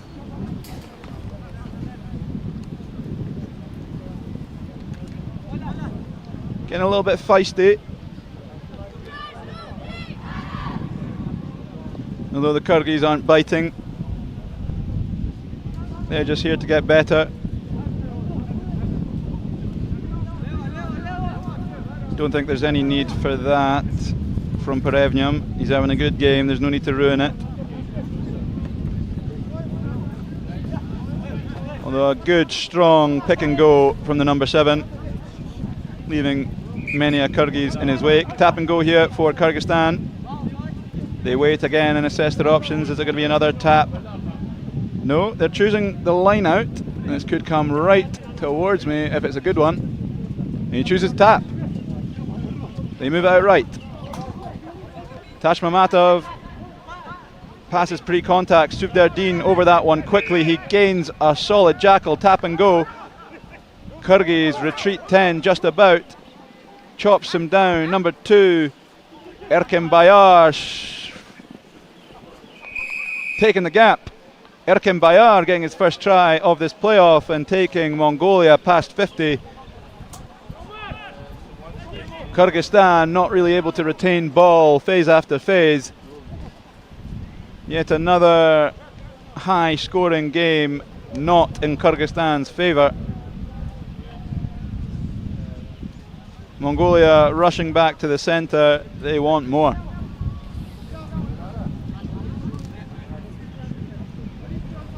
Shuvderdin with ball in hand, with his long hair and his long kick.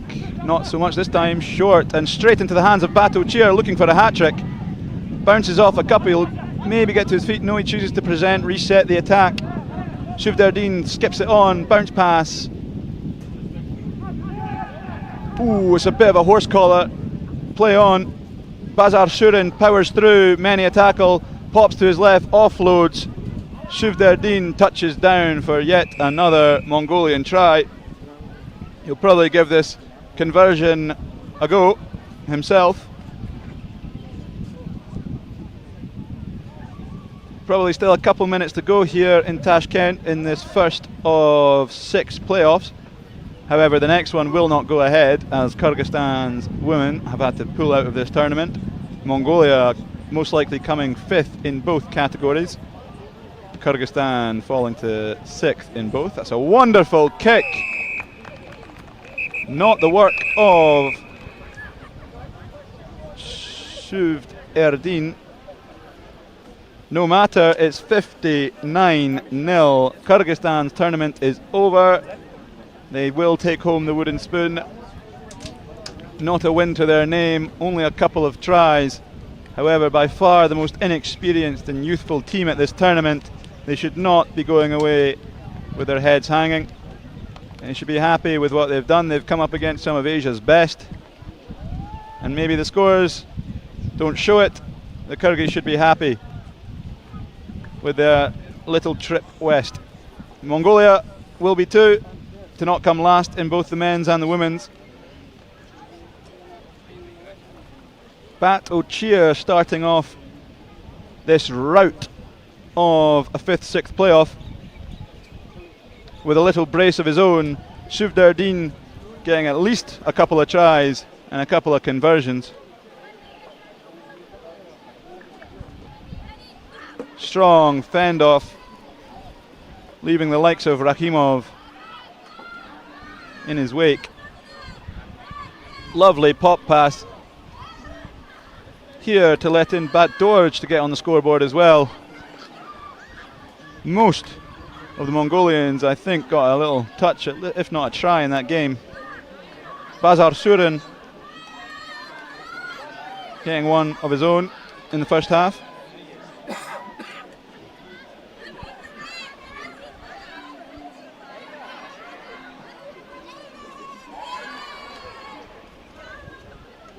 It brings both Mongolia and Kyrgyzstan's tournaments in both categories to an end.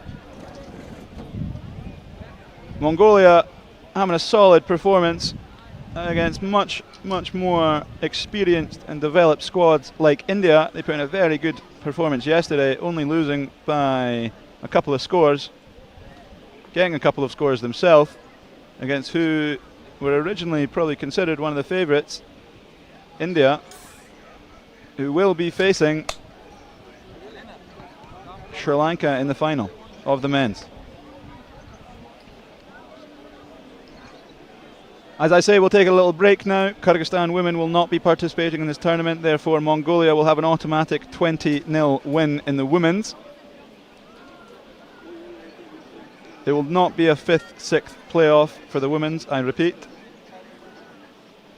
We will have a 20-minute break or so to keep on schedule.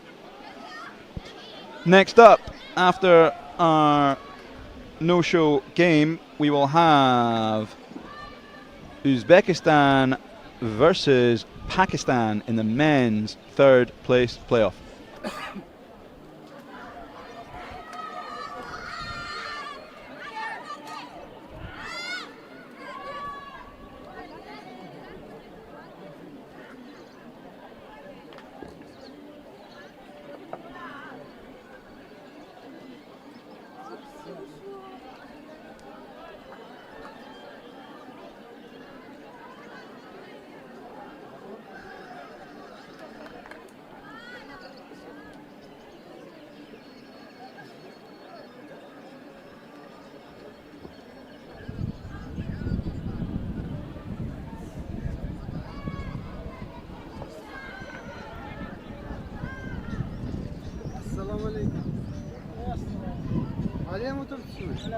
Kechadan beri.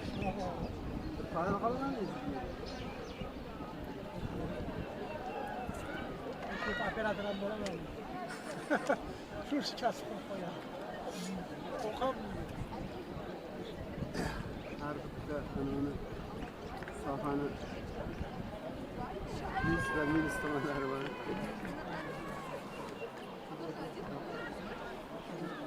O'zi kechasini sizlar ko'rib olyapsiz. Pakistan, Uzbekistan, our next game, but we will be taking a little 20-minute break to keep on schedule, missing the 5th-6th women's playoff between between Kyrgyzstan and Mongolia. Mongolia with the automatic win of 20 points to 0. Mongolia going home with 2 5th places, Kyrgyzstan going home with 2 6th. We'll be back in about 15 minutes with the build up towards this next game, Pakistan versus Uzbekistan. See you then.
Not a game beginning here, that's just the Pakistan team warming up. They'll be on in about 15-20 minutes.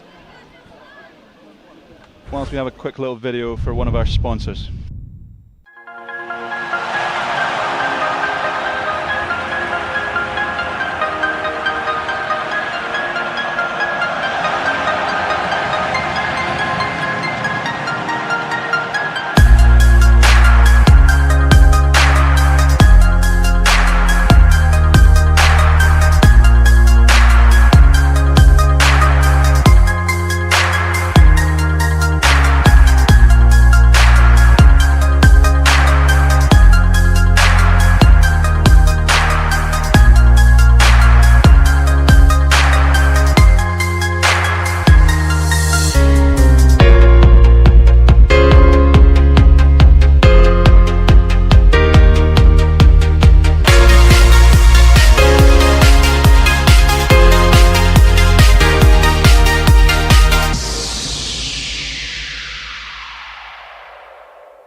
5 minutes to go until our next game. That will be our third place playoff. You can see on our screen Pakistan versus Uzbekistan at 3:50. Starting in about 6 minutes to be precise. Uzbekistan and Pakistan played yesterday. Uzbekistan came out on top 26-5. However, Pakistan have been getting much better as this tournament has progressed. It's going to be an interesting one. The home side is going to want to come away with some sort of silverware. The only way to do that is win this next game to get bronze. Pakistan, as I say, they've been improving as this tournament has gone on. They really pushed India this morning in the first round of fixtures until India just tipped it at the very end and secured that win by about 8 points. Following the men's third place playoff, you will see the women's, as again Uzbekistan will be participating. However, this time in the women's it will be against, I'm drawing a blank. There we are, India, of course. India getting a very good win at the death over rival Sri Lanka. However, Sri Lanka still progressed to the final on points difference over Uzbekistan. Uzbekistan unfortunate not to get a chance against Kyrgyzstan today. Kyrgyzstan pulling out, meaning Uzbekistan only got a 20-point automatic victory over Kyrgyzstan, leaving them with a points difference far behind Sri Lanka, who managed to put 79 on Kyrgyzstan yesterday with no reply. 4 more games of rugby, 4 excellent games of rugby to come. I really couldn't tell you who is going to win any of these. It's a real toss-up. Uzbekistan now just getting into our makeshift tunnel. Pakistan will be joining them in just a second to come out onto this pitch in about 25 degrees, as you see now. President of Uzbek Rugby, Rustam, with his players. Wonderful man, hosting our tournament here, working with federations across the region, or regions I should say, Central and South Asia. Now 12 countries joining this new CASA Confederation, alliance I should say, signing a memorandum of understanding on Friday afternoon at the University of World Economy and Diplomacy here in Tashkent. 12 nations took part in that signing ceremony. 7 nations have brought teams here to Tashkent in this hot May day.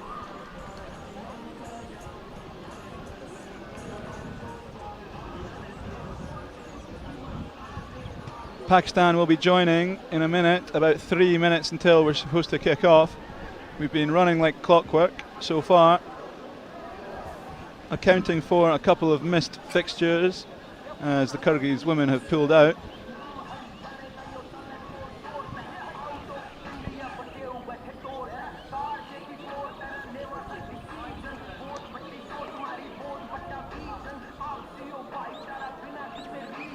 Kyrgyzstan not able to continue due to multiple injuries in the women's, leading to automatic 5th place for Mongolia. The Mongolian men had a rout of the Kyrgyz team in the 5th place playoff about 20 minutes ago, 59-0. Pakistan in their last little huddle off the pitch. Empowering, passionate words, I'm sure, being said as they come and line up next to their opposition, the hosts Uzbekistan, for our first 3rd place playoff. The men are going first today. Uzbekistan will be playing India in the women's after this.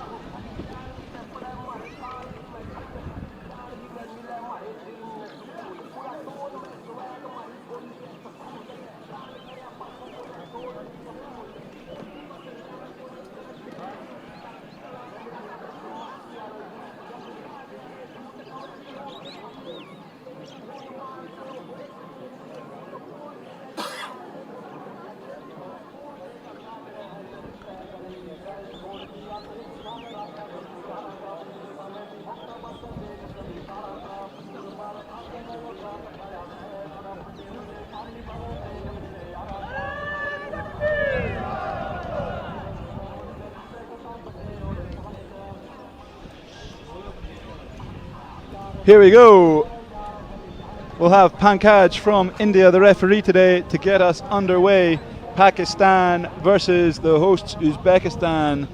It's going to be a close one. As I said yesterday, Uzbekistan got the better of them. However, Pakistan improving game by game. This is going to be a close one.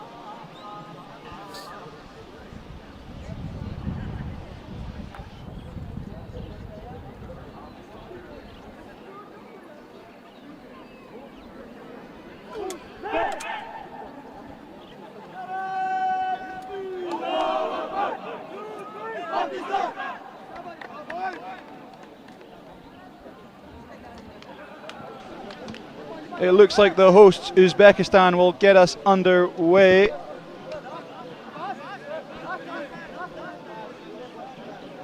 Muhammadinov with his high contestable balls,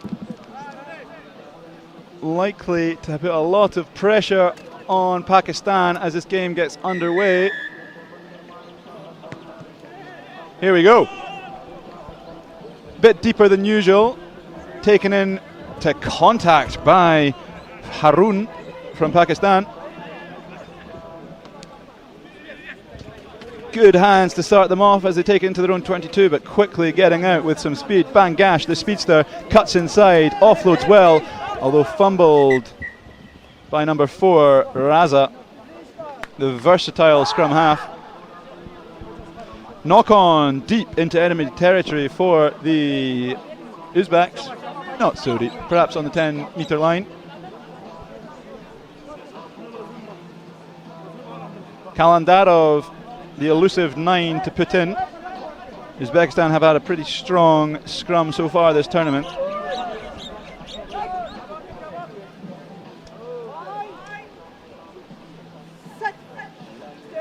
Kalandarov with a safe as ever set piece. Sokolov in the centre. Attracts in Bankash on the wing. A bit lateral from Uzbekistan, but invites some defenders, bringing in some space for number 4 on the edge. Another Sokolov takes into contact. Referee blows. High tackle. Penalty, tap and go on the 22. They play wide. Mukhamaddinov, little twist and turn inside to Sokolov. Sokolov plays nicely off the deck. Rock about 10 metres out. Sokolov releases on the edge. We have number 5, a 2-on-1. It's Shirley. He goes himself and he gets it himself. Number 5, Kolly Kulov, takes it over to open the scoring here in the first third place playoff. The home team draws first blood.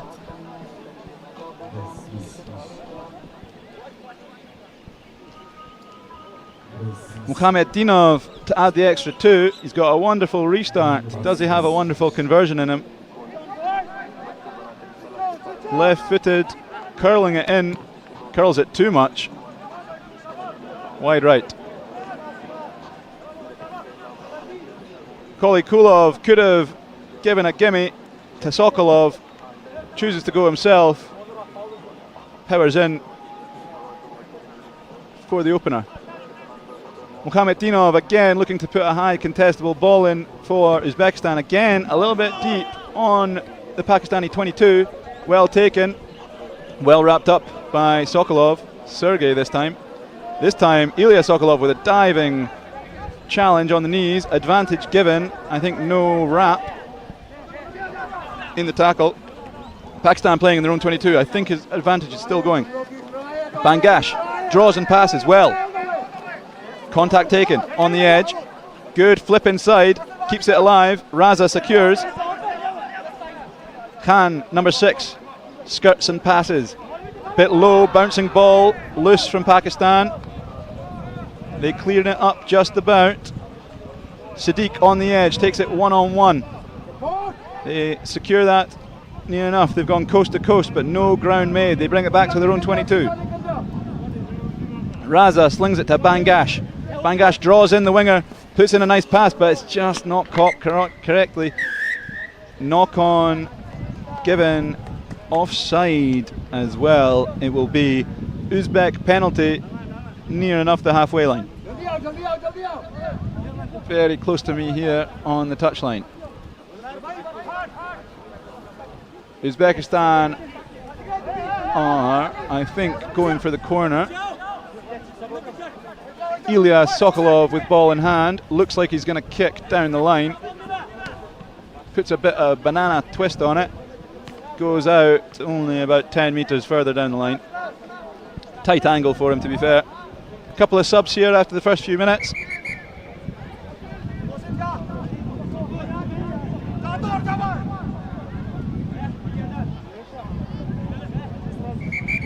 Ref calls time. Couple of substitutes, couple of conversations. Time back on. Or perhaps there's an issue with the ball. I think it might be a little flat. Looking for a substitute.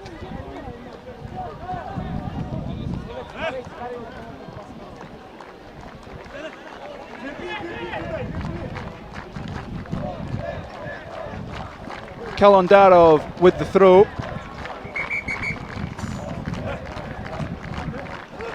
Clean line out, good tip down, first receiver takes well.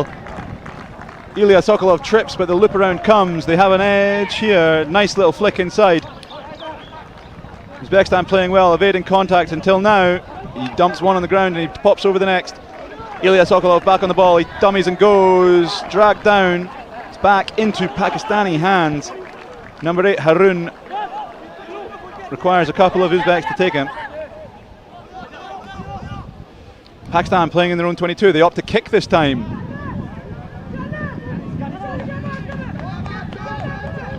Ilya Sokolov with pressure on. He picks up well. Jaunts down the right wing. He jaunts right into touch.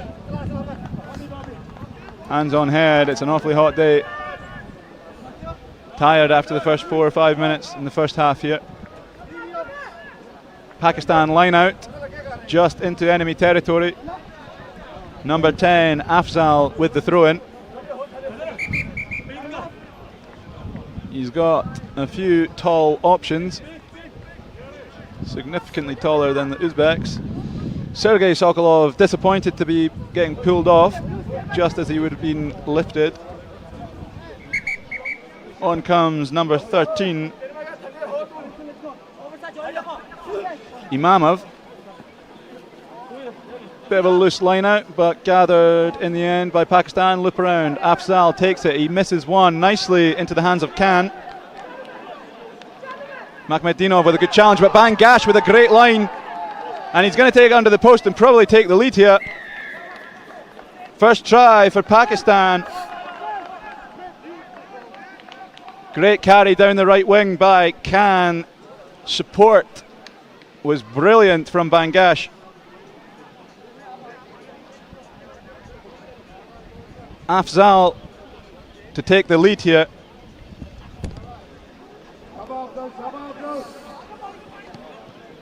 It's good.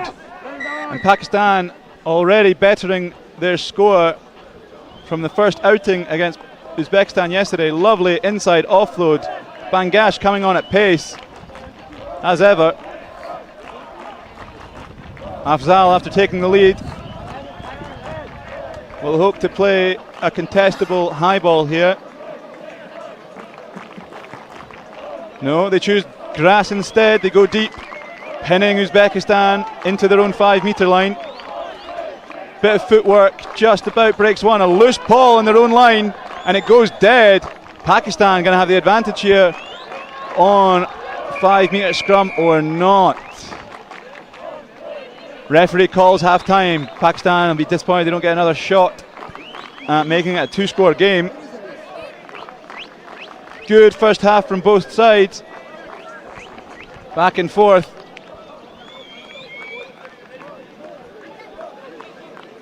Pakistan will be pleased to go in up, but they'll be treating this game like it's 0-0, I'm sure.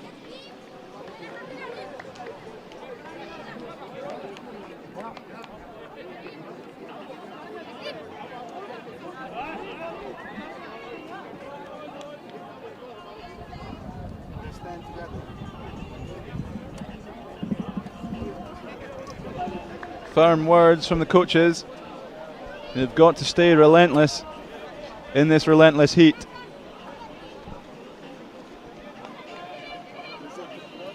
Muhammadinov, his kicks so far have been a little bit too deep. Uncontestable for Uzbekistan, which so far in this tournament has really helped them get ball on hand in this limited time format of rugby.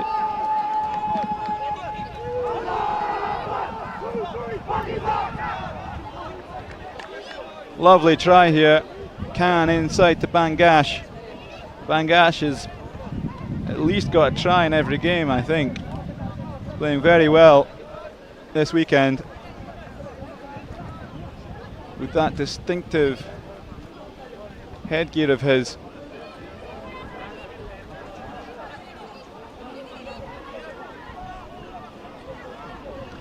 Afzal to get us underway in the second half of this first third place playoff.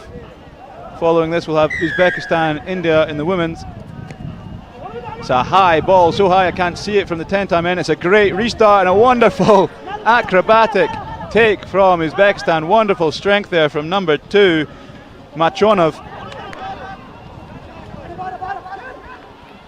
The try scorer takes it into contact. It's a good looking jackal from Pakistan. The referee agrees. Mudassar, the big man, has got a chance at tap and go. They wait a little bit, wasn't sure about the spot. They'll take the contact in. Harun goes hard. It's a quick jackal and it's a successful one. Again from the try scorer getting involved, Koli Kulov. Good hands on the edge and he might have the speed to take it all the way. He's been chased down and he's tripped himself. He's looking for the offload. He takes a one-handed long one. Sergei Sokolov goes down the wing and I think he's in. He is. Uzbekistan take the lead once more. Sergei Sokolov, disappointed in the first half to get substituted off. He shows his worth here in the second half. He's going to attempt to add to his own score. It's a tough kick, but it's an important one to make it an unconverted try ahead. So far this weekend we've not seen any drop goals or penalties and it's looking good. Ref disagrees, it's a little bit wide right and short to be fair. 10-7. Machonov, too fast for his own good. He can't keep his footing, but he finds the offload to a quick Sergei Sokolov. Sweeps in to take the lead. Mukhmatmedinov plays it deep. Harun gathers well under pressure. Afzal plays a sweeping ball across the face of the 22. Bangash is on it and he's picking up pace quickly. He switches inside. Pakistan rumbling up to the halfway line. They're held up here. He can't get the ball out. Ref calls maul, turnover, not going anywhere. First one I remember, some words between the Pakistani and Uzbek players, nothing coming of it. Ref calls time for a couple of subs. Pakistan frustrated not to release the ball, but good to see a handshake and making up. That's what this tournament's all about.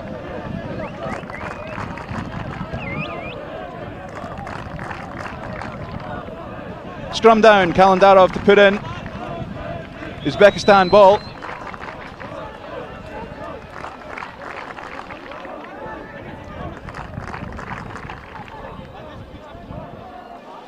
Kalandarov comes out left.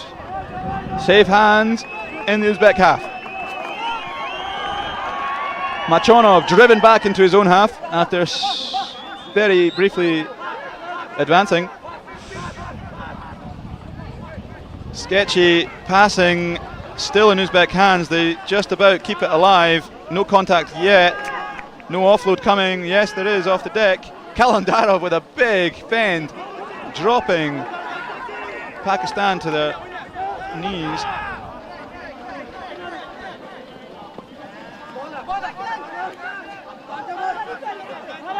Mukhmatdinov losing a boot in action.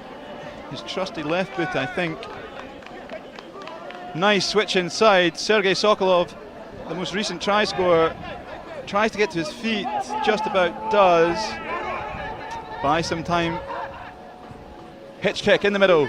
Little grubber through as well. Advantage for a late shot. Brings it back to a penalty. Uzbekistan around the halfway line. We're getting deeper into the second half. They'll take the ball from where it landed. Although that would be with a scrum, not a penalty. Couple of subs to come. Uzbekistan, as it stands, going home with bronze. But this game is on a knife edge. The big man Sajjad taken off.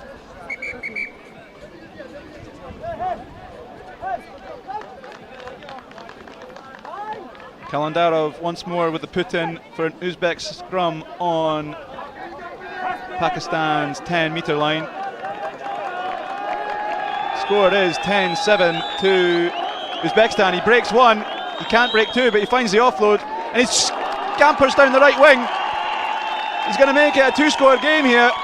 It's number 13, Imamov, with a vital try to extend Uzbekistan's home lead. Uzbekistan 15, Pakistan 7. It's a two-score game. Pakistan are going to have to get two successive quick tries if they want to have a chance at taking home bronze this weekend.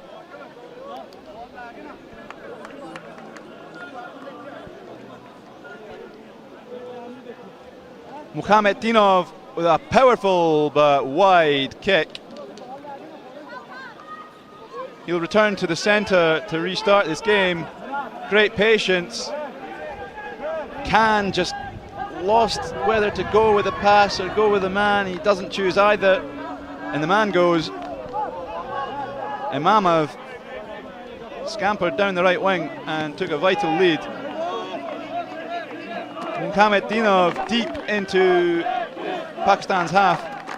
Amir Shahzad powering it forward a good 20 yards. Pakistan ball in hand in their own half. Khan on the ball, he takes a step inside, fends off one, bounces back to the left. He's still going, he's going to have to take contact to the ground. Kalandarov fighting for that ball, doesn't quite get it, recycled by Pakistan. They bring it right with the odd coloured boots in the centre. Ooh, jumping hit there. Referee calls penalty on Pakistan. Pakistan have an overload on the left. He shows and goes. Kalandarov in defence. They had an overload of 4-1. No penalty advantage anymore. They skip it back left. He might have an advantage here, but they cover well. Khan cuts and is dragged and held, and it's intercepted brilliantly on his own 5-metre line. The try scorer, Imamov, saving the day once more. They run it out of their own dead ball zone, but then are pushed back. Pakistan scrum on the 5-metre line, carried back by Muhammadinov. Pakistan scrum, they're going to need to score pretty much straight away if they want a chance to go again.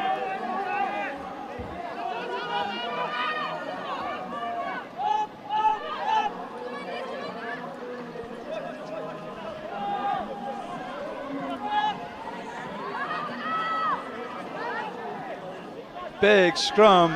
Pakistan need to keep a solid set piece if they want a chance at taking home bronze this weekend. Good looking hook. Crash ball coming from Khan, but it's a bit loose and it's lost. Good hands from Muhammadinov, and he shows and goes on Bangash. They have the man on the outside. Bangash is a speedster. I don't think he's going to let him go all the way. He's got him. Muhammadinov scampers and curries. No clear release there from Bangash. He's off his feet. Sergei Sokolov with ball in hand taps and goes. He blitzes on the outside. He might go all the way to secure the deal. I think he will for his own brace this game. Sergei Sokolov, him and Imamov, the heroes of this Uzbek squad. Sokolov cheering in front of home fans at that end of the stadium. It is all but over here in Tashkent. The home time coming for Uzbekistan. Sergei Sokolov substituted in the first half. He was not happy about it. He takes a breath before converting his own try. It misses, but I don't think it will matter. Referee calls full time, and that is it. Bronze medal to Uzbekistan. Pakistan will be disheartened after taking the lead 7-0 at the start. Or 7-5 at the start, I should say. Uzbekistan did open the scoring, but briefly Pakistan were in the lead. But alas, it will have to settle for 4th place. Pakistan. Don't go anywhere. We've got a cracking showdown between Uzbekistan and India in the women's game coming up.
I'm not sure if you can hear me over the horns blaring here in Tashkent.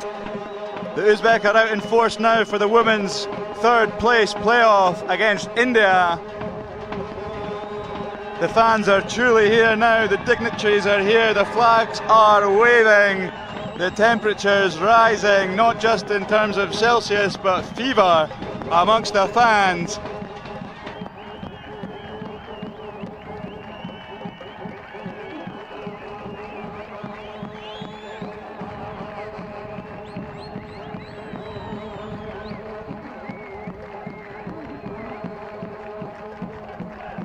A successful Uzbek men's squad go home with a bronze medal. they take in the sounds of their national pride here in home of Tashkent, the capital of Uzbekistan. Not only have the sponsors helped us, but the fans and the culture too.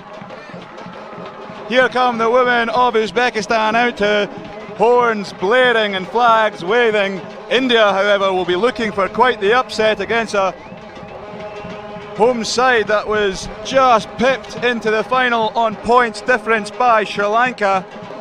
Uzbekistan are going to want to show their worth. However, India, the only side to beat Sri Lanka in the group stage.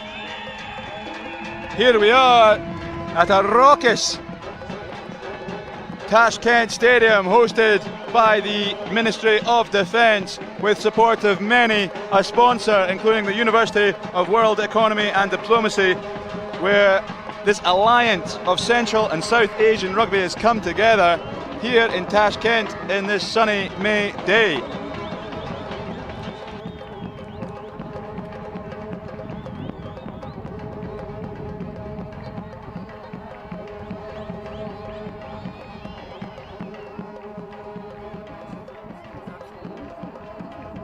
I don't think the horns are going to stop, so you've got to try and listen to me over this. Uzbekistan are going to get us onto the way in white against the Indians in blue. The horns conclude for now.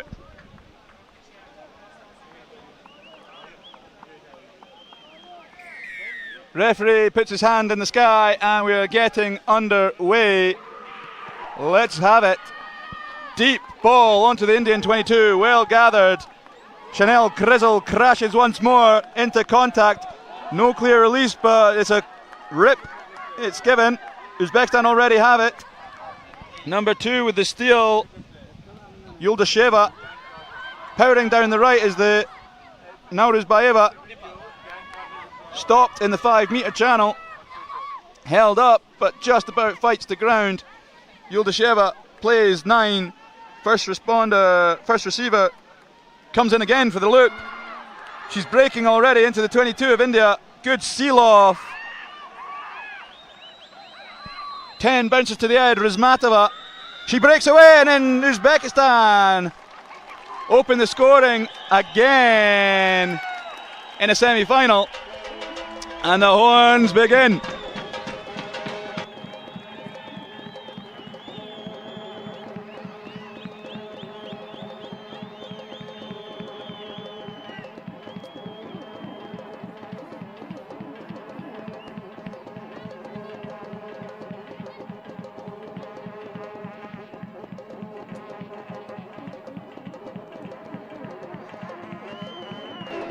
Conversion no good. 5-0 it remains. Uzbekistan to get us back underway here after taking a quick lead. Good turnover by Yuldasheva, leading to a number 10, Rizmatova, on the left wing. Couldn't get it quite under the sticks, making it a difficult conversion that ultimately missed. Bit of a hash kick, but it bounces awkwardly for India. Gathered again on the 22. Chanel Crizel, good, draws in 2, offloads. Yuldasheva all over the place, tackling one player after another. Hansa from the deck. India now looking to get a bit of ball in hands. Mahak, the speedster. You can't give her space or she'll do this. She might go all the way. She will once more. Mahak burning Rizmatova, the try scorer, on the outside to take India under the post and most likely take the lead. 5-all as it stands. Hansda probably going to pop this one over, take an Indian lead here in the 3rd place playoff.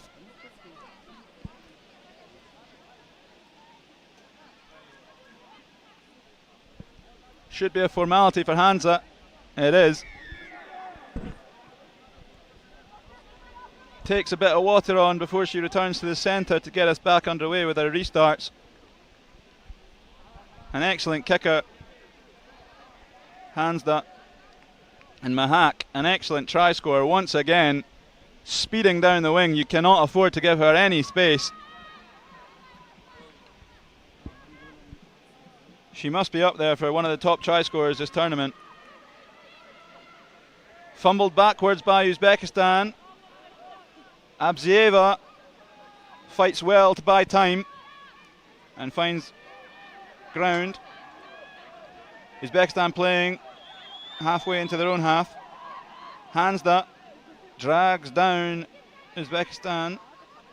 Finds the gap. Plays a handoff, well chopped, but nice pop inside. It's just dropped. Offside called. Now Uzbekistan taps and goes. She's powerful. She's not got the most speed, but she's found her partner Abzieva, who takes it well into India's half.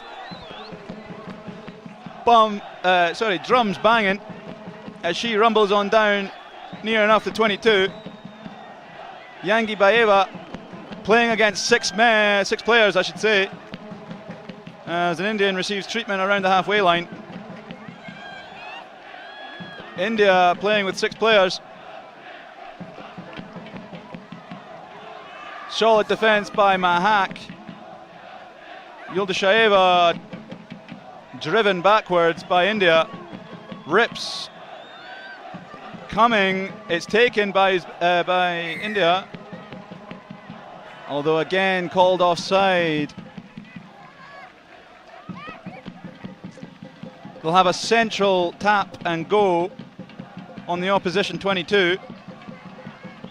Yangi Baeva shows left, goes right. Crashing comes Nauris Baeva. It's knocked on, I think. Hansda collects. It's going to come back for the knock on. Scrum down India on their own 10 metre. Well, no, sorry, 10 metres from their own try line, I should say.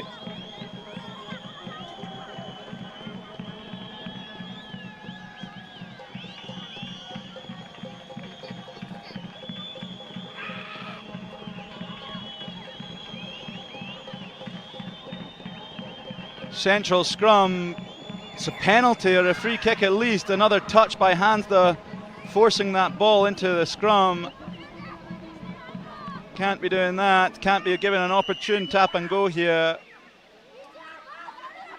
for Uzbekistan. Whereas Metova shows and goes herself straight from the tap and go. Uzbekistan take the lead under the sticks. 10-7 Uzbekistan on home turf. India rallying straight back into a receiving position. Both teams right up for this. Important kicks to be made though. Abzieva has missed. No good, leaving it as a 3-point game. Got to be making those gimme kicks. Otherwise a try will suffice. You don't even need the conversion. That's for India. I mean, Abzieva cannot be missing those.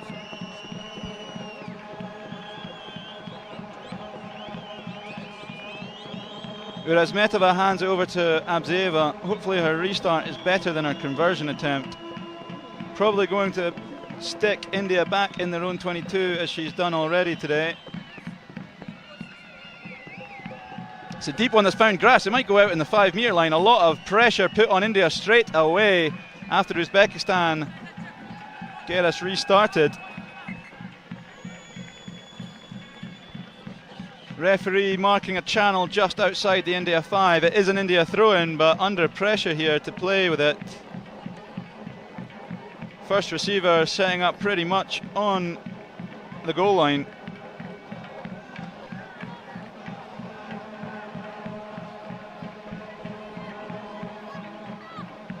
And Shika with the throw-in, well taken, but a second pass is pretty poor. It's gone backward, referee says plays on. Hansda kicks to grass. It's chased pretty well by the speedster Mahak. Pressure's on Uzbekistan. It's well secured by Uzbekistan. They take it on the Indian 10, bring it back to around the halfway line.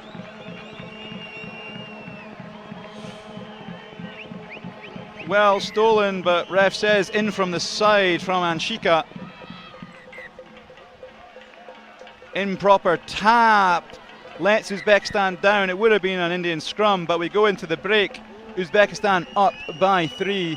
2 unconverted tries. to India's converted 10-7 at the break.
Hansda to get us underway here.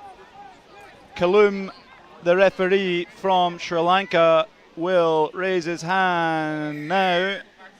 Hansda with the kick.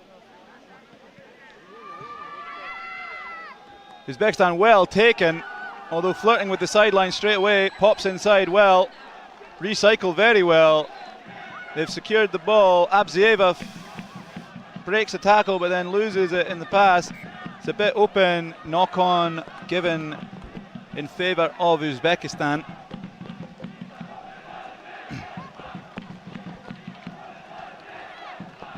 No longer just the fans from the army and the civil service. There's quite the crowd here taking relief in the shade at this military complex of the Ministry of Defence. Couple of substitutions in the scrum for India. On comes number 12, Sweetie Kumari. She'll go in at tight head.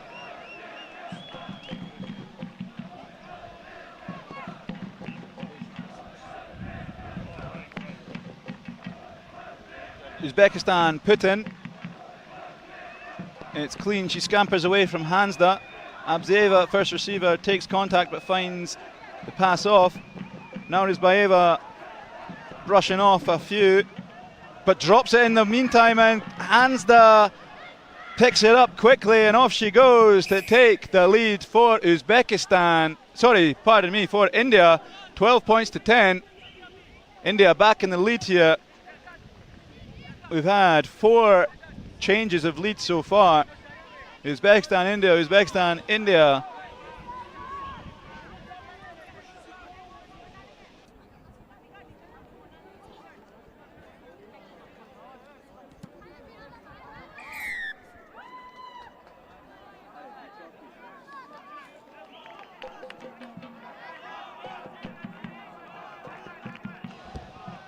Hansda adds the extras for her own try.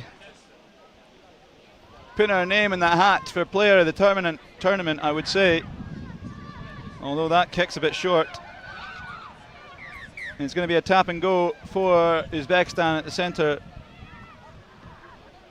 Down by 4, an unconverted try will do. Abzieva's going to get us restarted here. She puts it on the ground, risking no tap and go nonsense. Double switch onto the edge. 5-metre channel, Uzbekistan play. Rizmatova plays it to Abzieva. Abzieva slings it centrally. Switch coming, now Rizbaeva, the bruiser. She finds a space in the middle. She's probably not got the legs to go all the way. She's covered well. Finds a support line, and once again we have a change in lead. 15 points to 14. Rizmatova in once again. Uzbekistan on home turf take the lead. Flags going wild, drums banging.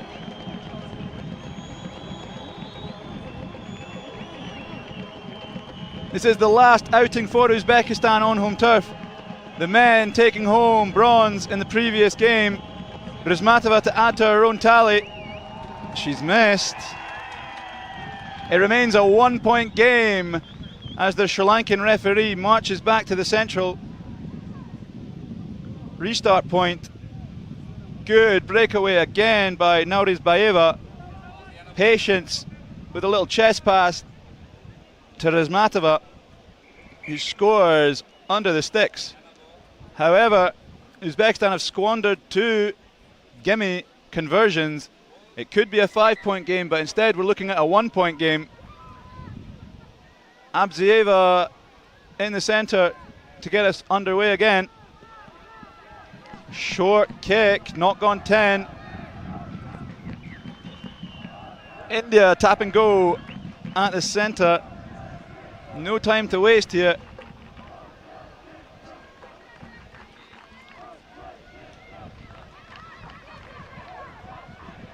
Rima Orion back on. Good crash ball. They find the offload as well. Sweetie Kumari tackle just on the edge of the 22. Uzbekistan try and counter ruck.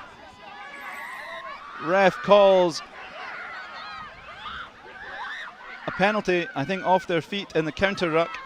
Rima Orion looking for support. She twists, she turns, she finds one. We've got an overload on the edge, but well jumped in Uzbek's defence. Sweetie Kumari carries. She's a little bit isolated. The Jackal can't get there.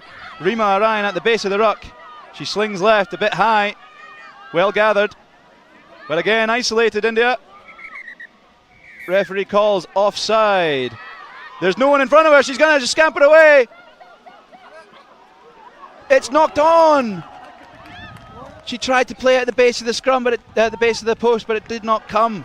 It's a knock on at the goal line from India. That would have been enough to tip them over. Instead, it's a pressure scrum to Uzbekistan on their own 5-metre line.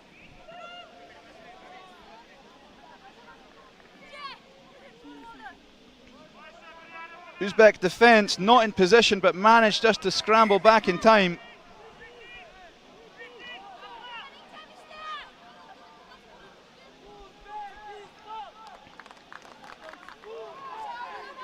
Pressure's on here for Uzbekistan to secure their own ball.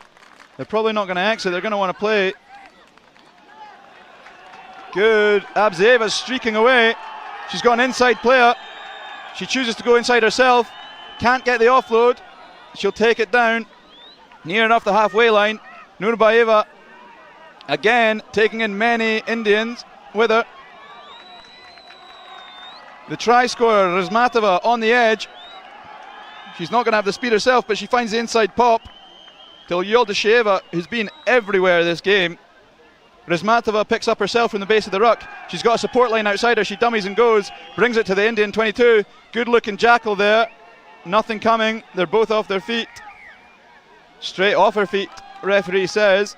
Tap and go, Abzieva. Not from the mark. Referee Kalum from Sri Lanka not happy with the mark of Abzieva. She's slowly playing with this point lead.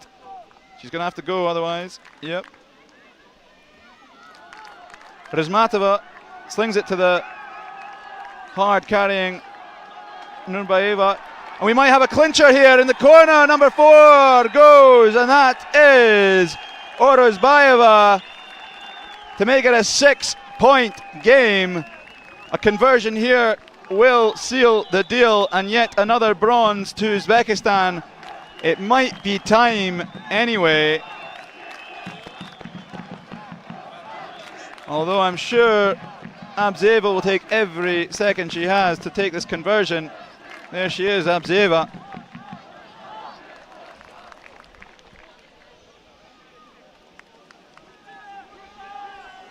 Clock stopped for an injured Indian.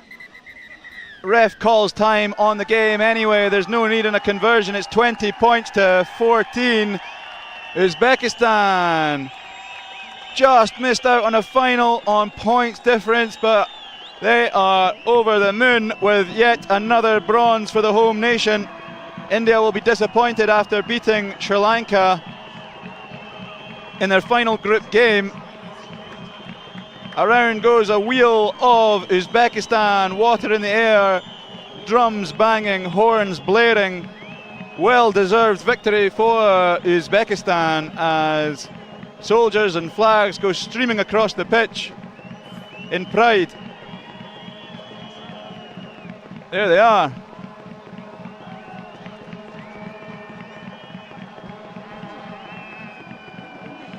India will of course be disheartened, losing within a score to the home nation.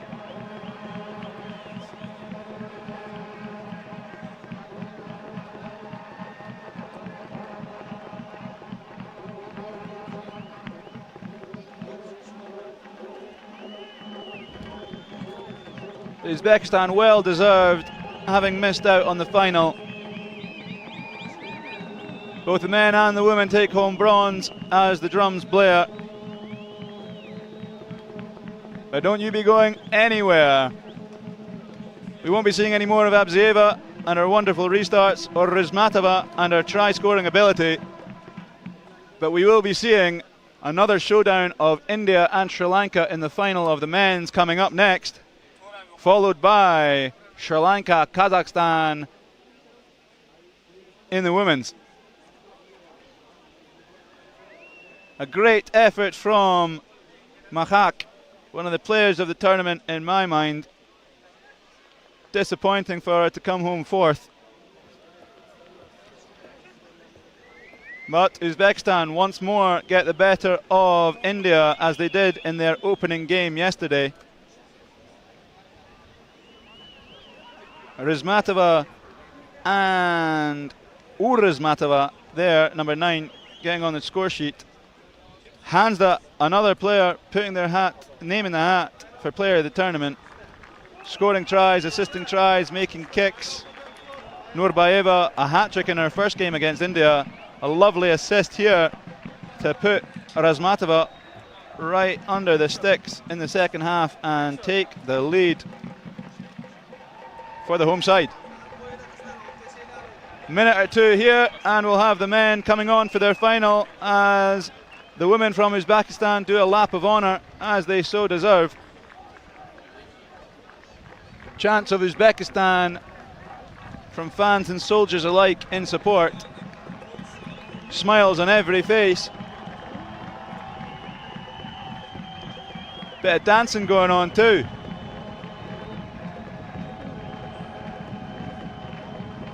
Well deserved from the home side.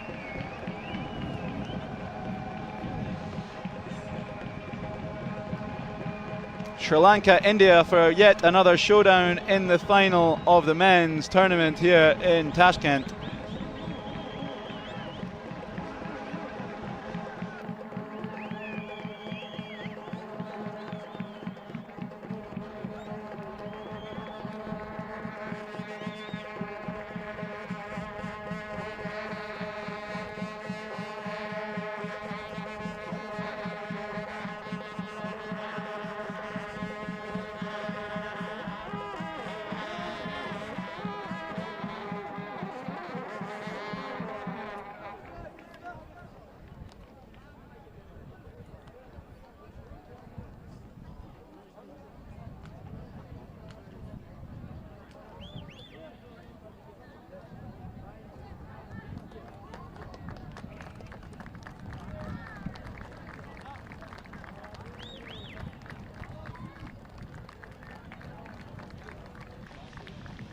The Uzbek men and women celebrating their bronzes together. There'll be a trophy ceremony to follow our two finals.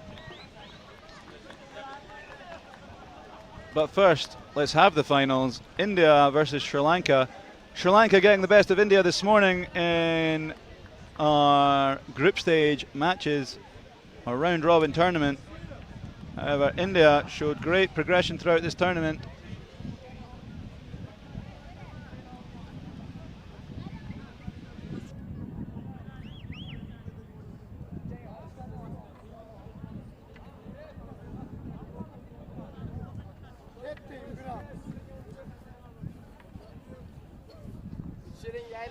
large golden trophy will split the two finalists as they come onto this turf. Refereed by the Kenyan Lawrence by way of the UAE. There we have it, a wonderful tall trophy. Nerves and excitement.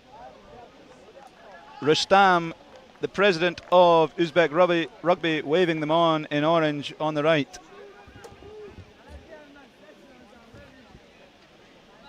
Sri Lanka the favourites following this morning's matchup, but do not think it's a foregone conclusion. This is going to be a feisty one.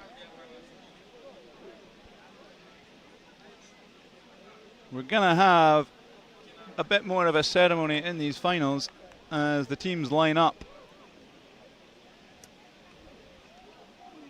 Flags in hand for India.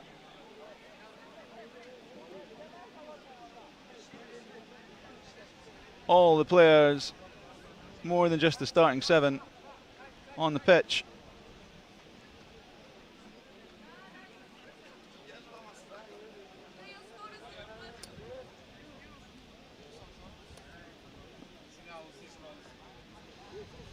Sri Lanka getting a flag of their own.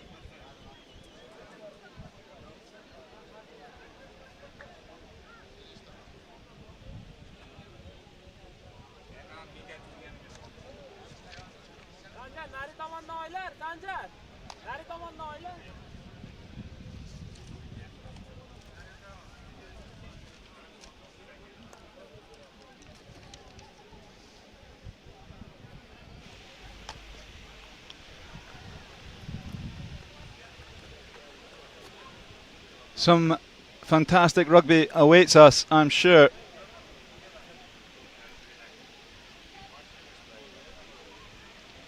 Players to watch out for. One easier than most is Akash Madhusanka, with his long curling mullet and blistering pace and formidable size. Well, the Indians, with the likes of Kumar Roy and Kishore Maji, will be right up for this.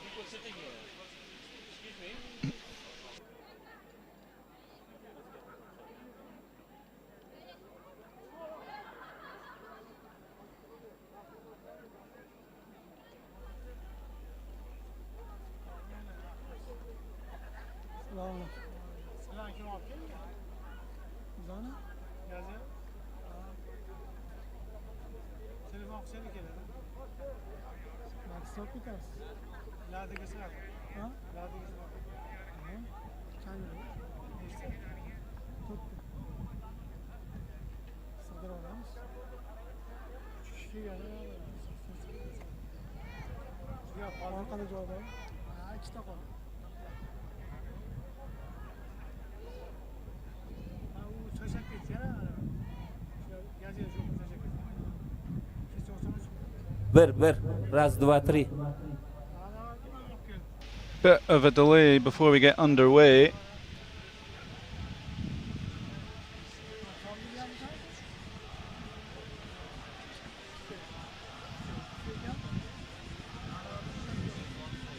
National anthems playing for each side.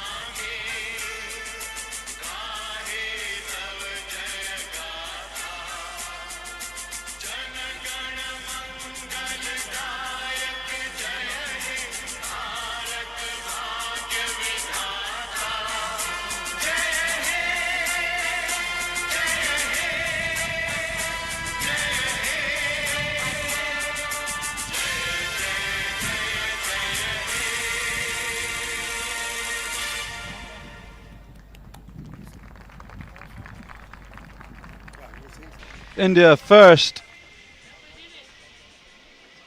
as their national anthem plays here at the Ministry of Defence Sports Complex in Tashkent, Uzbekistan. Up next, Sri Lanka.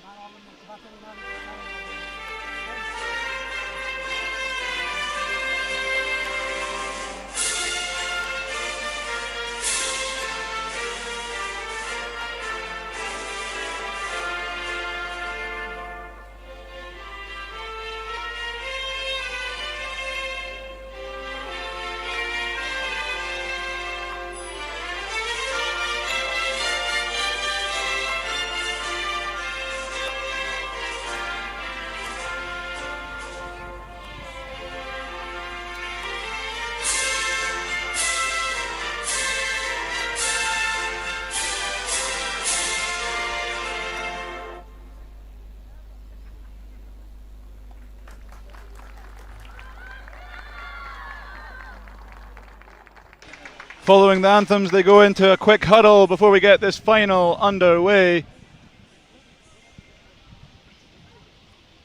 Sri Lanka the favourites, but it's going to be a close one, I feel. They had a game this morning where Sri Lanka pipped them.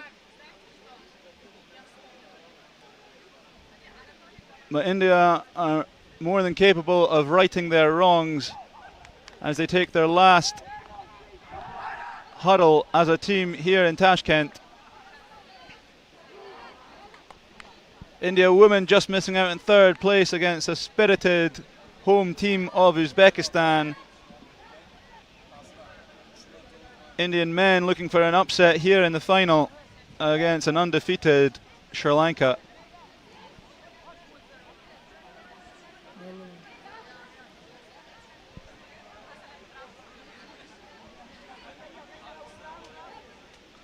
Surya Bandara to get us underway here in the final.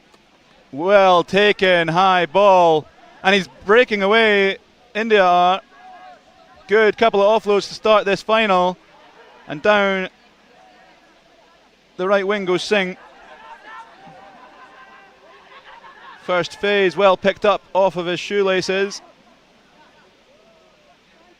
Slapped in the tackle by Pereira. He gets it away. No, he doesn't. He keeps going himself. Strong clear out. Referee sees a knock on at the base of the ruck. Sorry. It'll be an Indian put in about halfway in their own half. Captain number 19, Shivam Shukla, going to be here at loose head and hoping for a big push. Statement of intent to start this final. Opposite the large Dilusha Dange of Sri Lanka.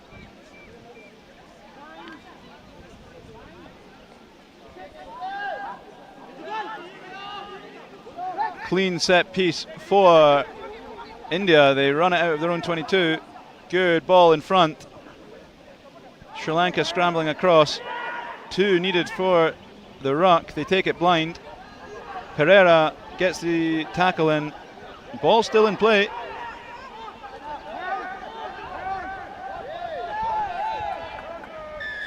Second man there, number 11, Kishore Maji with the steal after scampering across from playing 9 at the put-in of the scrum. India working their way into opposition territory, opposition 22 even. Singh slings it centrally. Kishore Maji with ball in hand, he switches it inside. Bounce pass, Singh's on the ball again, swings it wide to the big number 18, Dagar. He's going for the corner, I think he's got there, he has. India take the lead in this final. I believe they took the lead in their match this morning, however, Sri Lanka, spirited in reply, got the better of them in the end. But a good start for India. Kishore Maji runs over to collect the ball, looking to add to Dagar's try.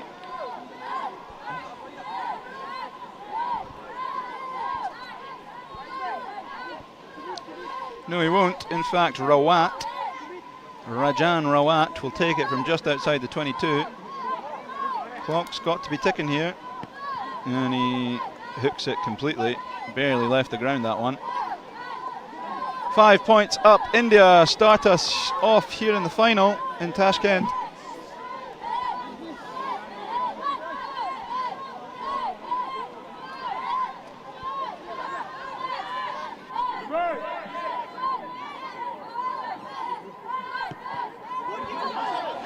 Restart on its way, high arching ball, retaken by India. Great restart. Kishore Maji has it centrally, brings it into Sri Lanka's half, switches. Rajan Rawat scampers, he gets an offload in. Shukli, the captain, barges in, takes in two. India looking to double their lead. Kishore Maji cuts back to the left where they have numbers. They have it narrowly though. Rajan Rawat takes contact. Degar at the base of the ruck, passes on to his captain. His captain gets it to Kishore Maji. Kishore Maji releases. No, he doesn't. Referee does not like what he sees. He tries to get back to his feet without fully releasing. Penalty is quickly tapped by Sri Lanka. They finally got some ball in hand and a bit of speed as well. He's dragged just about, but the support line's there from Pereira, and Pereira's racing off to the try line, and he's got there. Most likely going to be taking the lead. Sri Lanka don't miss these gimmies when it comes to conversions.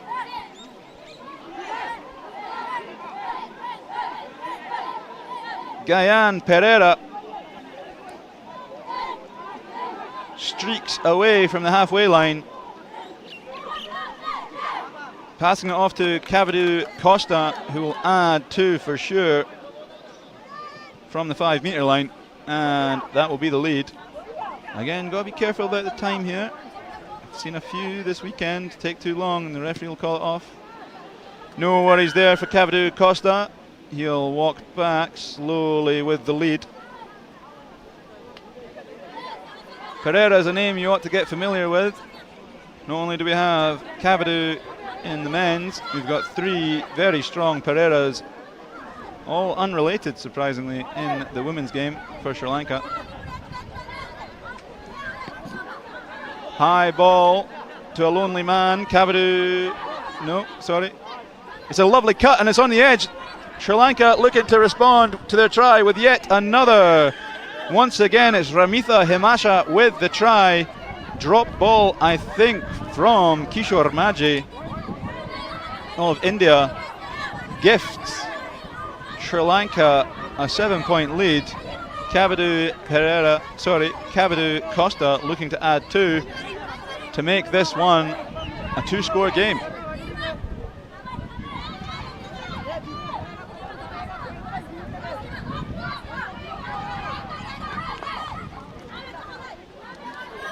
Cavadu Costa from the 5 metre channel. It's a mighty kick.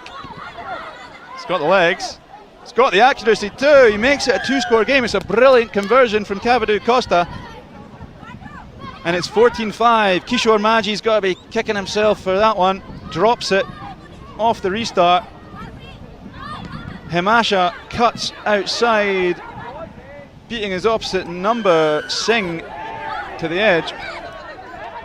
We've restarted here. Sorry, I missed what happened there. Penalty given. Shukli, the captain, takes contact. India got the ball on their own 10 metre line. Kishore Maji takes too long. He's caught by the edge players of that ruck. Sri Lanka now have it in enemy territory. Cavadu Costa running it straight. Taking it blind, he thinks again. Slings it centrally once more. Sri Lanka avoiding contact as best they can, looking to keep that ball alive. However, they're forced into a ruck once more. They play left. They switch it back, another switch going left. Sat down is Singh. Ref calls high tackle. Sri Lanka will just take a breather there. They have the penalty about 30-35 metres from India's try line. They tap. They just assess. They don't go too fast. Bit of a hitch kick in the centre. A switch coming. Pereira switches outside. Soisa loses it forward. Play on, says referee, who's about to blow, but he says no. Rawat slings it left, and it's fumbled forwards. Advantage coming to Sri Lanka. It was a decent pass from Rawat, just not taken cleanly, and it should come back for that original knock-on. Or it should come to a conclusion, the first half of ours here in the men's final. Sri Lanka 14, India 5.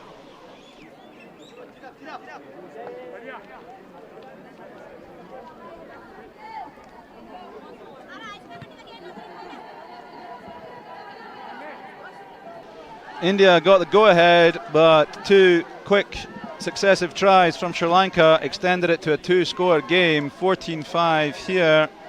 We'll have a minute as the referees discuss in the centre at half-time. A wonderful exhibition of rugby here. Tries from Gayan Pereira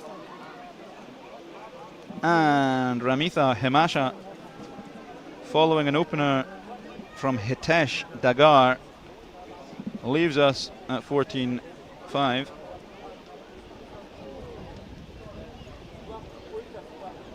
India are not done yet.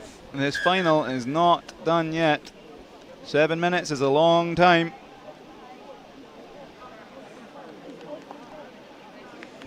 Kishore Maji disappointed to drop that one and gift Himasha a try, although Singh's probably got to do better there, and Dagar slow to react. Himasha scampered off for yet another try in the corner, followed by a wonderful conversion to make it a two-score game. Conversion of his own doing, following his own try. Cheeky little tongue out, he knows he's scored. Excellent play here from Sri Lanka. The women to follow this in the final against Kazakhstan. They got the better of Kazakhstan yesterday, 12-5. However, Kazakhstan definitely played the better game. A couple of breakaway tries from Sri Lanka in the women's opening group stage match gifted them a victory after having very little ball. India get us underway. It looks a little close to the touchline. It's pretty good though, it's well taken. Advantage for, sorry I missed that, high tackle perhaps. Sri Lanka ball, Kavadu Costa gifts it to number 3, Soisa taps. Sri Lanka just outside their own 22. Couple dummies coming, driving, offload, well gathered on the edge, keeps it alive by flicking it back, goes out of bounds. Ref doesn't like what he sees. It's a yellow for the try scorer, Dagar. He'll be back on in a couple minutes. There's still plenty time to play, but that's the first yellow of this final. Sri Lanka opt for the scrum.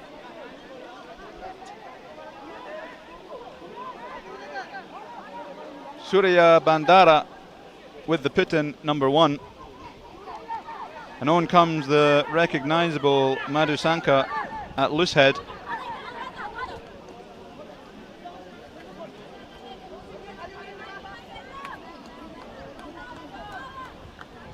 Strong scrum from India, but referee says not straight. Sauntering into India's half goes Sri Lanka. Good steal attempt, but great clear out from Madhusanka, retaining ball well. And here comes Kavadu Costa, puts in Himasha, and Himasha might put this game to bed. He scampers towards the post, and that is yet another try. 19-5. Himasha will probably attempt a conversion himself.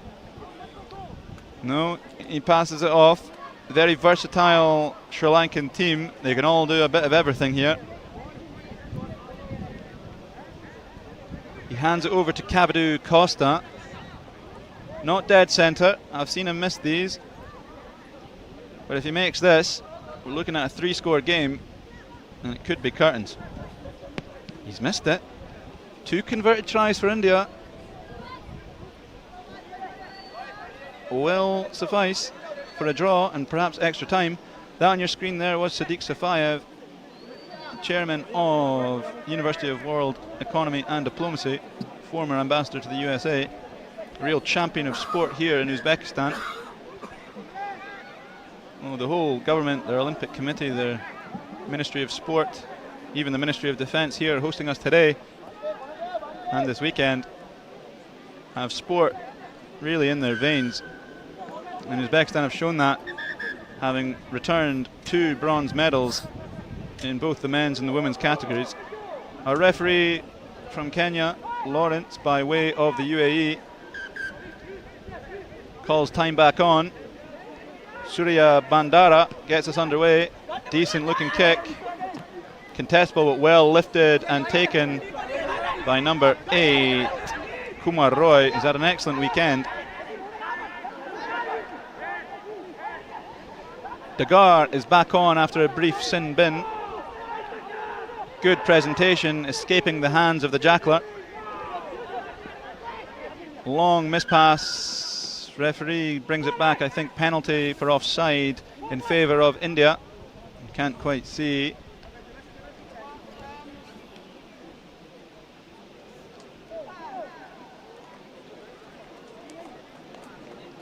Dagar sent off again. Came on early. I thought he was a bit quick to come on. It didn't seem like 2 minutes had passed. Must have been a little bit of a mistake there. He'll have to sit the rest of his sin bin out until it concludes. Not sure what the ruling will be on that one. I don't think you can penalise India for such perhaps an official mistake. I think it will be an Indian scrum. It will be.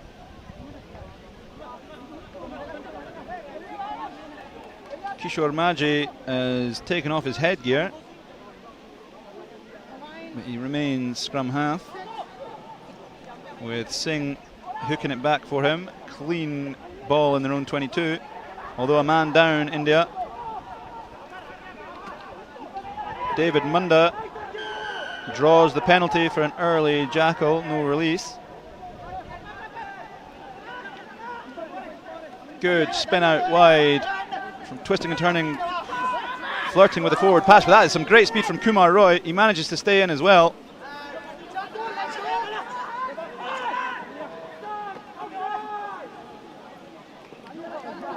Kishore Maji gets an offload over the top. Rawat breaking away. Oh, forward looking, nothing given. Play on, say the referees. Padir on the ball. He shows and goes and he gets under. He's going to need to get an extra 2 here. It's a difficult kick. If you don't make this, it's still a 2-score game. Pressure's on, I think, Kishore Maji for this kick.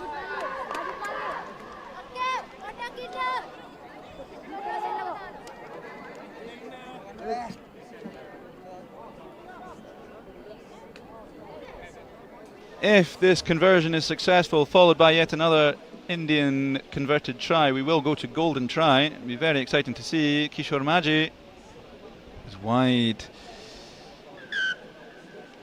Ref put his hand in the sky as though it was given, although the touch judges didn't raise their flags. Great patience and recycling. Devendra Padir finding space and opening a gap for himself with a bit of a show and go. Madhusanka blocking any opportunity of making it closer to the sticks. It remains a 2-score game. India down by 9. And there's time left. India will be back to 7 men. Dagar is back on the field after fixing his sin bin.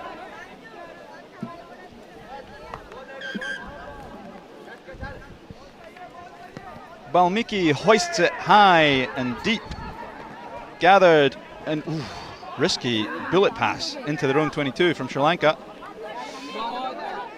Eaten up by David Munda inside. They're playing on their own 5-metre line now. Dagar looks for the seal. Madhusanka again with a great seal off in a legal sense. His clearing out today has been excellent and saved a couple turnovers from this loitering Indian defence. Wayward pass. Don't think that was an intentional skip. well gathered by Costa. He recycles centrally to Marisanka. He takes it in, looks for the offload, but not going to risk it there in their own 22. Sri Lanka still just happy to have ball in hand, even if it's in their own 22. Fakes the hitch kick. Cavalier Costa at the base of the ruck. Slings it centrally again. Shows and goes. He might break away here. Dilshan, Janadu Dilshan streaking away. Is he going to go 100 metres and seal the deal? I think he will. And that is us all but over here in Tashkent. The favourites are the favourites for a reason. Sri Lanka are going to go home with a gold to their name. Fantastic work by Janadu Dilshan, taking it to the house. 100 metres and a formality for Saranga Tenekun to pop it over and say good night.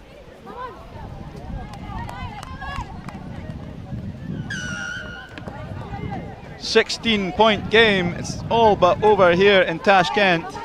Perhaps a consolation try from India to save some face, although they shouldn't be disappointed with themselves. They've had an excellent weekend, going undefeated until they played Sri Lanka this morning, and again Sri Lanka in the final.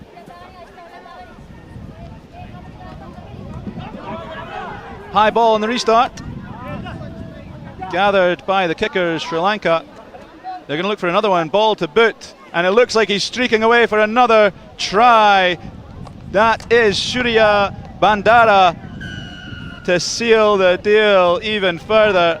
An extra nail in the coffin for India. Sri Lanka never really kicking this weekend, but they know this game's done. They can try a thing or two.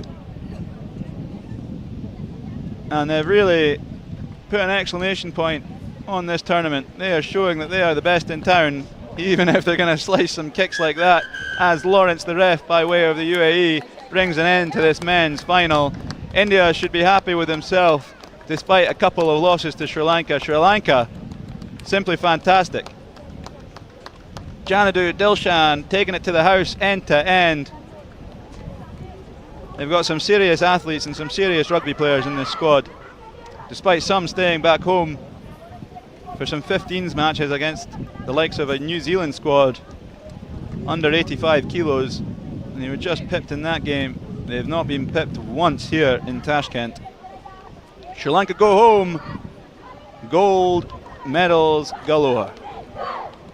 The trophy ceremony will follow our final match of the weekend, Kazakhstan versus Sri Lanka in the women's final.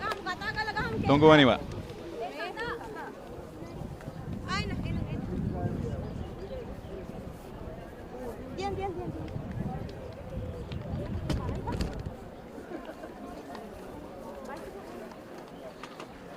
India did open the scoring here, but a strong reply from a strong Sri Lankan side was enough to overpower Sri Lanka and their opening scorer, Dagar. It was a good game, unfortunate to get a yellow card early in the second half. Himasha once again scoring one of many tries this weekend. Kishore Manji failing to get the restart under control. A real turning point in this game. It's the little things that can make a world of difference. And from there, Sri Lanka romped on home. Some good play. Padir getting a lovely try here, showing right, showing left, and under he went.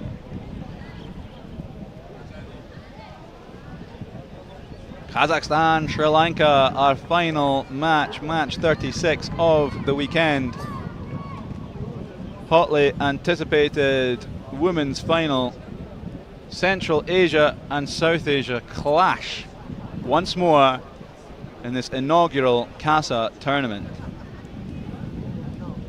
Here we are, the women are coming onto the field right now in this final event, brought to you by the University of World Economy and Diplomacy with the support of the Uzbek Commodity Exchange, TBC Bank, our kit sponsors,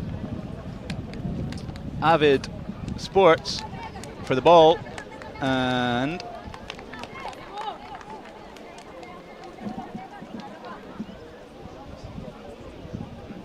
support from Sri Lanka too.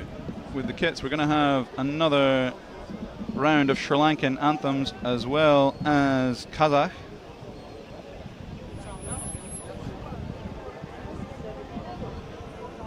Apologies, Gordon is our official match kit sponsor. They are kitting out the Sri Lankans as we listen to national anthems from our two female finalists.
Rousing national anthems from Central and South Asia, from Kazakhstan and Sri Lanka as we get this final underway.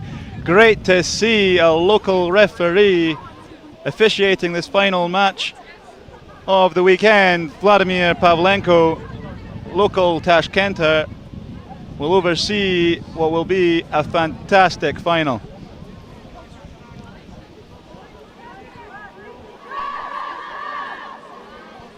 Sri Lanka take a knee. Kazakhstan in their usual huddle. Vladimir Pavlenko looks for a ball, it comes. I think Rasanjali will get us underway here from Sri Lanka. An excellent kicker in that blue scrum hat. Keep an eye on her.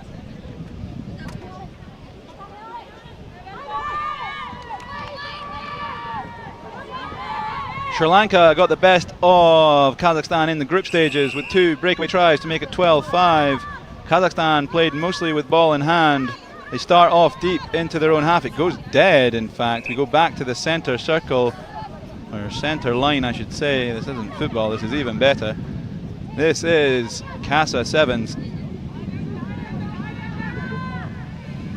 Kazakhstan get us truly underway here. Crashing into Rasanjali, it all goes backwards, it's all okay. They brace for contact and look to reset. Kazakhstan with the ball on the halfway line. Grishina plays like a number 8 with number 8 on her back. Powerful runner. Plays it off to one of the Kuznetsovas. 14 being Angelina. Kazibekova gets it out wide to Shadrina. Shadrina recycles, but it's forward. Sri Lanka will have the put-in just inside Sri Lankan territory. Sorry, Sri Lanka will have the put-in just inside Kazakh territory. Rasanjali all over the shop, in a good sense. With the put-in here, she'll have a kick here and there. Wouldn't be surprised if she gets a try or an assist to boot.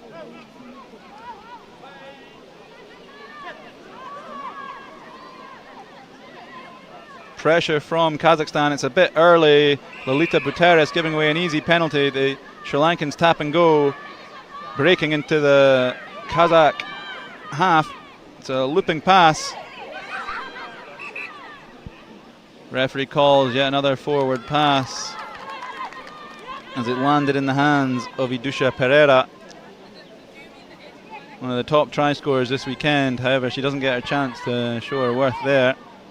But another one to keep an eye on as Vladimir Pavlenko sets up the second scrum of this match. Lolita Buteris will play into her hooker Oksana Shadrina. Clean ball, she breaks blind. Although it's loose, it's all gone backwards. I think it's an advantage for an offside. Grishina slings it into her 22, all safe though. Semenova attacks brilliantly, breaking towards and over the 10-meter line. Still in their own half though, Kazakhstan. Again, an advantage, I think, for offside. Grishina, ball in hand. Bounces off Rasanjali. Rasanjali comes back for more. Buteris plays it from the base. Support from Angelina Kuznetsova. Finds Shadrina. She draws in too. Recycle comes a little bit slow. Steps outside Pereira.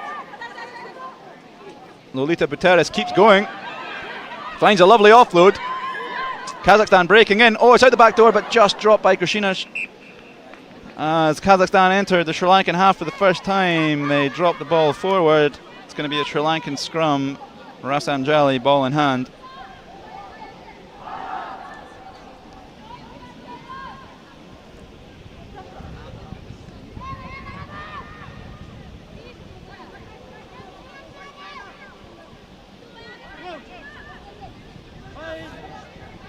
Rasanjali to her hooker Wijethi Laka. Grishina breaks early but wraps up Rasanjali as she pushes towards the halfway line. A bit more contact than Sri Lanka would want. Again Grishina wrapping up Wijethi Laka.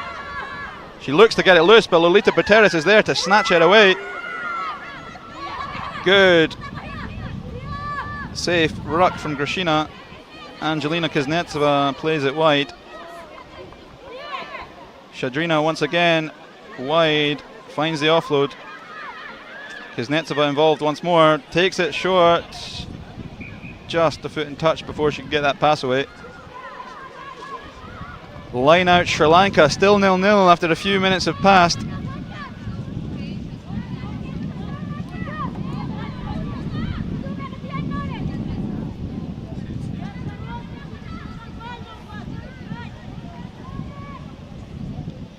Rasanjali with the throw-in. Kuznetsova to be lifted for Kazakhstan.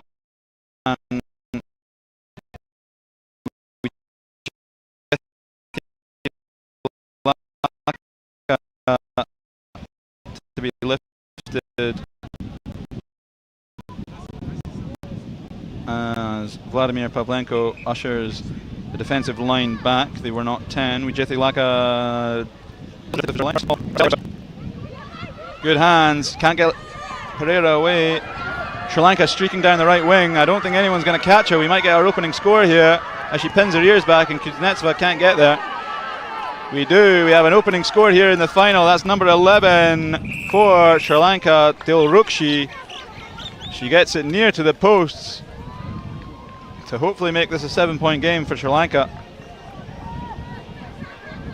Plenty of time here to be played. It's been a bit more of an even match than the opening fixture between these two.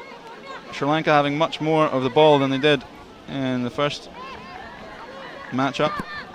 Rasanjali gets it perhaps with the outside of her boot and it goes right. Dilrukshi on the score sheet.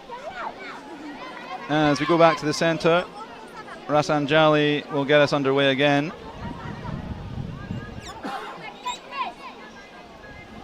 "5-0 here.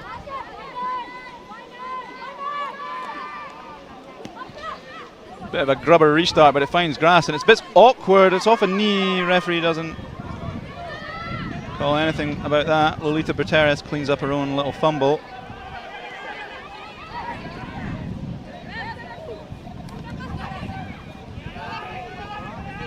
Breaking off a tackle is Semenova. She's ripped down by two Sri Lankans. Berteres takes contact. No, she doesn't. Plays just before. Grashina slings it wide. I think we have Victoria Kuznetsova breaking away on the wing. She could go all the way, but Pereira's in tail, and she's an awfully quick player. The Sri Lankan number 7. It's not Kuznetsova, it's Berejnaya, and she's got some pace to her. Pereira doesn't give up and brings her down just short of the 5. She puts the ball and releases and goes herself again. She now presents, and Grashina's there, but the steal is good on their own try line. They tap and go almost instantly. They are told not to take it to the 5-metre line. Number 9 for Sri Lanka, Krishna Kumari, loses it in contact. Its ball is Lolita Berteres, but referee blows not 10, I don't think. It was a good effort from Berejnaya, but she was hounded down by Pereira. And Krishna Kumari worked ever so well to get back and get that steal. And Wijethi Laka will tap and kick out of bounds to bring an end to this first half. 5-0 Sri Lanka.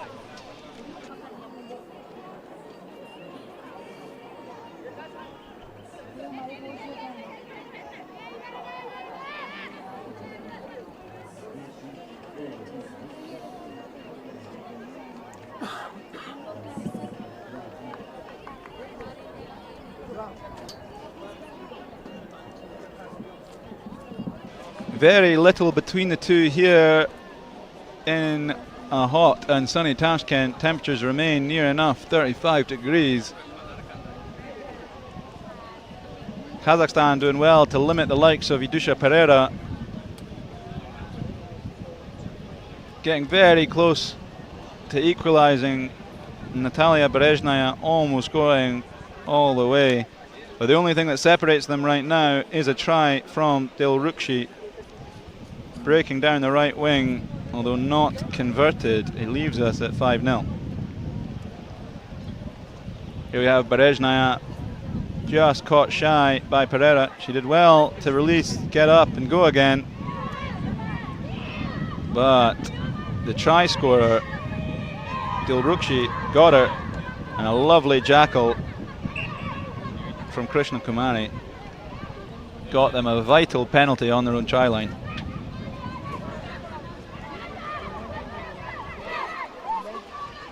The women hoping to follow the men from Sri Lanka, bringing a home gold to Colombo.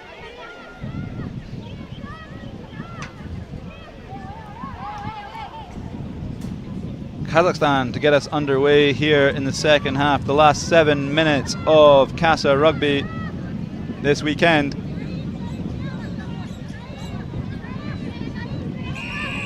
I believe that's Semenova of Kazakhstan to play it deep.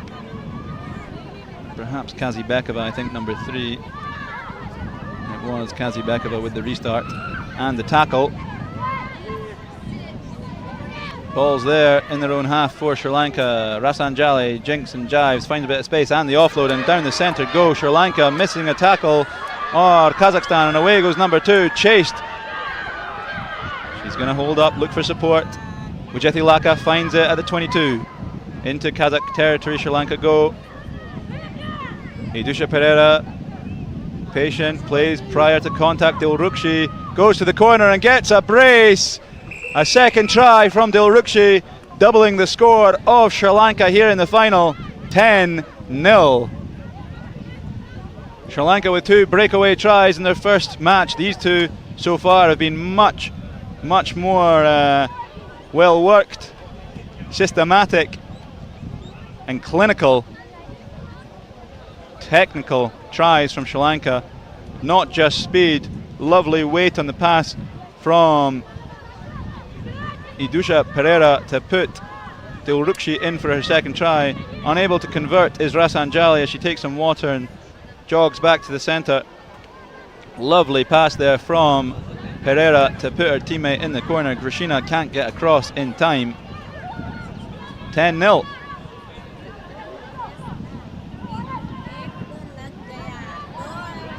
Rasanjali with the restart.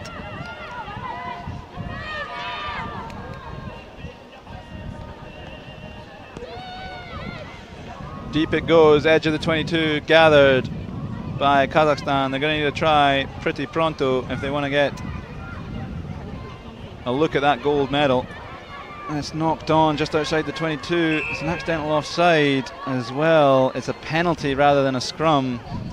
Sri Lanka ball. Lolita Buteris doesn't quite understand why, but it's a right call from Vladimir Pavlenko. Scrum called at the penalty by Sri Lanka, chopping off a few seconds and setting up a nice set piece. Dilrukshi and Pereira waiting out wide will be desperate to get their hands on another ball and perhaps another try. Scrum down, Rasanjali again to Wijethi Laka at hooker. Krishna Kumari with a wonderful jackal in the first half, saving Sri Lanka at loose head. Early shove, Rasanjali goes, not 10. Loose ball, advantage being played. Rasanjali at the base of the ruck. They sling it now. Pereira and Dilrukshi will get a chance to do what they do. Pereira, there you go, a lovely pass. It's not Dilrukshi, it's Sath Sarani who gets very close and pops it inside to Lianagi, who takes a hit at the end by Lolita Buteris, but she scored nonetheless. It's 15-0 to Sri Lanka. They're looking very likely to get she does not want to get up. She took a knee to the head, I think, as she was scoring that vital, perhaps clinching try as Sri Lanka make this a 3-score game. Wijethi Laka with the extras to come. It's getting away from Kazakhstan now, and it's a bit of an ugly kick, but it's still a 3-score game. Lovely work from the substitute, Sath Sarani, to blister down the left wing and pop it in to Lianagi. Lianagi getting on the scoreboard here. Buteris came in hard as she slid in for that third try for Sri Lanka. That might be the end of Lianagi's tournament, as we have about 3 or 4 minutes left to go here in Tashkent. Vladimir Pavlenko just having a word with, I think, the captain Kazibekova, perhaps about that Lolita Buteris knee on Lianagi. Rasanjali assesses what to do, asks for the time. Deep kick it goes, gathered by Kazibekova. To left wing it goes, perhaps a bit of crossing, yes. It is throwing the ball away, and it's a yellow card. I think we're about to see the end. They're getting marched an extra 10. Kazakh heads being lost a little bit here in the final. Scrum down called again from the penalty. That's Angelina Kuznetsova, frustrated with the scoreline, throwing the ball away and probably seeing the end of her tournament as Sri Lanka bring on a couple of subs. Rasanjali, an excellent game, is off, and I think Wijethi Laka is too, as we have a scrum and a nice looking set piece for Sri Lanka coming. Idusha Pereira not scored in this game, perhaps the first game of the weekend that she hasn't. Sath Sarani wrapped up high. Lianage is still going despite taking a head knock. Fighting in contact, it might be stripped. I think a knee's on the floor, they've got to release. Lianage at the base, she plays it wide. Idusha Pereira rethinks where she's going. She comes back laterally, even backwards, looking for support. She finds a good pass and a good bit of space for a fourth and perhaps final try. I believe it's number 9, Krishna Kumari. Very few who deserve it more than Krishna Kumari. The reason Sri Lanka have kept Kazakhstan out. She gets a try of her own, puts an exclamation point on this game, just as the men did in the previous one. Wichithalaka is still on the park, looking to add an extra 2. Not that it matters too much. It will make it a 4-point game. Sorry, a 4-score game. No good under the bar. You've still got a little bit left to play, but it's all but over here in Tashkent. A 6-player Kazakhstan never really been able to get themselves into this game. Slim chance with Berezhnaya streaking away in the first half, but chased down by a wonderful weekend of Pereira Idusha. Bit cheeky here from Krishna Kumari as she scored that try. Krishina gets and hacks it into the air, gathered by Disyanka. No turnover coming, a bit offside perhaps, but ref says play on. Here comes Idusha Pereira with a switch inside. Sath Sarani is chopped down, but a penalty was coming offside from Kazakhstan. Perhaps another scrum down. The lot for the tap. I think they want to try now that it's a done deal. Miss pass over the top, gathered well. Krishna Kumari, no it's not, it's number 5, Rasanjali. No, it's not Kumari, sorry, it's number 5. I think we're away again, a step inside and she could go all herself, but no, she passes it back inside to Kumari. Kumari puts yet another exclamation mark on it. It's 25-0. Sri Lanka running up the score. But again, they're probably happy with this close-out performance. Kazakhstan with one look at a try, but it did not come. Sri Lanka taking every opportunity they can get. Lianage here for the conversion, and it's good. And it's game. It's 2 goals for Sri Lanka. Hands in the air, hugs galore. Sri Lanka are all victorious in this inaugural CASA event. Kazakhstan disappointed not even to get a score on the board, but they've done ever so well to get to the final. They got to the final with the best record as well, a loss coming to Sri Lanka, but Sri Lanka did have a loss and a draw in the group stage. However, Sri Lanka just too much in the final. Rasanjali having an excellent performance. Idusha Pereira quiet in this final, but she's had a wonderful weekend. Now the Kazakhs have played awfully well. Semenova, powerful as ever. Krishina, hammering home at times, but never enough to get over the line. Dilrukshi open to scoring. Sprinting down the right wing as Sri Lanka will lift 2 trophies this afternoon. This opportunity from Berezhnaya, not quite enough. Excellent work from Pereira and Krishna Kumari, along with Dilrukshi, the try scorer, to hound her down and get that steal at the very end. The music starts, the drums go, the horns go, the flags are waving. It's been a wonderful weekend of rugby. Sri Lanka all victorious. Uzbekistan with a couple of bronzes to their name. India with a silver in the men's, and Kazakhstan with a silver in the women's. Lovely free-flowing, offloading rugby. Lianage there getting one of her own.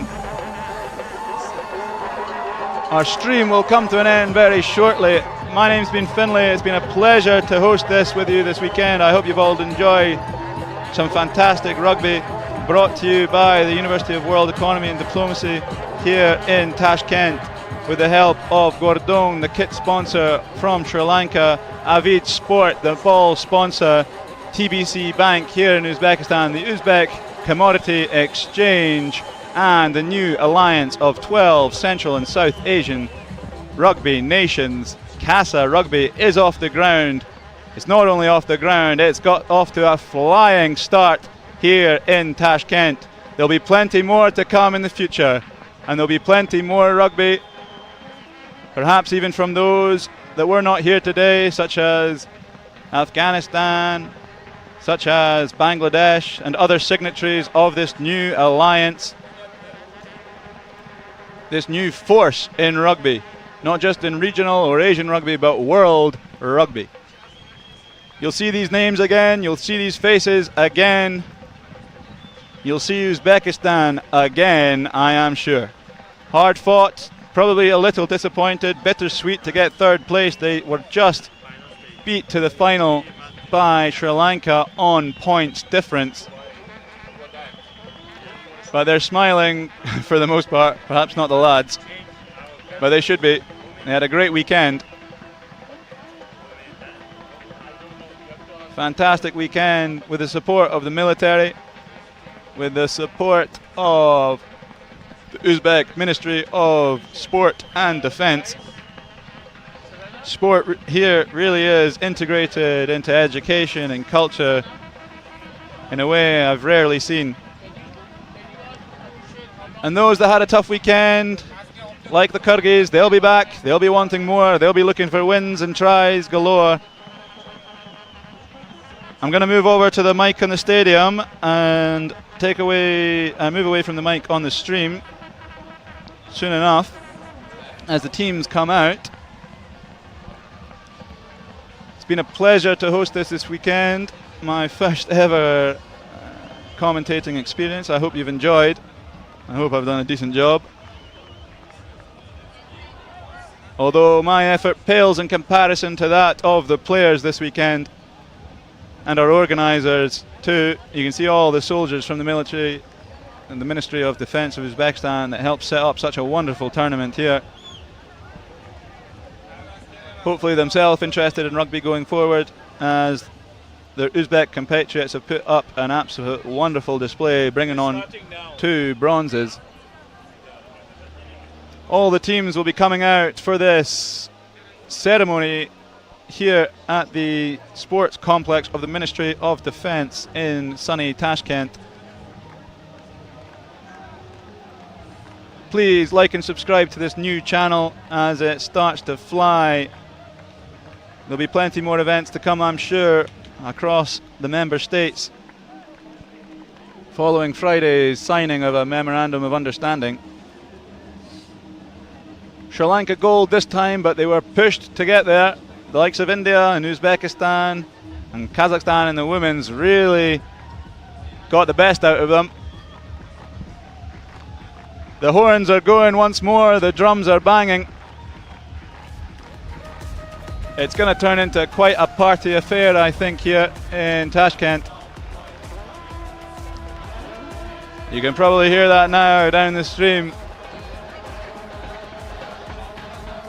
I think I might leave you there once more, and my name's been Finlay. It's been an absolute pleasure to host this fantastic weekend of rugby for you here in Tashkent. Sri Lankans coming home with double gold. Perhaps the favourites throughout, but they were pushed, as I said. Kyrgyzstan front and centre there in red. Perhaps no wins, a couple tries to their names, but they will be back for more along with the women. They will not be too disheartened after a tough weekend of rugby.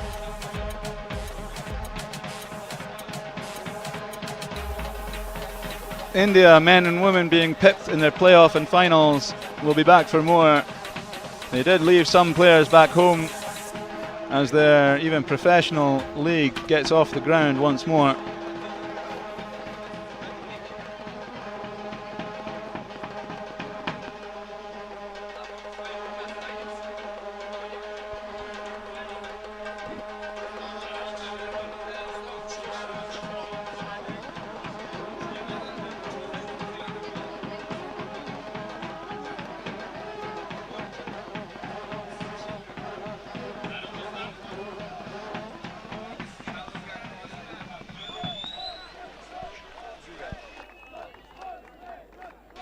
So I'm going to leave you there, everyone. My name's once more been Finlay. It's been an absolute pleasure. If you stay and watch the ceremony here, you might hear my voice once more over the microphone. It's been a fantastic weekend of rugby. It's been a pleasure, and I hope you've enjoyed watching wherever you are in the world. It shan't be long until the next CASA event. Follow them on Instagram, follow them on any social media that should have an account, and of course like and subscribe wherever you're watching, most likely on YouTube or Asia Rugby.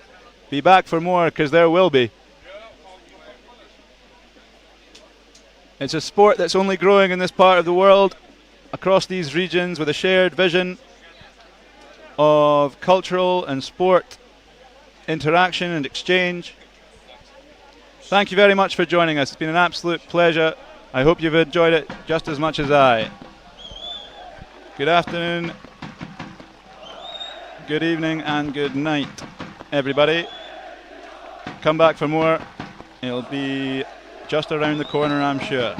Take care. See you later.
Assalomu alaykum hurmatli bugungi tantanali tadbir ishtirokchilari, aziz mehmonlar. Markaziy Osiyo va Janubiy Osiyo mamlakatlari o'rtasida sport hamkorligini rivojlantirish, regbi sportini ommalashtirish hamda mintaqaviy integratsiyani mustahkamlash maqsadida o'tkazilayotgan sportning regbi 7 turi bo'yicha Markaziy va Janubiy Osiyo chempionatiga xush kelibsiz.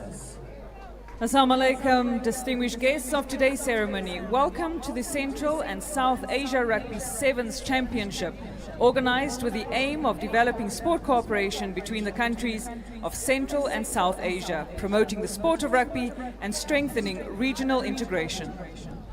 CASA quyidagi tashkilotlarga o'z minnatdorchiligini bildiradi. O'zbekiston Respublikasi tovar xomashyo birjasi, Jahon iqtisodiyoti va diplomatiya universiteti, O'zbekiston Respublikasi Mudofaa vazirligi, O'zbekiston Respublikasi Sport vazirligi, O'zbekiston Respublikasi Milliy olimpiya qo'mitasi, Avid Sport, Gordon, World Tergevi, Aziya Regbi, O'zbekiston Regbi Federatsiyasi hamda barcha volontyorlarga mehmondo'stligi, tashkilotchiligi va ajratgan vaqti uchun samimiy minnatdorchilik izhor etadi. CASA would like to thank Uzbek Commodity Exchange, the University of World Economy and Diplomacy, Ministry of Defense of the Republic of Uzbekistan, Ministry of Sport of the Republic of Uzbekistan, National Olympic Committee of the Republic of Uzbekistan, Avid Sports, Gordon, World Rugby, Asia Rugby, Uzbekistan Rugby Federation, and all the volunteers for their hospitality, organization, and time. Aziz mehmonlar, hurmatli xonimlar va janoblar, qadrli yurtdoshlar, tadbirimizni ochib berish va tabrik uchun so'z O'zbekiston Respublikasi Oliy Majlisi Senati raisining birinchi o'rinbosari, O'zbekiston Regbi Federatsiyasi raisi Sodiq Safoyev janobi oliylarni guldiroz qarsiylar bilan davramizga taklif etamiz. We welcome to the stage First Deputy Chairman of the Senate of Oliy Majlis and the Uzbekistan Rugby Federation, His Excellency Sodiq Safoyev. Assalamu alaikum. Assalamu alaikum. Good evening to everyone. Hamma ishtirokchilarni bugungi tarixiy hodisa bilan chin qalbimdan tabriklayman. Birinchi tarixda Markaziy va Janubiy Osiyo regbi turniri aynan Toshkentda bo'ldi va bu nihoyatda katta bayram. Men o'ylaymanki, bu yerda eng katta g'alaba bu do'stlik g'alabasi bo'ldi. Sizlarni chin qalbimdan tabriklayman.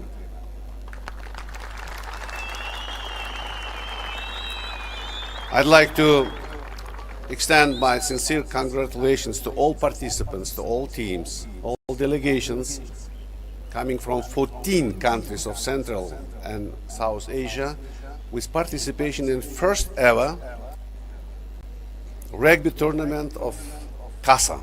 I think it is a historic moment, and I think that the main winner was a friendship, partnership, and rugby community. Sincere congratulations to all of you.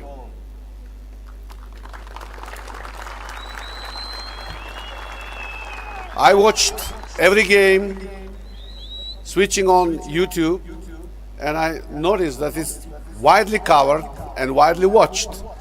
Many comments from different parts of the world, and it demonstrated that it was great success. I think that it was a first, but not last one. We're looking forward for next CASA tournament. I don't know where, but definitely next year. Now it's time to start ceremony for official award to the winners. And I'd like once again to express my gratitude to all organizers of this event, from Uzbekistan, from Asia Rugby, all volunteers from University of World Economy Diplomacy, and of course the Ministry of Defense for wonderful organizing this tournament. Congratulations. Hammanglarga katta rahmat. Ishlaringizda muvaffaqiyat tilayman. Tashakkur. Aziz mehmonlar, diqqat qiling, O'zbekiston Respublikasi davlat madhiyasi jarang sochadi. Ladies and gentlemen, please be upstanding for the national anthem of the Republic of Uzbekistan. Assalom ona yurt, tonglar o'lkasi, ta'rif tavsifingning yo'q nihoyasi. Senga bag'ishlanur muqaddas qo'shiq, bu o'zbek elining o'z madhiyasi.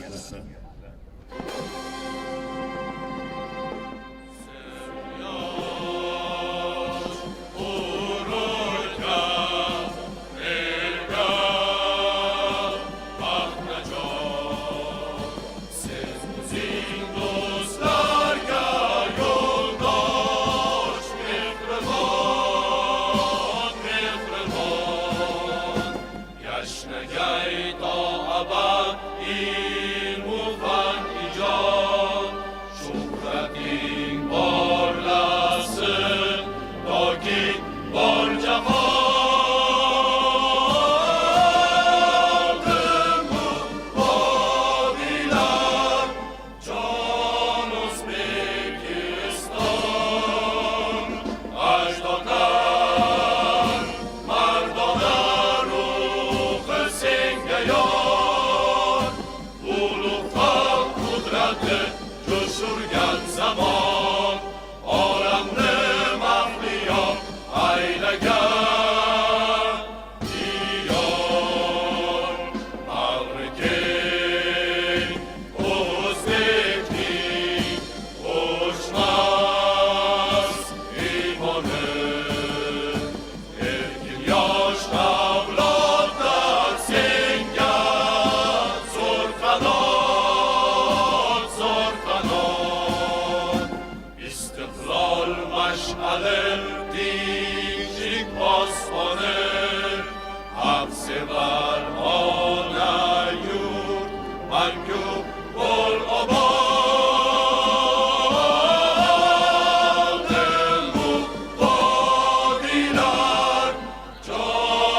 qo'ygan zamon olamni mahliyo aylagan diyor.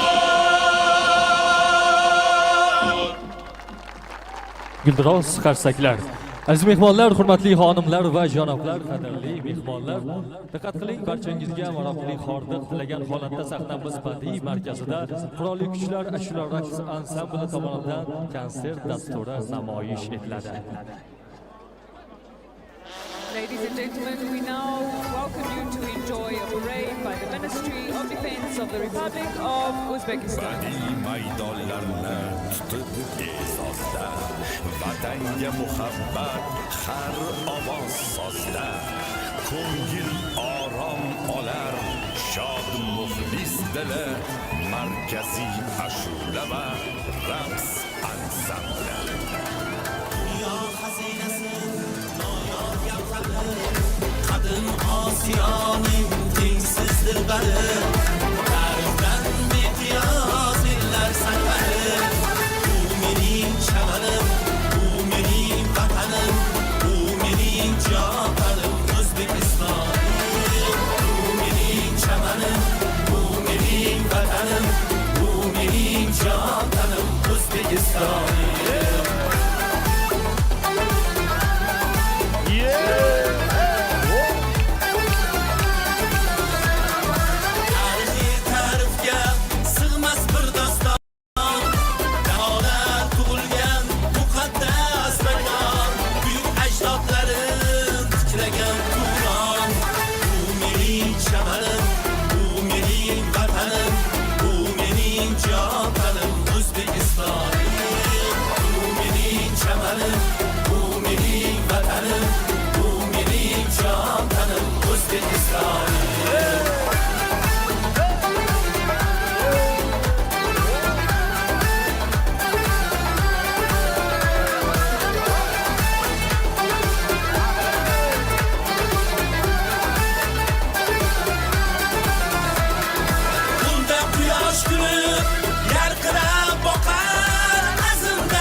Qo'shiqlar guldastasi.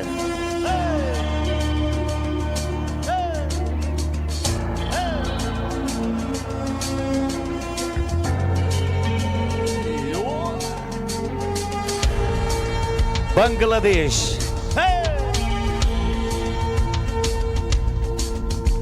Ami tanglamaydi damar chile amar keshir ho amar tajarokti diye hobi amar jo ami tanglamaydi damar chile amar keshir ho amar tajarokti diye hobi amar jo Bangla amar maye pasha Bangla amar desh zinoye teke shu hukmiyeti durmo shunarte Amelida, Amelida, Ami Bangladesh, Amelida, Amelida, Ami Bangladesh, Bangladesh. Kalbo jomno bekanoy, igi jamonit shumoy, ama dilar me kuni to'y amiray ko'rqujoy kalno junno bekkanoy egi javon edi shumoy amadelar me kuni to'y amiray ko'rqujoy amelida amelida ami Bangladesh amelida amelida ami Bangladesh Bangladesh Bangladesh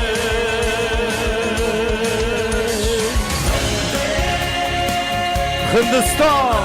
Hey! What?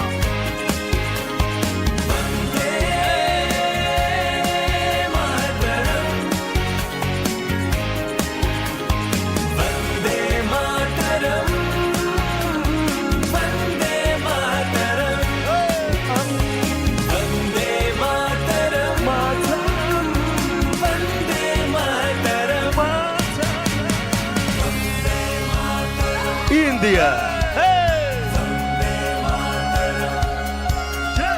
तेरे पास ही मैं ना रहा हूँ अपनी बाहें खोल दे जोर से मुझको गले लगा ले मुझको फिर वो प्यार दे तू ही जिंदगी है तू ही मेरी मोहब्बत है तेरी ही पैरों में जन्नत है तू ही दिल तू जा अम्मा तुझे सलाम माँ तुझे सलाम अम्मा तुझे सलाम माँ तुझे सलाम Kazakhstan. Hey! Ayyara.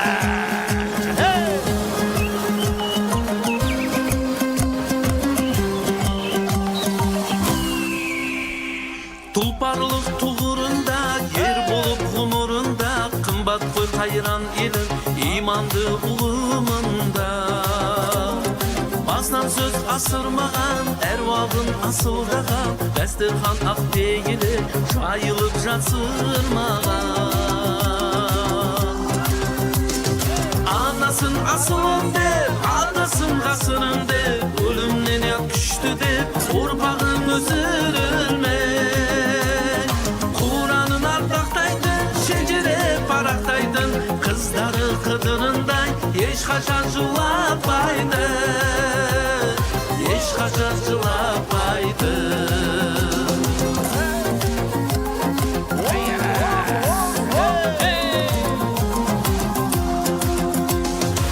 Anasın asılım dep, adasın kasırım dep, ölümden yak düştü dep, urpağın özürülmek. Kur'an'ın ardaqtaydın, şecere paraqtaydın, kızları kıdırınday, eş kaçan julapaydı, eş kaçan julapaydı. Kırgızya. Hey!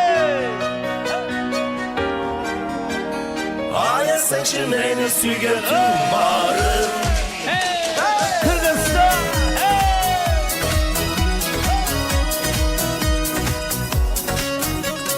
Suyganimde biroq sağan aytmadim. Eshga jaqin ardin qaytib shartmadim. Talay guldir, talay jildir o'tsa-da, yuragimdir ishqim kelar satmadim. Tumarım, ay tumarım, ay sensin meni suygan tumarım. Tumarım, tumarım.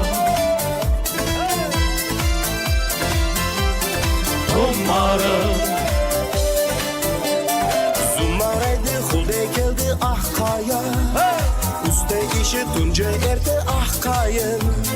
10 yilda ekamiz deb bormadik, to'sib jurg'i ekamiz de ah qaya.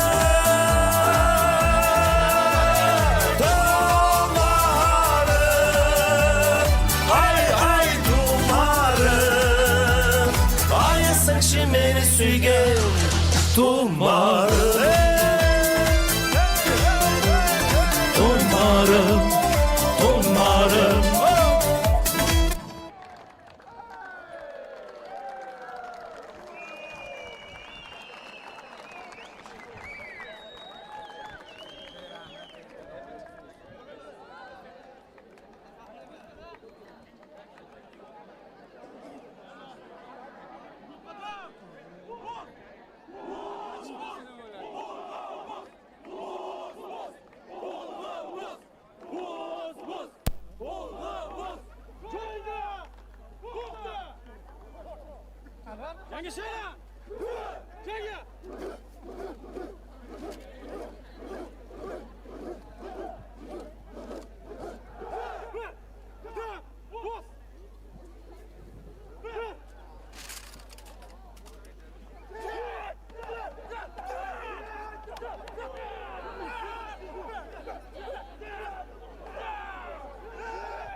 Men askarman, yurt asrarman, neyni bo'ronlarni yenggan.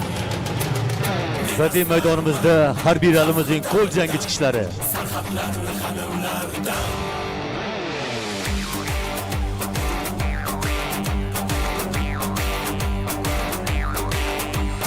Men askarman, ajdodlarimdek bo'lgan. Sulton Jaloliddin Temurbek bo'lgan. Temur Malik Shoh Bobur mirzolar qalblarida ozodlik u erk bo'lgan. Men askarman, ko'ksim to'la iftixor, boshim uzra osmonim bor beg'ubor. Men ochilman kalxatga kum yo'q ko'kda, bu cho'qqilar g'ururimdek bo'ldi qor.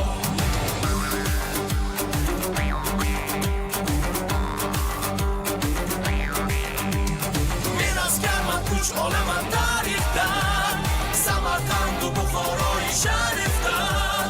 Yurak tumonimda vatan nomi bor, dilim ojiz unga maqtov tarifdan. Men askarman, safda hushyor o'g'lonman, mudofaada tinchlik uchun qalqonman.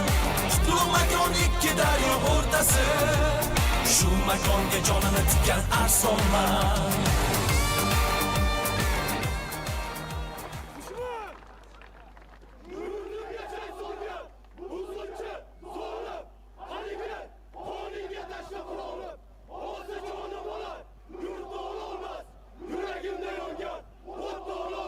O'zbekiston Respublikasiga sadoqat bilan xizmat qilib Mudofaa vazirligi harbiylari.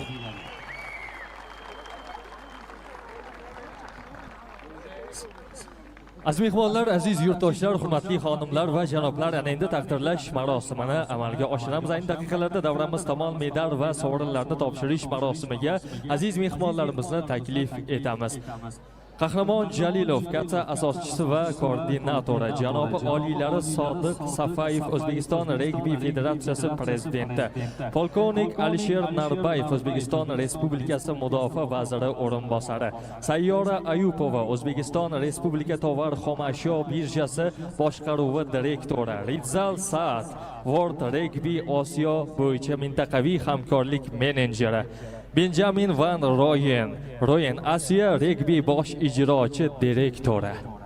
For handing over of medals and trophies, we welcome Kakhramon Jalilov, CASA founding convener, His Excellency Sodiq Sovayev, Uzbekistan Rugby Federation President, Colonel Alisher Narbayev, Deputy Minister of Defense of the Republic of Uzbekistan, Sayora Ayupova, Uzbek Commodity Exchange Board Director, Ritzal Saad, World Rugby Regional Partnership Manager for Asia, and Benjamin van Rooyen, Asia Rugby Chief Executive Officer.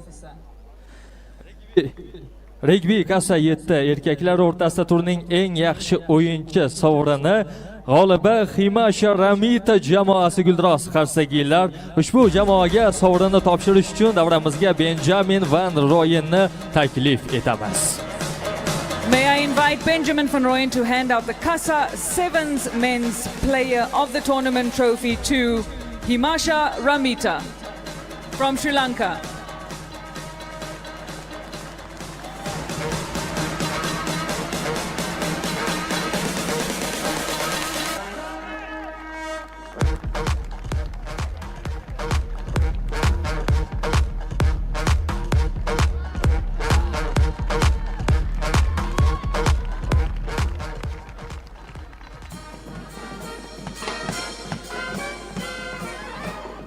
Tashakkur. Ana endi regbi 7 ayollar o'rtasidagi turning eng yaxshi o'yinchisi sovrindori Mahak Choaxon jamoasi Guldiroz Qarsagiylar. Ushbu jamoaga ham sovrinni topshirish uchun Benjamin van Rooyen janoblari o'z qo'llari bilan topshiradilar. Marhamat.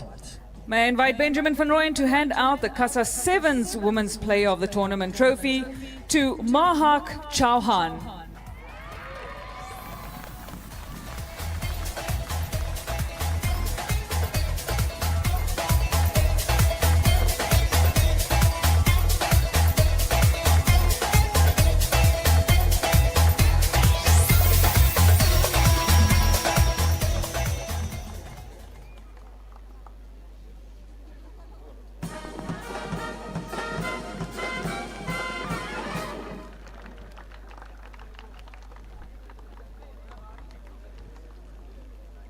Tashakkur. Erkaklar jamoalari o'rtasidagi bronza medallari g'olibi O'zbekiston jamoasi Guldiroz Qarsagiylar. Aynan ushbu jamoa uchun medallarni Ridzal Sanati taklif qilamiz. O'zbekiston jamoasiga o'z qo'llari ila topshirib qo'yadilar. Marhamat Guldiroz Qarsagiylar, aziz mehmonlar, qo'llab-quvvatlab turamiz. May I invite Ritzal Saad to hand out the bronze medals to the Uzbekistan men's team.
Tashakkur, muborak bo'lsin.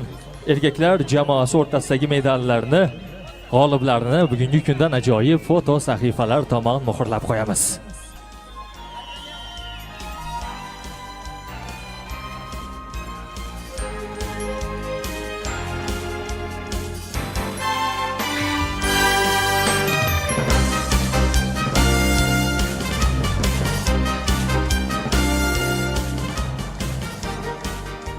Tashakkur. G'oliblarimizga sovrinlar muborak bo'lsin. Ana endi ayollar jamoalari o'rtasidagi bronza medallari g'oliblari O'zbekiston jamoasi guldiroz qarshidagilar ushbu jamoaga ham Ridzal Saad janoblari sovrinlarni topshiradilar. Marhamat. May I invite Ritzal Saad to hand out the bronze medals to the Uzbekistan women's team.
Tashakkur muborak bo'lsin ayollarimizga ham ushbu sovrinlar. Aziz mehmonlar, ana endi erkaklar jamoalari o'rtasidagi kumush medallari sohibi Hindiston jamoasi guldiroz qarsagilar ushbu jamoaga sovrinlarni polkovnik Alisher Narbayev janoblari topshiradilar. Marhamat. May I invite Colonel Alisher Narbayev to hand out the silver medals to the India men's team.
Hindiston jamoasini ham ushbu medallar bilan muborakbod etamiz. Ularni ham bugungi kundan ajoyib tarixiy zarvaraqlar, ya'ni ajoyib foto sahifalar tomon muhrlab qo'yamiz.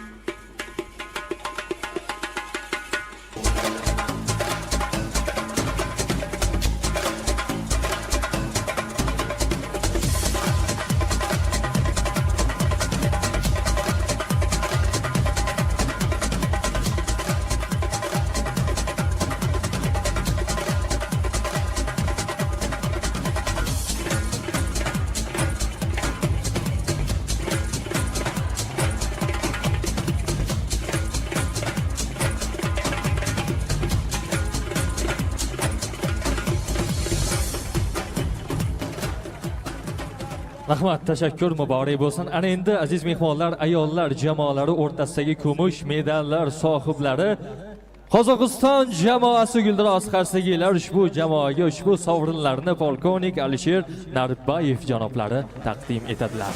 May I now invite Colonel Alisher Narbayev to hand out the silver medals to the Kazakhstan women's team.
Qozog'iston jamoasiga ushbu sovrinlar muborak bo'lsin. Ana endi aziz mehmonlar, hayajonli daqiqalar.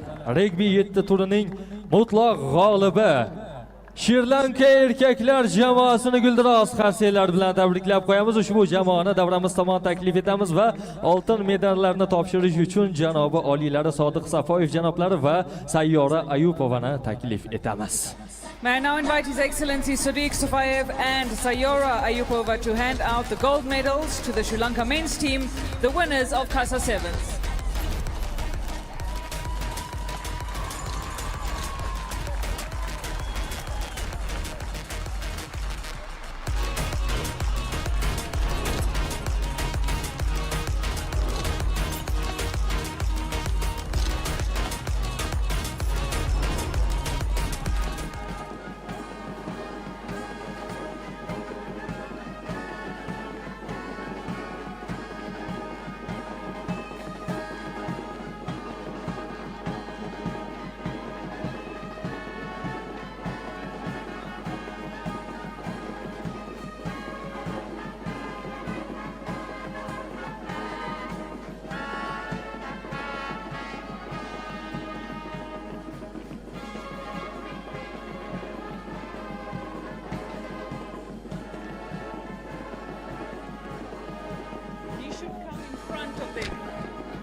Regbi 7 g'oliblari bo'lgan Sri Lanka jamoasiga kubokni topshirish uchun Qahramon Jalilovni taklif etamiz. Marhamat. May I now invite Qahramon Jalilov to hand out the trophy to the winners of the Kasa Sevens to the Sri Lanka men's team.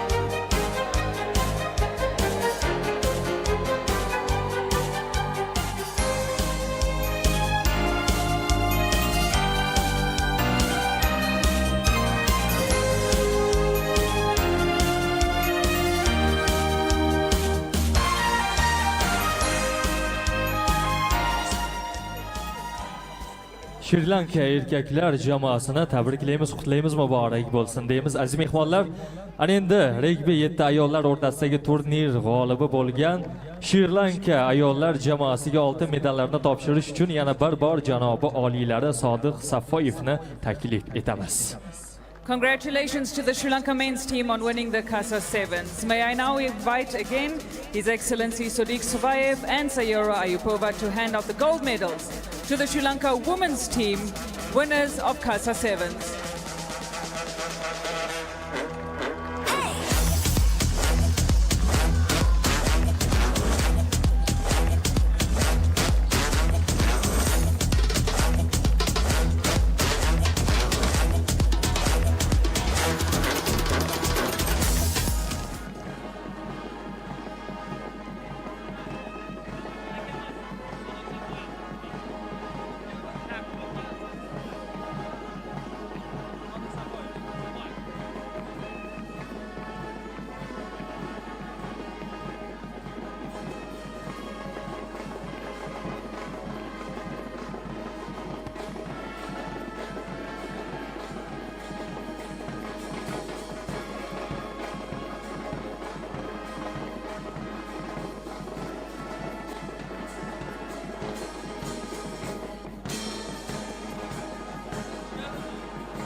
Aziz mehmonlar va nihoyat regbi 7 g'olibi bo'lgan ayollar jamoasiga kubokni topshirish uchun yana bir bor janobi oliylari Sodiq Safoyevni taklif etamiz. May I now invite His Excellency Sodiq Safoyev to hand out the trophy to the winners of the CASA Sevens to the Sri Lanka women's team.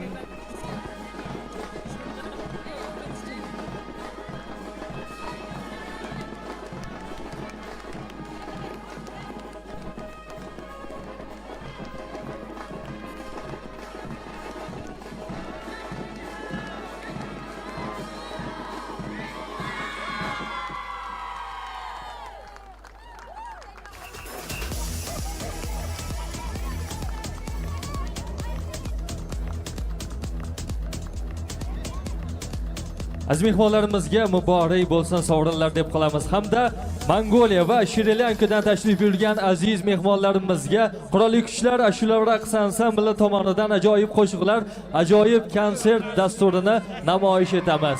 Muborak bo'lsin, ajoyib fotosahifalar ham birgalikda amalga oshirilmoqda. Aziz mehmonlar, konsert dasturimiz sizlar uchun. Ketdik. Salomat bo'linglar. Mongoliya.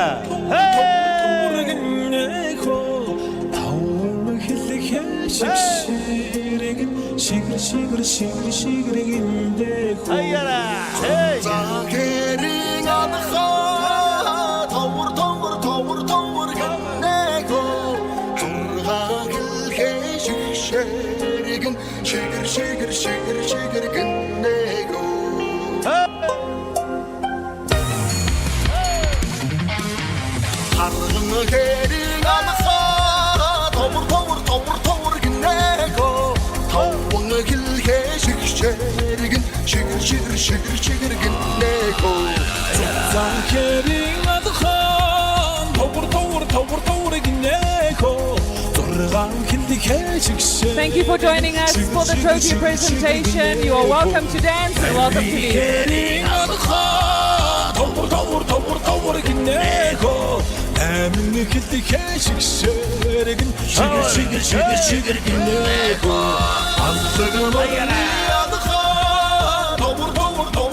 We invite everyone to have a dance.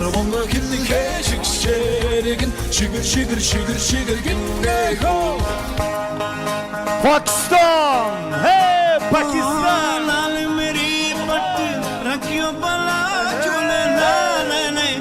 Barcha kelgan mehmonlarimizni raqslarga taklif etamiz. mehmonlardan iltimos. Marhaba. Sevulda sahi şahbaz kalandır, damadım mast kalandır, Alida pehlanandır, damadım mast kalandır, sahi şahbaz kalandır. Ho lale meri hay, lale meri.